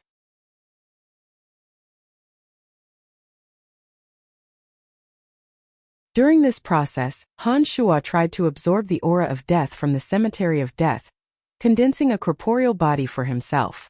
However, Han Shua's entire body was floating in the air. Suddenly, Han Shua sensed the existence of Little Skull and the others. God knows how far away from here Han Shua could clearly sense the existence of Little Skull, the Earth Elite Zombie, and the others. However, he could only sense the aura of the 3 evil knights that he had refined later on. Howl! Lowly existence, you trespassed into my world without permission. I want you to suffer the burning of my wrath. Suddenly, an incomparably angry and shrill voice sounded in Han Shua's ears. This roar was filled with anger, giving Han Shua a big fright. Using his consciousness, Han Shua discovered a shadow rapidly approaching from the left. Han Shua focused his attention and discovered that it was actually one of the old Fey demons that he had just tried to summon. Surrounding this old Fey demon were hundreds of low-ranked undead creatures. Among them were ghouls, skeletal warriors, zombies, and even 3 hate demons. It seemed that this old Fey demon should be the overlord of this place. He still remembered the aura on Han Shua's body. When he suddenly discovered that Han Shua's soul had appeared in his territory, this old Fey demon suddenly flew into a violent rage. He immediately followed the aura on Han Shua's body that he had just sensed and rushed towards Han Shua at top speed. In the netherworld, the old Fey demon's strength could be displayed to the fullest. The rich aura of death everywhere could provide him with sufficient energy.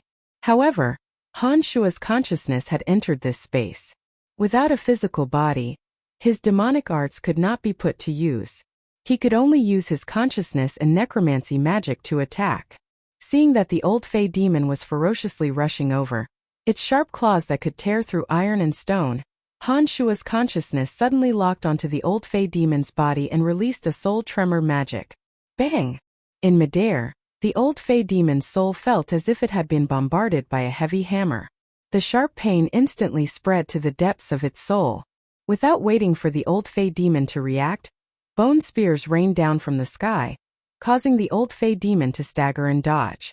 This was followed by another soul tremor magic, instantly stunning the old Fey demon. However, the soul of an old Fey demon that had sufficient aura of death in this other world was also very powerful.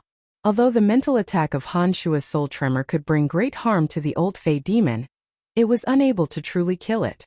In addition, the bone spears could only leave a few white scars on the old Fey demon's body, and were unable to pierce through this high-ranked undead creature. In a place like this, Han Shua's mental strength was not limitless. If this situation continued, there would come a time when Han Shua's mental strength would be exhausted. At that time, the old Fey demon would no longer be under Han Shua's control.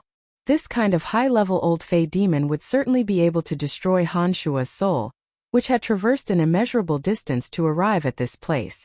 After a row of bone spears and soul tremor magic, a bone prison suddenly formed, temporarily imprisoning the old Fey demon inside.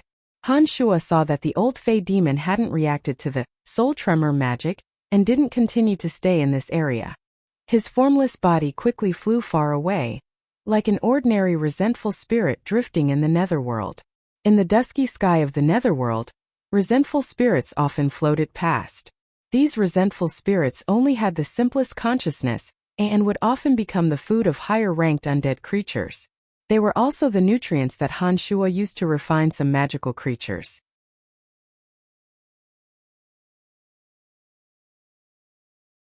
Han Shua didn't expect that there would be a day when he arrived in the netherworld, and that resentful spirits would actually rush over to besiege him. 5 misty white resentful spirits suddenly surrounded Han Shua. These 5 resentful spirits sensed that Han Shua's aura was different from theirs. It was as if they regarded Han Shua as a different species and tried to attack Han Shua. The formless Han Shua looked at the 5 resentful spirits coming over. From their simple consciousness, he could sense that the 5 resentful spirits were coming over. Han Shua only mobilized a very small portion of his mental strength and released the soul tremor magic. The 5 resentful spirits all turned into gray smoke with a poo sound, turning into a deathly aura and returning to the earth. The rows of resentful spirits further away sensed the powerful energy that instantly erupted from Han Shua's body, and immediately classified Han Shua as a higher-ranked undead creature. Each and every one of them avoided Han Shua from afar. Not a single resentful spirit dared to approach Han Shua anymore. On the peak of a towering dead mountain, who knew how far away from Han Shua was a majestic undead palace. Within a tall palace with a strict hierarchy, on the highest flight of stairs, Little Skull sat upright on an incomparably huge throne covered in spikes. Beside Little Skull were the Earth, Fire, and Wood elite zombies, as well as a somewhat timid water elite zombie. Extending below Little Skull's feet were 6 evil knights and 2 bone devils, including the mummy lord that Han Shua had subdued last time. They all knelt on one knee and lowered their heads to face Little Skull.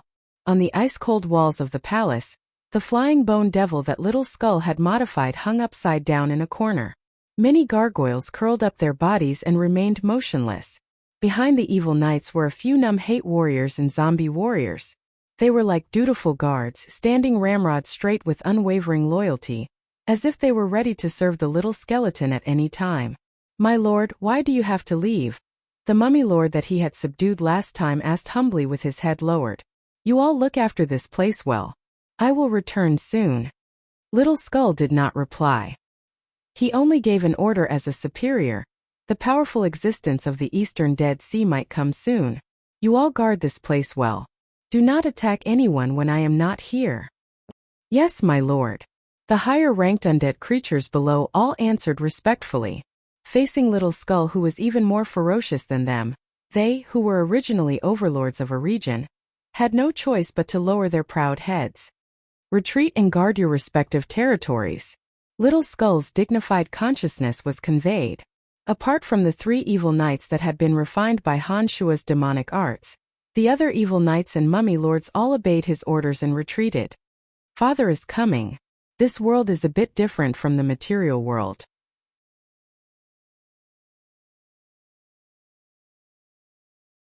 Without a physical body, Father might encounter danger.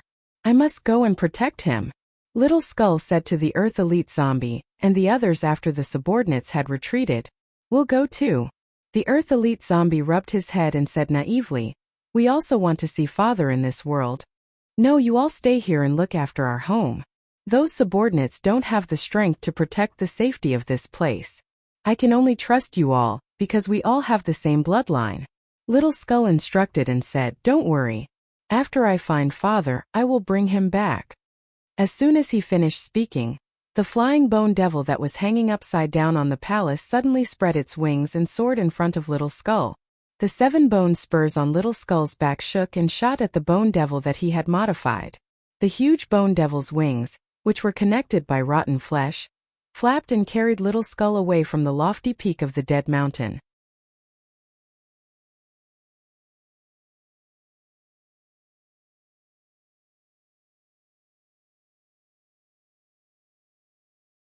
Chapter 384. The boundless netherworld was always gray, always monotonous in color. There were all kinds of undead creatures, fighting and killing each other endlessly.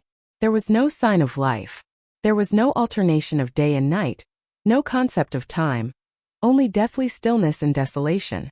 Above the barren land and gray sky, the undead creatures followed their ancient beliefs and fought tirelessly for a vaster territory. However, they did not know the purpose of all this. Han Shua followed his connection with the Little Skull, and floated in the direction of the Little Skull. Since there was no concept of time, Han Shua did not know how long he had been in this world. As he walked in the direction of the Little Skull, Han Shua encountered all kinds of undead creatures along the way. Many of these undead creatures had extended their sharp claws and fangs at Han Shua in an attempt to devour the weak and small Han Shua. Low-level undead creatures would often be destroyed by Han Shua's soul tremor magic that could directly impact the soul. As for the higher-level undead creatures, Han Shua's consciousness could sense their existence. Through this, Han Shua could determine the strength of these undead creatures. He would take the initiative to avoid these ancient undead creatures, detour around their territory, and continue in the direction of the Little Skull. After what seemed like a few days, Han Shuo sensed that the little skull was getting closer and closer to him. Based on the connection between the two, he knew that the little skull was rushing in his direction. This made Han Shuo feel a little touched. He was touched that the little skull had come all the way here to find him without any orders. In the netherworld where the aura of death was incomparably dense, Han Shuo, who was only in the form of a ghost, had been constantly refining his consciousness. He tried to use the power of his demonic consciousness to manipulate the aura of death in this world. Gradually, Han Shuo even began to grasp some insights. Demonic cultivators had the reputation of being immortal, as long as their consciousness was indestructible. After reaching the separate demon realm, the soul would become a consciousness, possessing many special uses. Even if the physical body of a demonic cultivator was destroyed, as long as the consciousness was strong enough to attach to another body, they could use the new body to cultivate demonic arts again. After spending 100 years, they could recover to their original state. After escaping into this strange world, on one hand, Han Shuo was looking for a way to return to the profound continent. On the other hand, he was using this strand of consciousness to find a way to increase his strength. Before he could find a way to return to the profound continent, Han Shuo first needed to ensure that he could survive in this strange world. Slowly, Han Shuo discovered that his consciousness had a miraculous ability to sense the aura of death. As Han Shuo explored, Han Shuo discovered that he could completely absorb and manipulate the aura of death that existed everywhere in this world. He could even condense the aura of death into sharp weapons to attack those undead creatures that had ill intentions towards him. In the beginning, Han Shuo could only condense the aura of death into the form of arrows. Using Han Shuo's consciousness to activate the arrows, they could only pose a threat to some low-level skeletal warriors and zombies. They were even inferior to a simple bone arrow magic. As Han Shuo's consciousness gradually drew upon the aura of death, Han Shuo discovered that as long as he was given enough time, he could completely condense his consciousness into powerful attacks. The strength of those attacks could even surpass the soul tremor that Han Shuo deployed.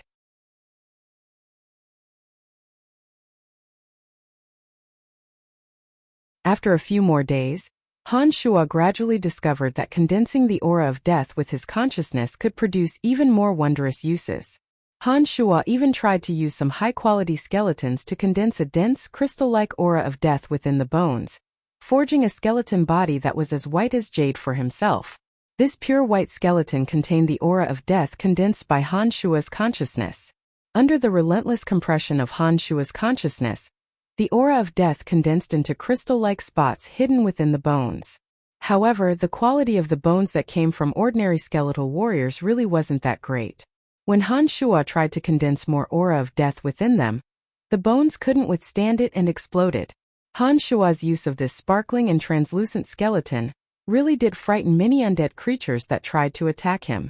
Even a few high-level evil knights retreated in fear when they saw Han Shuo's enormous skeleton flickering with brilliant white light. The evil knights obviously thought that Han Shuo's jade-like skeleton was the Skeleton King, the apex of the undead creature food chain. The Skeleton King was an apex existence just like the bone dragons. The Skeleton King's body contained an incomparably dense aura of death and possessed terrifying strength. Weak undead creatures were simply no match for it. However, Han Shuo knew that this skeleton body condensed purely from the aura of death absolutely couldn't be compared to the Skeleton King's body. Even the bones of a bone demon were much weaker. However, Han Shuo wasn't discouraged. While searching for a way to return to Profound Continent, he continued to silently study the application of his consciousness in this world. He could feel that the distance between him and the little skull was getting closer and closer. When Han Shuo passed by a desolate mountain with a dense aura of death lingering around it, his consciousness suddenly sensed several powerful presences. These presences were abnormally chaotic and unstable, as though a great battle was going on. There were many low-level undead creatures on the outskirts. These undead creatures were fighting each other, obviously from different camps. Looking at the desolate mountain valley from afar, there were clouds of dense blue gas amidst the dense aura of death. The blue gas rose in spirals and slowly spread out from the valley. Some of the low-level undead creatures that were fighting extended their necks to suck in the blue gas, as though it was a delicious feast. In this desolate netherworld, there were very few colors other than gray, white, and black. It had been a few days since Han Shuo entered this world, but this was the first time he saw the existence of blue. This caused Han Shuo to be flabbergasted. Looking at the raging battle in Tanai and sensing the killing between the presences, Han Shuo was somewhat puzzled about the scene inside.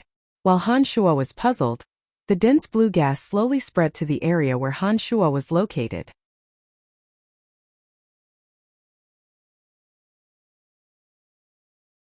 The strands of blue gaseous substance submerged into Han Shuo's consciousness. His consciousness, which had consumed a lot of mental power, seemed to have been replenished and recovered bit by bit. Han Shuo was pleasantly surprised. Originally, he was just passively letting the dense blue gas seep in.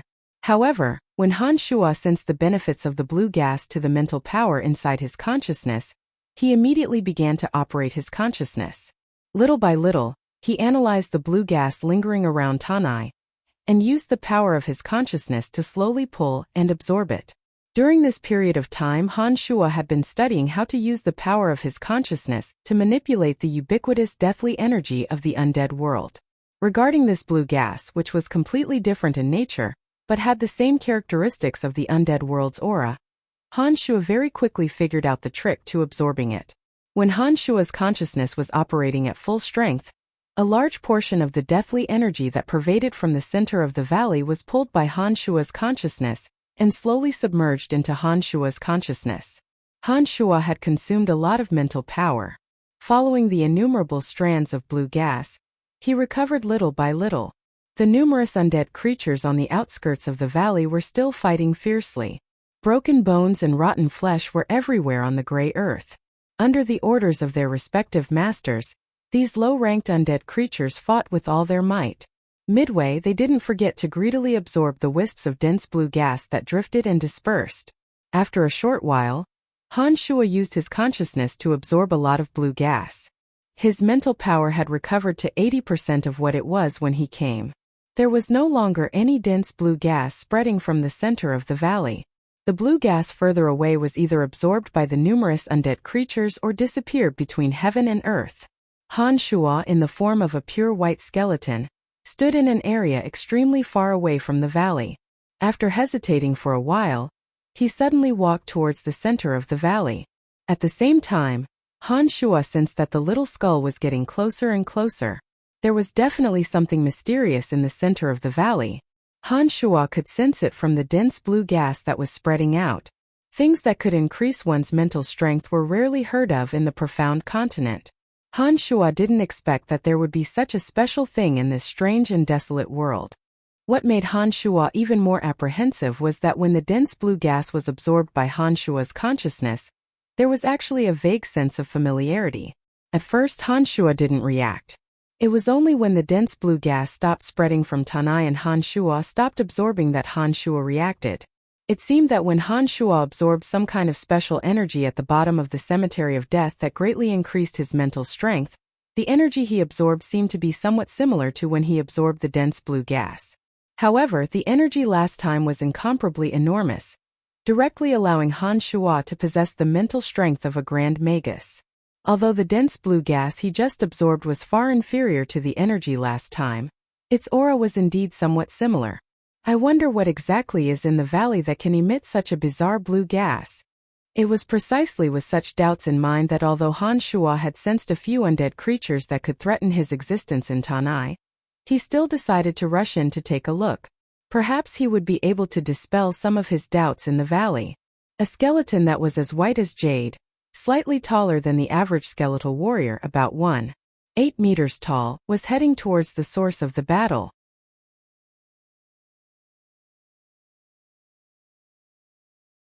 Along the way, many low-level skeletal warriors and zombies immediately split off to attack Han Shuo's condensed body when they saw enemies of different camps approaching.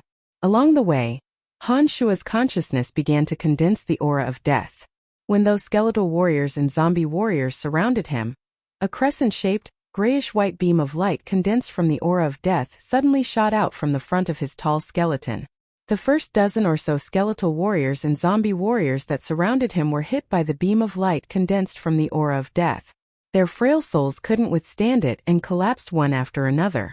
With a burst of creaking sounds, The skeletal warriors' bones fell apart one by one, while the zombie warriors also became a pile of rotten flesh and fell down. A beam of light condensed from the aura of death flashed, and a dozen or so skeletal warriors and zombie warriors fell down. Another group of skeletal warriors and zombie warriors that had originally planned to come over paused for a moment. Then, under the powerful force that Han Shuo deliberately released, they discovered that this skeletal warrior was even taller, and its bones were even more sparkling and translucent. It was not quite the same as their bodies. Many of these low-level undead creatures had never seen what a skeleton king looked like. However, from the moment they were born, their souls had the imprint of this high-level undead creature. When they carefully looked at the body that Han Shuo had condensed, they mistakenly thought that Han Shuo was a skeleton king at the top of the undead creature food chain. A path suddenly automatically opened up.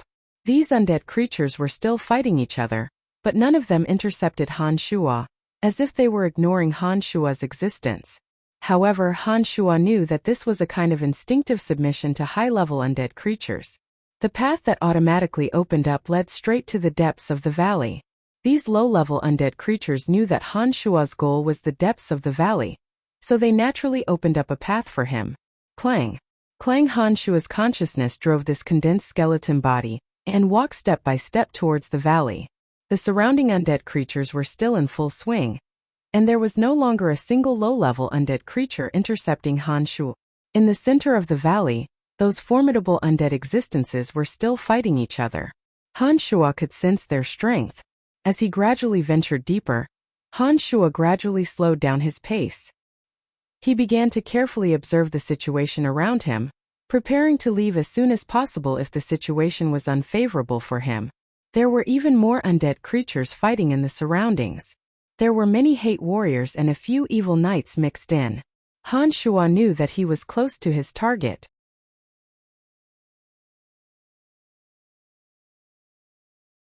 Han Shuo deliberately released a tough stance and passed through these higher-level undead creatures, finally entering the center of the valley.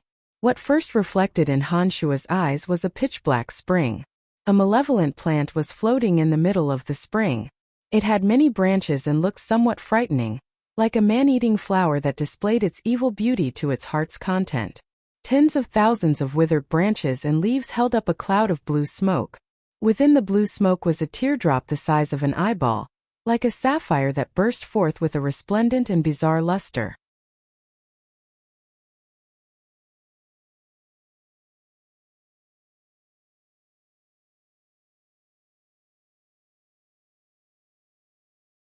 Chapter 385.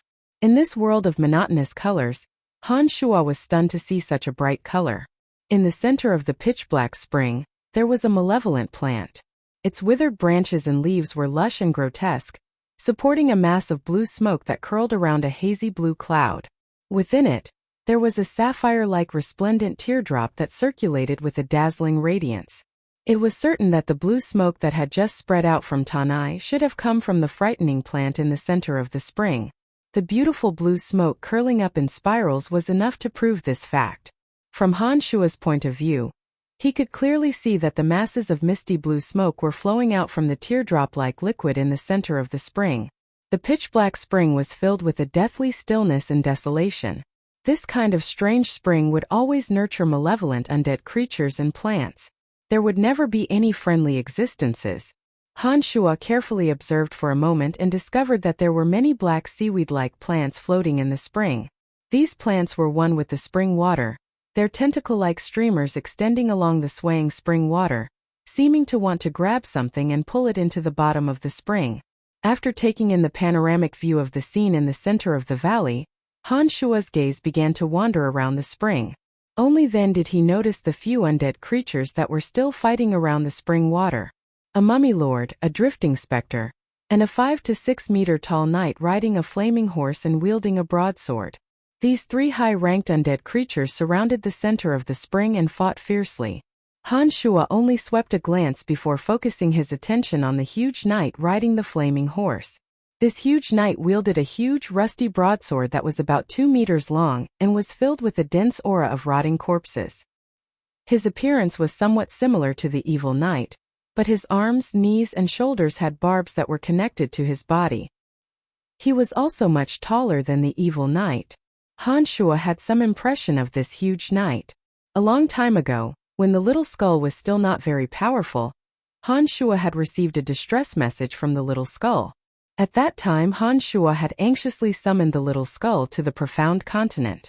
However, due to the power of the contract, Han Shuo could faintly see the powerful undead creature that was chasing after the little skull. That powerful undead creature was this huge knight. This strange knight was able to force the little skull to escape from the other dimension, so its strength was naturally very valiant. Han Shuo had never thought that he would encounter this powerful undead creature in the other dimension. The Mummy Lord and the Drifting Spectre were obviously working together to deal with this huge knight. Han Shuo was very familiar with the Mummy Lord, but the Drifting Spectre was somewhat unfamiliar to Han Shuo. What made Han Shuo feel incomparably astonished was that the Mummy Lord's huge body was carrying a grayish-white sarcophagus. The sarcophagus was just big enough to fit his body. This Mummy Lord was obviously using the sarcophagus as a weapon. He was able to skillfully manipulate the sarcophagus to deal with his enemies. Most of the terrifying knight's 2-meter-long broadsword's attacks were blocked by the sarcophagus. As for the Drifting Spectre, Han Shuo did not know what kind of undead creature it was. However, from this spectre, Han Shuo could sense the most common aura of wraiths that existed in the netherworld. However, the aura of this spectre was thousands of times stronger than that of wraiths. This Drifting Spectre had been hiding behind the Mummy Lord. He was like a mage from the profound continent, using mysterious spells to attack the huge knight.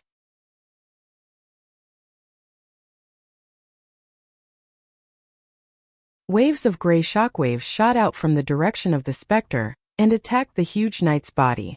Under Han Shuo's attentive gaze, the knight's 2-meter rusty broadsword fiercely stabbed forward. The Mummy Lord swung the carrion belt in his hand, and the floating sarcophagus above his head collided with the broadsword. At this moment, the knight's broadsword landed on the sarcophagus with a terrifying sound, and the sarcophagus suddenly flew up into the sky. The knight took advantage of this opportunity to urge the flaming horse to charge towards the Mummy Lord. The flaming horse beneath him suddenly sprayed out a scorching flame, rolling towards the Mummy Lord. The Mummy Lord was clearly somewhat flustered. The sarcophagus flying above his head obviously could not be quickly mobilized. At this moment, the spectre behind him suddenly transmitted a bizarre soul fluctuation. Thousands of wraiths suddenly swam out from the spectre's body, arranging themselves in a neat square formation in front of the flame aura. They forcibly submerged the flames of the flaming horse and the numerous wraiths. The spectre blocked the flaming horse's flame aura, and the sarcophagus flying into the sky was caught by the Mummy Lord, just in time to block the evil knight's next broadsword attack. The three undead creatures immediately started fighting again, tangled together, with no clear winner or loser to be determined. Around Han Shuo, the lower-ranked undead creatures were still fighting fiercely. These undead creatures could clearly feel the powerful aura on Han Shuo's body, and all of them completely ignored Han Shuo's existence. This allowed Han Shuo to watch the battle without worry, taking in the entirety of the battle between the three strange undead creatures. Han Shuo stared at the spectre for a long time, and suddenly understood. To be able to control so many wraiths and still have the aura of wraiths on its body, this spectre was definitely a high-ranked undead creature that had evolved from wraiths. That especially strange giant knight was very likely to have evolved from an evil knight. In the netherworld, which had a strict hierarchy, high-level creatures generally possessed extremely high combat strength. However, this wasn't absolute. Low-level undead creatures also had the possibility of becoming high-level undead creatures through evolution. For example, a skeleton king that was as powerful as a bone dragon was mostly born by chance and coincidence. However, there were also skeleton kings that were formed from the lowest level of skeletons that had undergone countless evolutions. Although this probability was extremely small, it still existed. In the netherworld, souls could mutually devour each other. If a low-ranked undead creature could devour the soul of a powerful bone dragon, it would be able to greatly advance by a few stages. However, this probability was extremely low.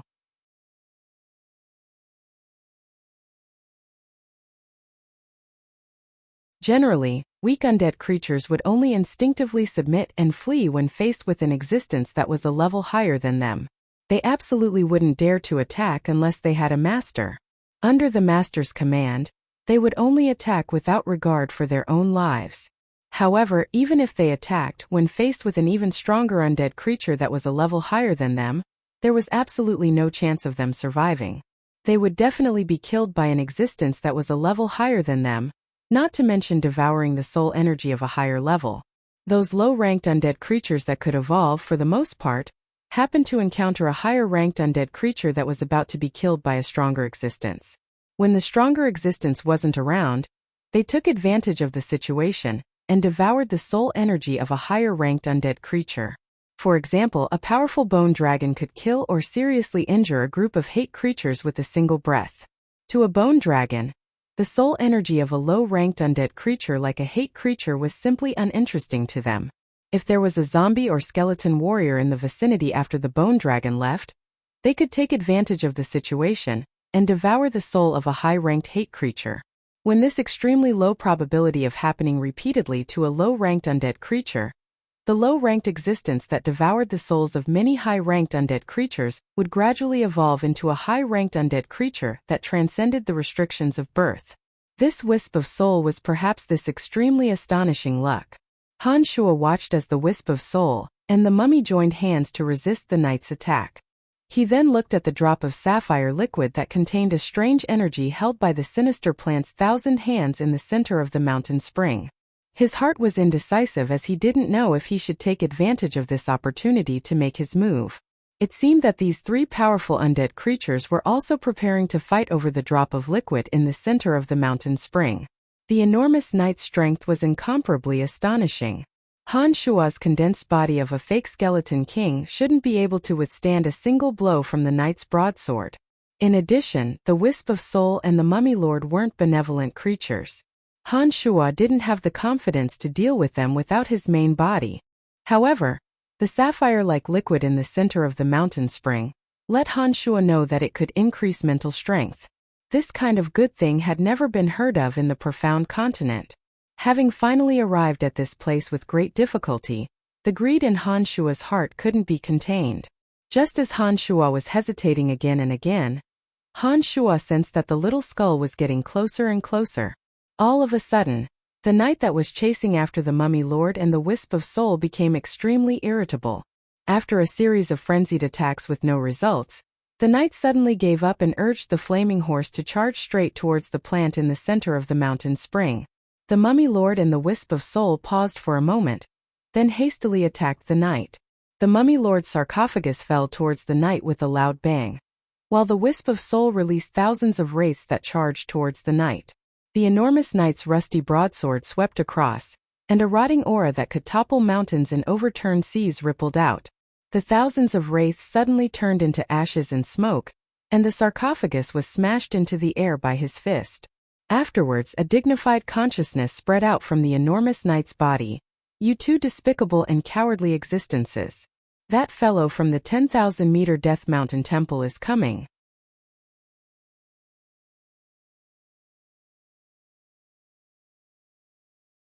You two and I will kill him together.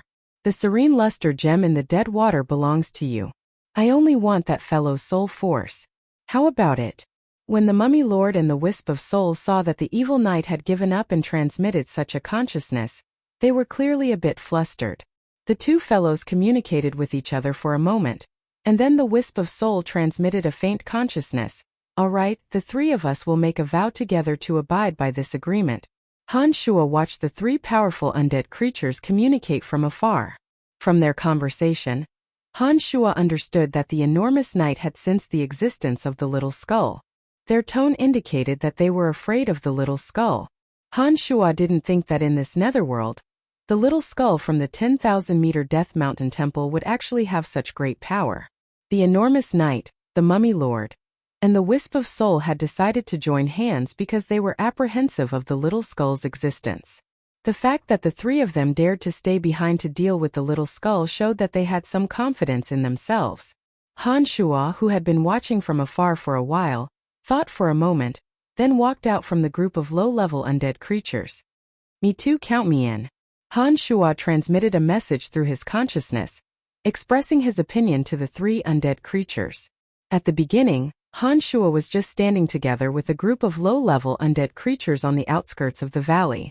Han Shuo, who had been deliberately hiding, watched for a long time. The three undead creatures that had been fighting didn't notice Han Shuo.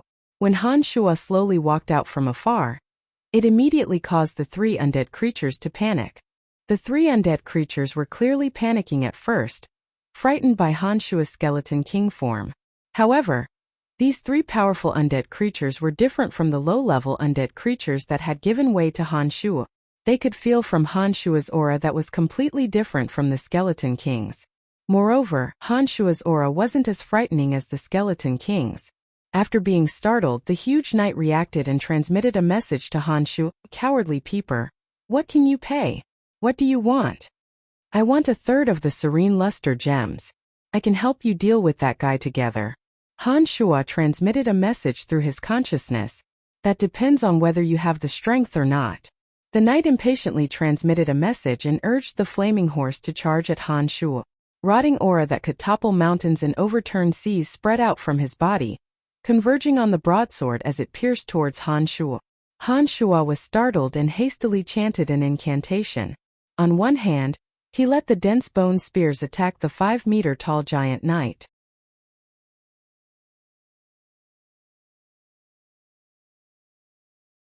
On the other hand, his consciousness quickly condensed a dense aura of death, forming a huge long blade that smashed towards the charging knight. The dense bone spears landed on the body of the giant knight, but only made clanking sounds. They weren't able to harm this terrifying knight. Only the long blade that was condensed from the dense aura of death that smashed onto the knight's broadsword was able to obstruct his charge. Just as the knight dodged the dense bone spears and was about to charge in front of Han Shuo, he suddenly reined in his horse and turned his head to look at the specter and the mummy lord, transmitting, "He has the qualifications to share a third of the serene luster gems.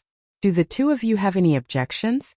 The fellow from the 10,000-meter Death Mountain Hall is extremely frightening.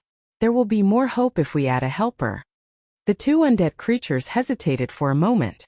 After weighing the terrifying deterrence of the little skull and the benefits of the serene luster gems, they finally agreed to the giant knight's suggestion.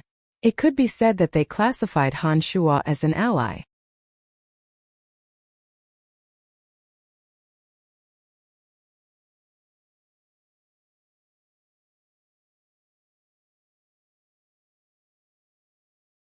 Chapter 386.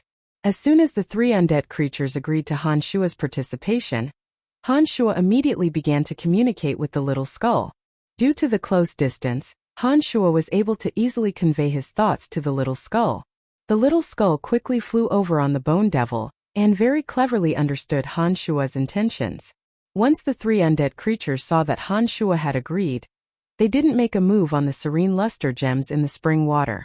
Each and every one of them spread out in front of the spring water, causing the low-level undead creatures that were still fiercely fighting to stop and gradually encircle them. The two evil knights on the periphery slowly approached the huge knight wielding the 2-meter broadsword. There were also a few abominations standing in front of the specter and the mummy lord, completely guarding the area. They planned to kill the little skull on the spot. Gradually, an ear-piercing whistling sound came from afar. Under the dusky sky, a huge shadow slowly approached.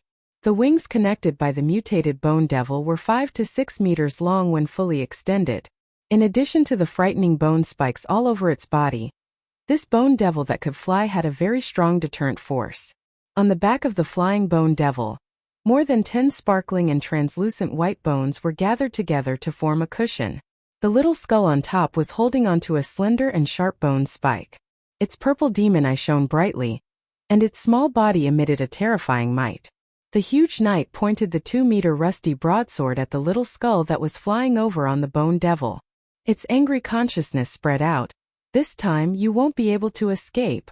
The current you is no longer my opponent. Surrender to me, and I'll spare your soul." When the little skull arrived, it stood proudly in the air. Riding the bone devil, it looked down and conveyed its dignified consciousness. "Don't even think about it.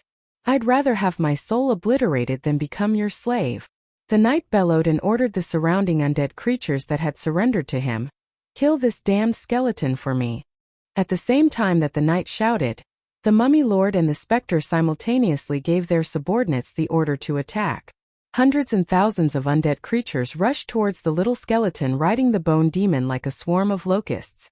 Among them, the flying gargoyles formed an attacking formation and charged at Little Skull fearlessly. Looking down at the little skull that was charging at him with all kinds of low-level undead creatures, his purple demon eye suddenly circulated with a purple halo. Waves of ripples slowly extended from his purple demon eye, with the little skull as the center, gradually covering the distance. The entire space was filled with an evil and dignified aura. The low-level undead creatures that had rushed over suddenly froze on the spot when they felt the waves of strange aura. It was as if they had forgotten to attack the little skeleton. Even the groups of gargoyles that had been charging fearlessly at the little skeleton had circled around the little skeleton and gone far away. Lowly and weak existences backed down. A stiff and dignified consciousness suddenly came from the little skull's body and spread in all directions. The low-level undead creatures that were covered by the purple light of the purple demon eye were suddenly stunned. They hesitated for a moment, as though they were afraid of the might of the little skull. They actually didn't follow the knight and the Mummy Lord's orders to throw away their lives and automatically opened up a path. However, the two evil knights seemed to be barely able to resist the corrosion of the purple demon eye's strong light on their consciousness. After being stunned for a long time, they unexpectedly rushed towards the little skull again.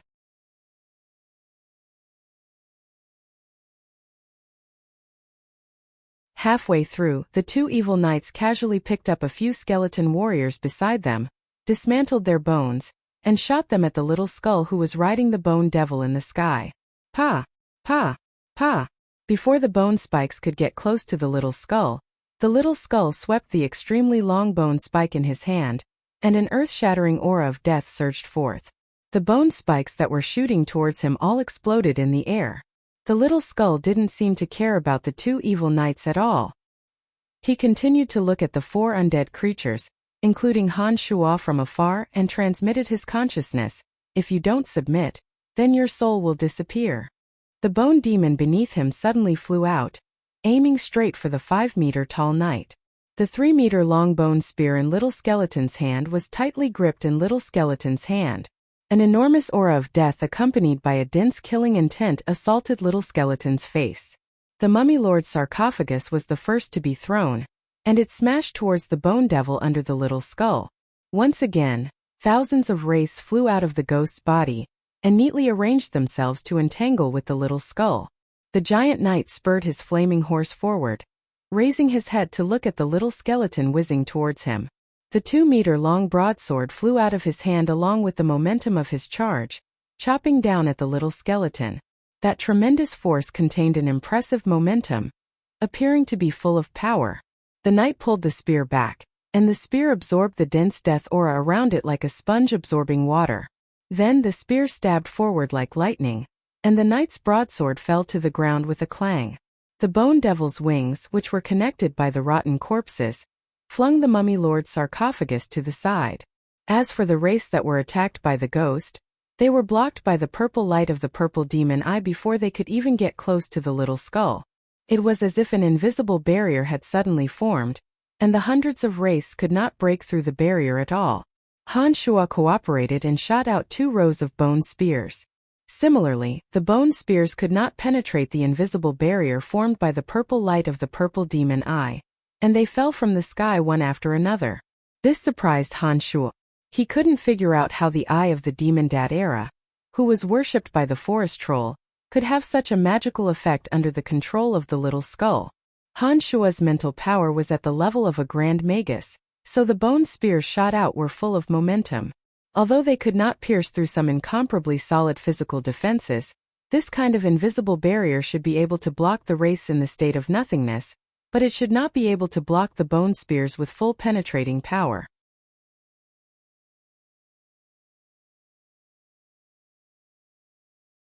However, the truth was so inconceivable.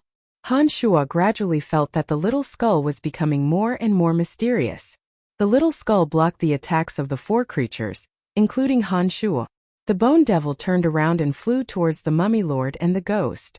At this time, the knight who had just caught the falling broadsword was still some distance away from the mummy lord and the ghost, so he could not help them in time. Instead, it was Han Shuo who was approaching the mummy lord and the ghost. Seeing the ghost and the mummy lord's panic state, Han Shuo took the initiative to send a message. "I'll help you." As soon as this message was sent by Han Shuo immediately rushed towards the mummy lord and the ghost. He had already prepared the soul tremor spell. He had already communicated with the little skull, and was ready to wait for the little skull to attack the mummy lord. Then, he would take the opportunity to cast the soul tremor attack on the ghost. No matter the form of an undead creature, the soul was their most fundamental existence. This special ghost was the same. As long as it was caught off guard and got hit by Han Shuo's soul tremor, even if its soul was not destroyed, it would be severely injured. At that time, Han Shuo and the little skull could easily eliminate the ghost first. Then, with Han Shuo entangled with the mummy lord and the little skull killing the huge knight, the situation would be completely under their control. None of the three undead creatures would be able to escape from the hands of Han Shuo and the little skull. Han Shuo's wishful thinking was very good. If the situation really developed according to this plan, it would be very satisfactory. However, when Han Shuo's consciousness was firmly locked on the ghost, and was ready to eliminate it at any time, his consciousness suddenly felt a slight fluctuation from the bottom of the dark spring. That fluctuation was very slight, as if it was accidentally leaked out due to the soul being overly excited. If not for the current realm of Han Shuo's consciousness, he might not have been able to detect that slight fluctuation. Within this slight fluctuation, there was an ancient aura. It was obvious that there was another powerful undead creature hiding at the bottom of the spring. This powerful undead creature was not detected by the surrounding knights, ghosts, and even the little skull, which was enough to prove its strength. Han Shuo's consciousness spun rapidly in the blink of an eye. He carefully and attentively sensed that inadvertently leaked aura. Suddenly, Han Shuo was shocked. In an instant, he connected that aura with a powerful undead creature recorded in necromancy books. In the netherworld, the strongest existence that necromancers knew of was the bone dragon. There was a bone dragon hiding at the bottom of the dark spring, and it was an extremely cunning bone dragon. The bone dragon had always been a domineering undead creature in the netherworld. Apart from some unknown and even more terrifying existences, the bone dragon, skeleton king, and zombie king were synonyms for the highest level of undead creatures. In the profound continent where Han Shuo was from, necromancers that could summon a bone dragon could only be a sacred magus necromancer. The bone dragon had always been synonymous with the strongest undead creatures. This bone dragon that had been hiding at the bottom of the spring had always concealed the aura on its body. However, it had let the serene luster crystal on its head overflow with an aura that attracted powerful undead creatures. One could well imagine what kind of thoughts it harbored. It seemed that the drop of serene luster crystal at the center of the dark spring had always been the bait that the bone dragon used to lure some powerful undead creatures.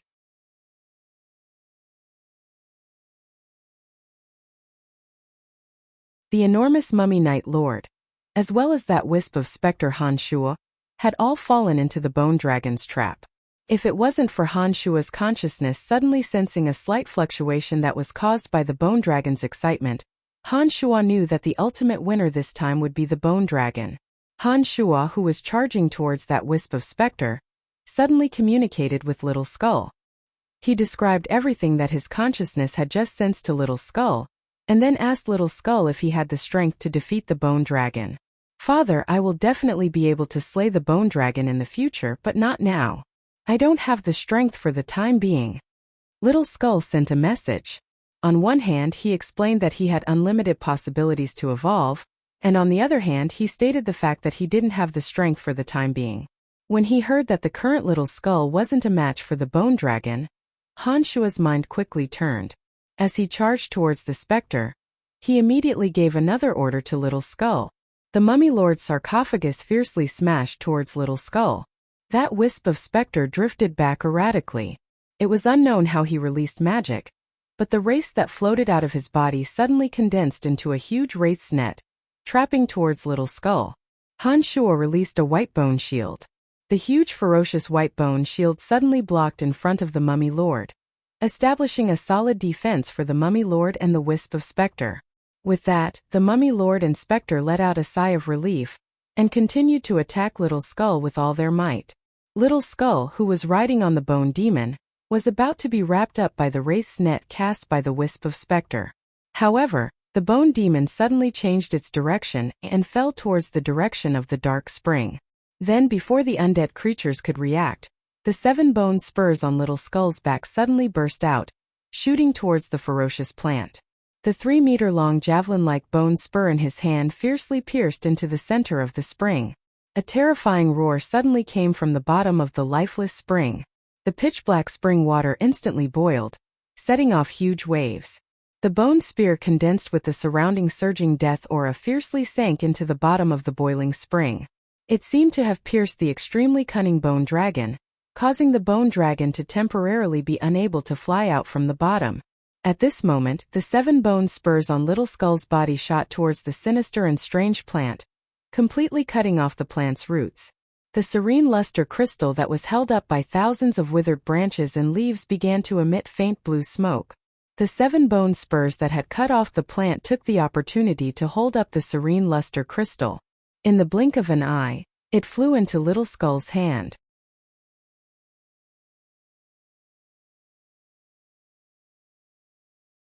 The 3-meter-long bone spear suddenly flew out from underground and returned to Little Skeleton's hand like a bolt of lightning. Little Skeleton didn't even spare a glance at the rapidly boiling, pitch-black spring water, as he commanded his bone devil to fly towards Han Shua's location. Sinister and despicable skeleton. I, Bone Dragon Zasika, will exterminate you. A huge roar came from underground. A huge bone dragon, whose entire body was made up of long bones that were like steel bars, suddenly rose from the spring. A powerful aura of death spread throughout the entire valley. The giant knights and the Mummy Lord Spectre, who were originally preparing to surround Little Skull, all looked at each other in fear. They no longer cared about Little Skull and hurriedly fled towards the periphery of the valley. The lower-ranked zombie warriors, including the hate warriors, all froze in place as if they were scared silly. They instinctively surrendered and didn't dare to move at all.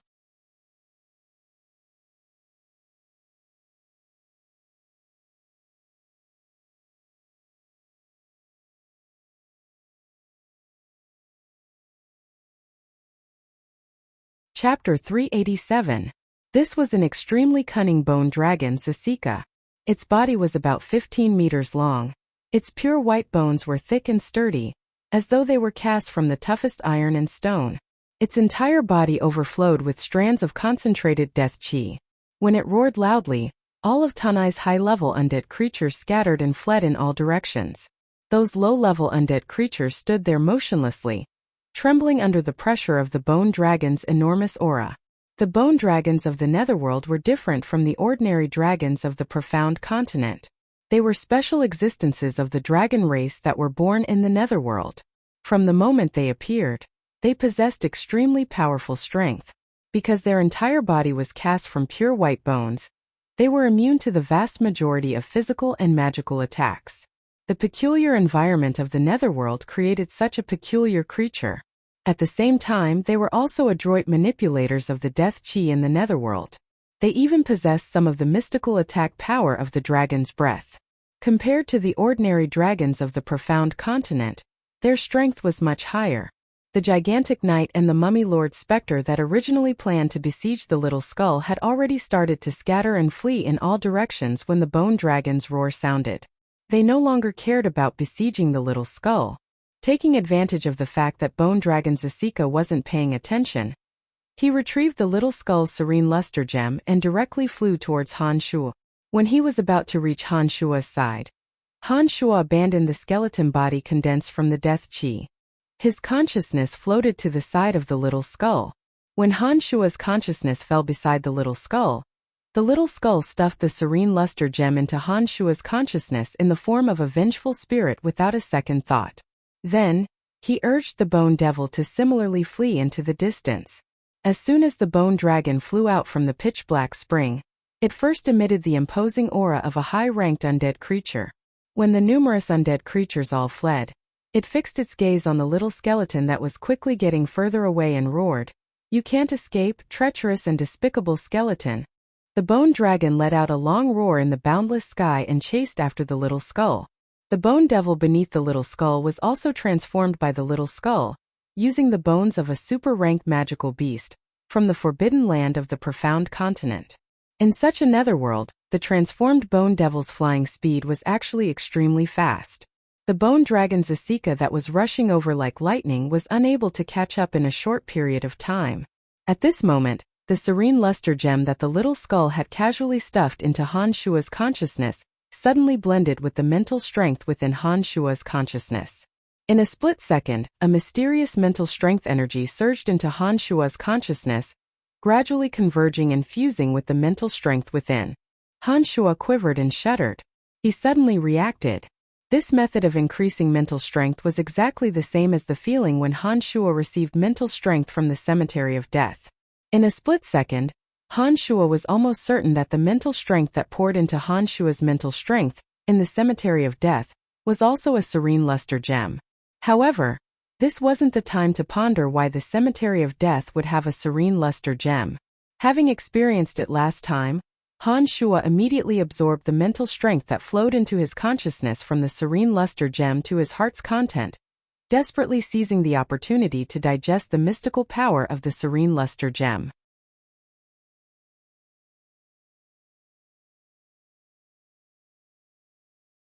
Suddenly, an incomparably enormous mental strength surged into Han Shua's consciousness at an extremely fast speed.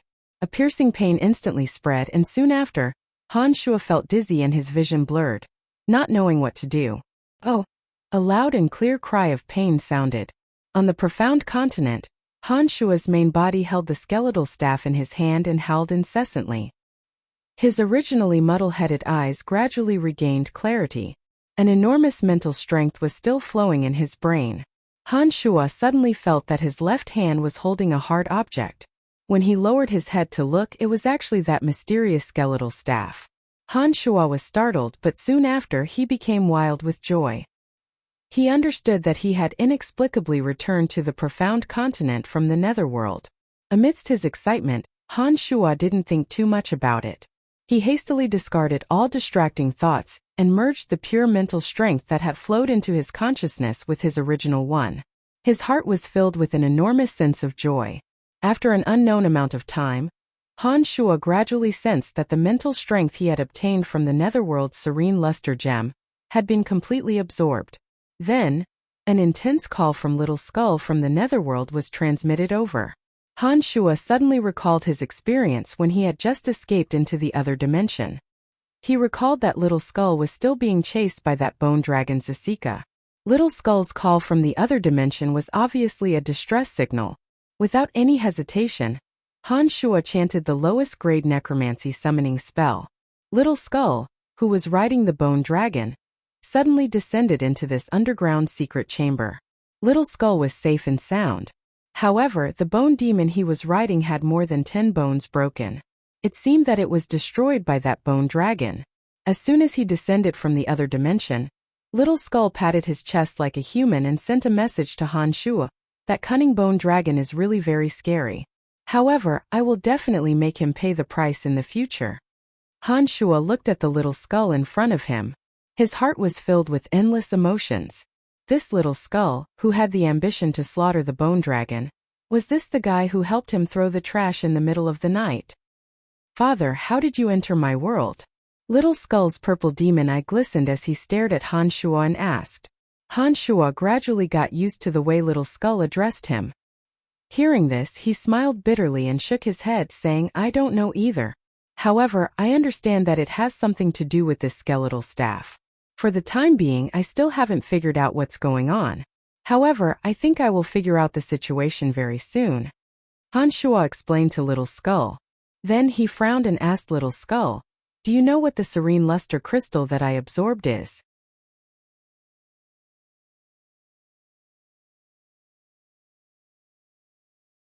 This kind of serene luster crystal is also a very rare thing in our world.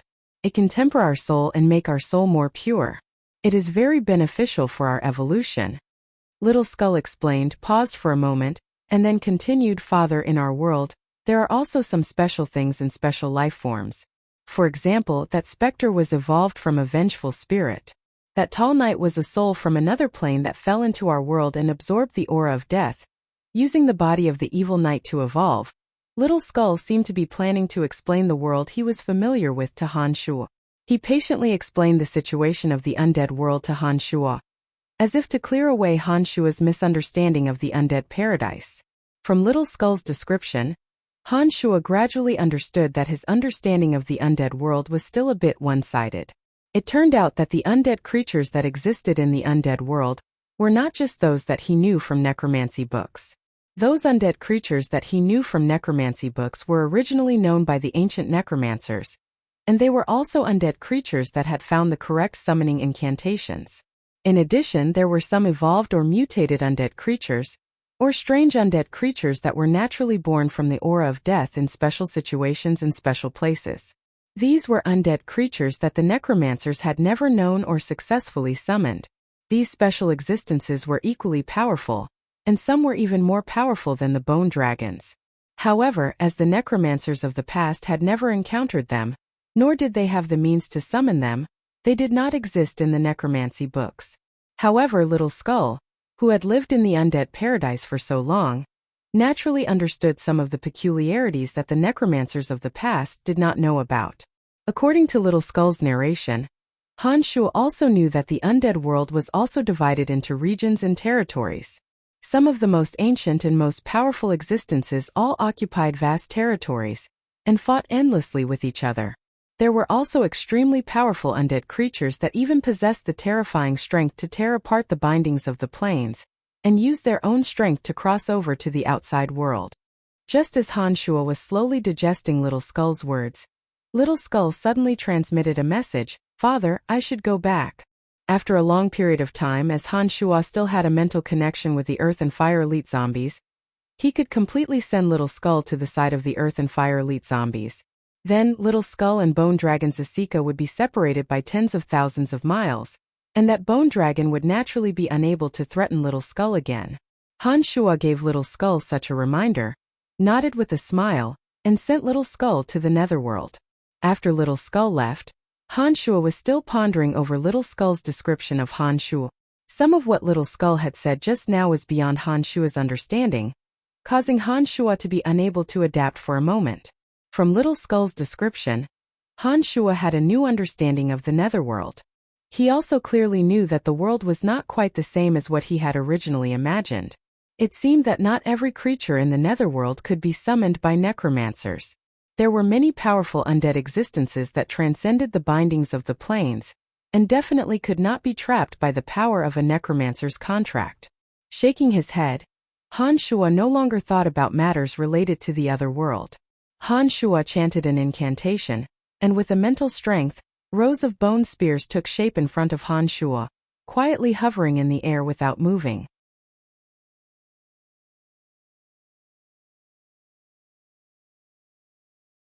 Han Shuo only counted the number of bone spears, and was pleasantly surprised to discover that the number of bone spears had increased by a third compared to usual.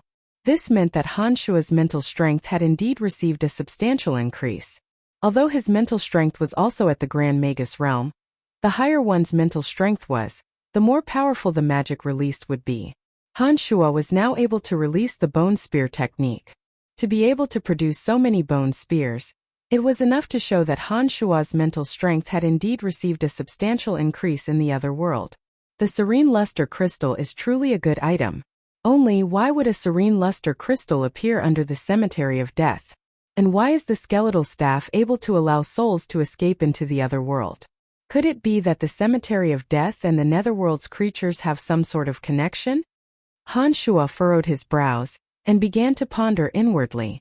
Han Shuo couldn't understand this question for a while, but he knew that the Cemetery of Death definitely contained many secrets.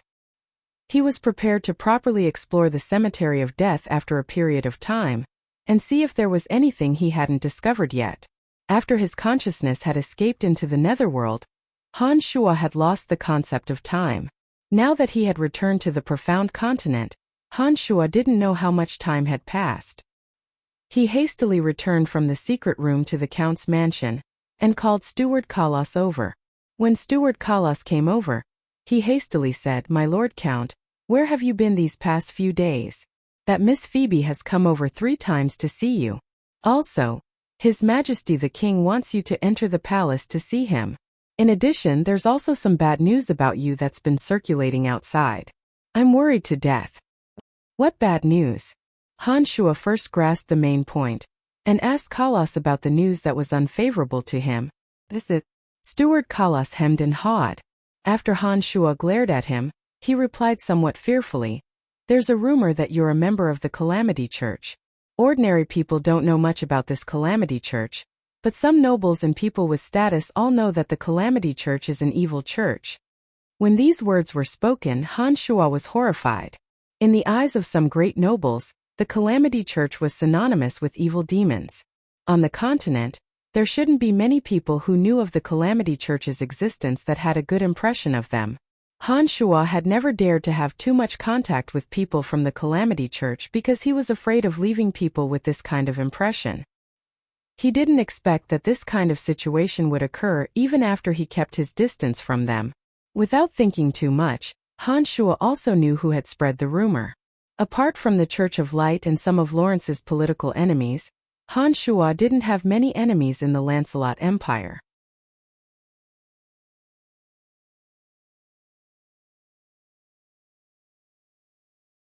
These days, Han Shuo was at the peak of his power in the empire, and it was precisely this rumor that could destroy Han Shuo. This matter was a bit thorny. Han Shuo hesitated for a moment, and then said to Steward Kalas, "I understand. You can leave first. Invite Prince Lawrence and Miss Phoebe for me. Tell them that I want to have a talk with them tonight." After instructing Kalas, Han Shuo immediately left the mansion. After hesitating for a moment, he went straight to the Dark Mantle headquarters to find Candide. When Candide saw Han Shuo, he opened his mouth and said, "Why have you only appeared now? Come, follow me to the Imperial Palace first. I already know about your matter. I've already communicated with His Majesty earlier. This matter can be big or small. We must treat it with caution." On the way to the Imperial Palace, Candide pointed out that this rumor was spread by the Church of Light, first Prince Charles and the Duke together. As one of the 3 heavyweights of the Dark Mantle, it was naturally very easy for Candide to investigate this matter. Han Shuo and Candide discussed for a moment, then directly entered the Imperial Palace through the Dark Mantle's transportation matrix, heading straight for His Majesty Uhtred's palace. You're tuning in to the Li Mei's Wuxia Whispers YouTube channel. We're so grateful for your support, and don't forget to subscribe to join us on this incredible journey through captivating stories. Your generosity through donations truly makes a world of difference, as it's the primary source of revenue that allows me to expand and enhance this channel for you. Thank you from the bottom of my heart for being a part of this adventure.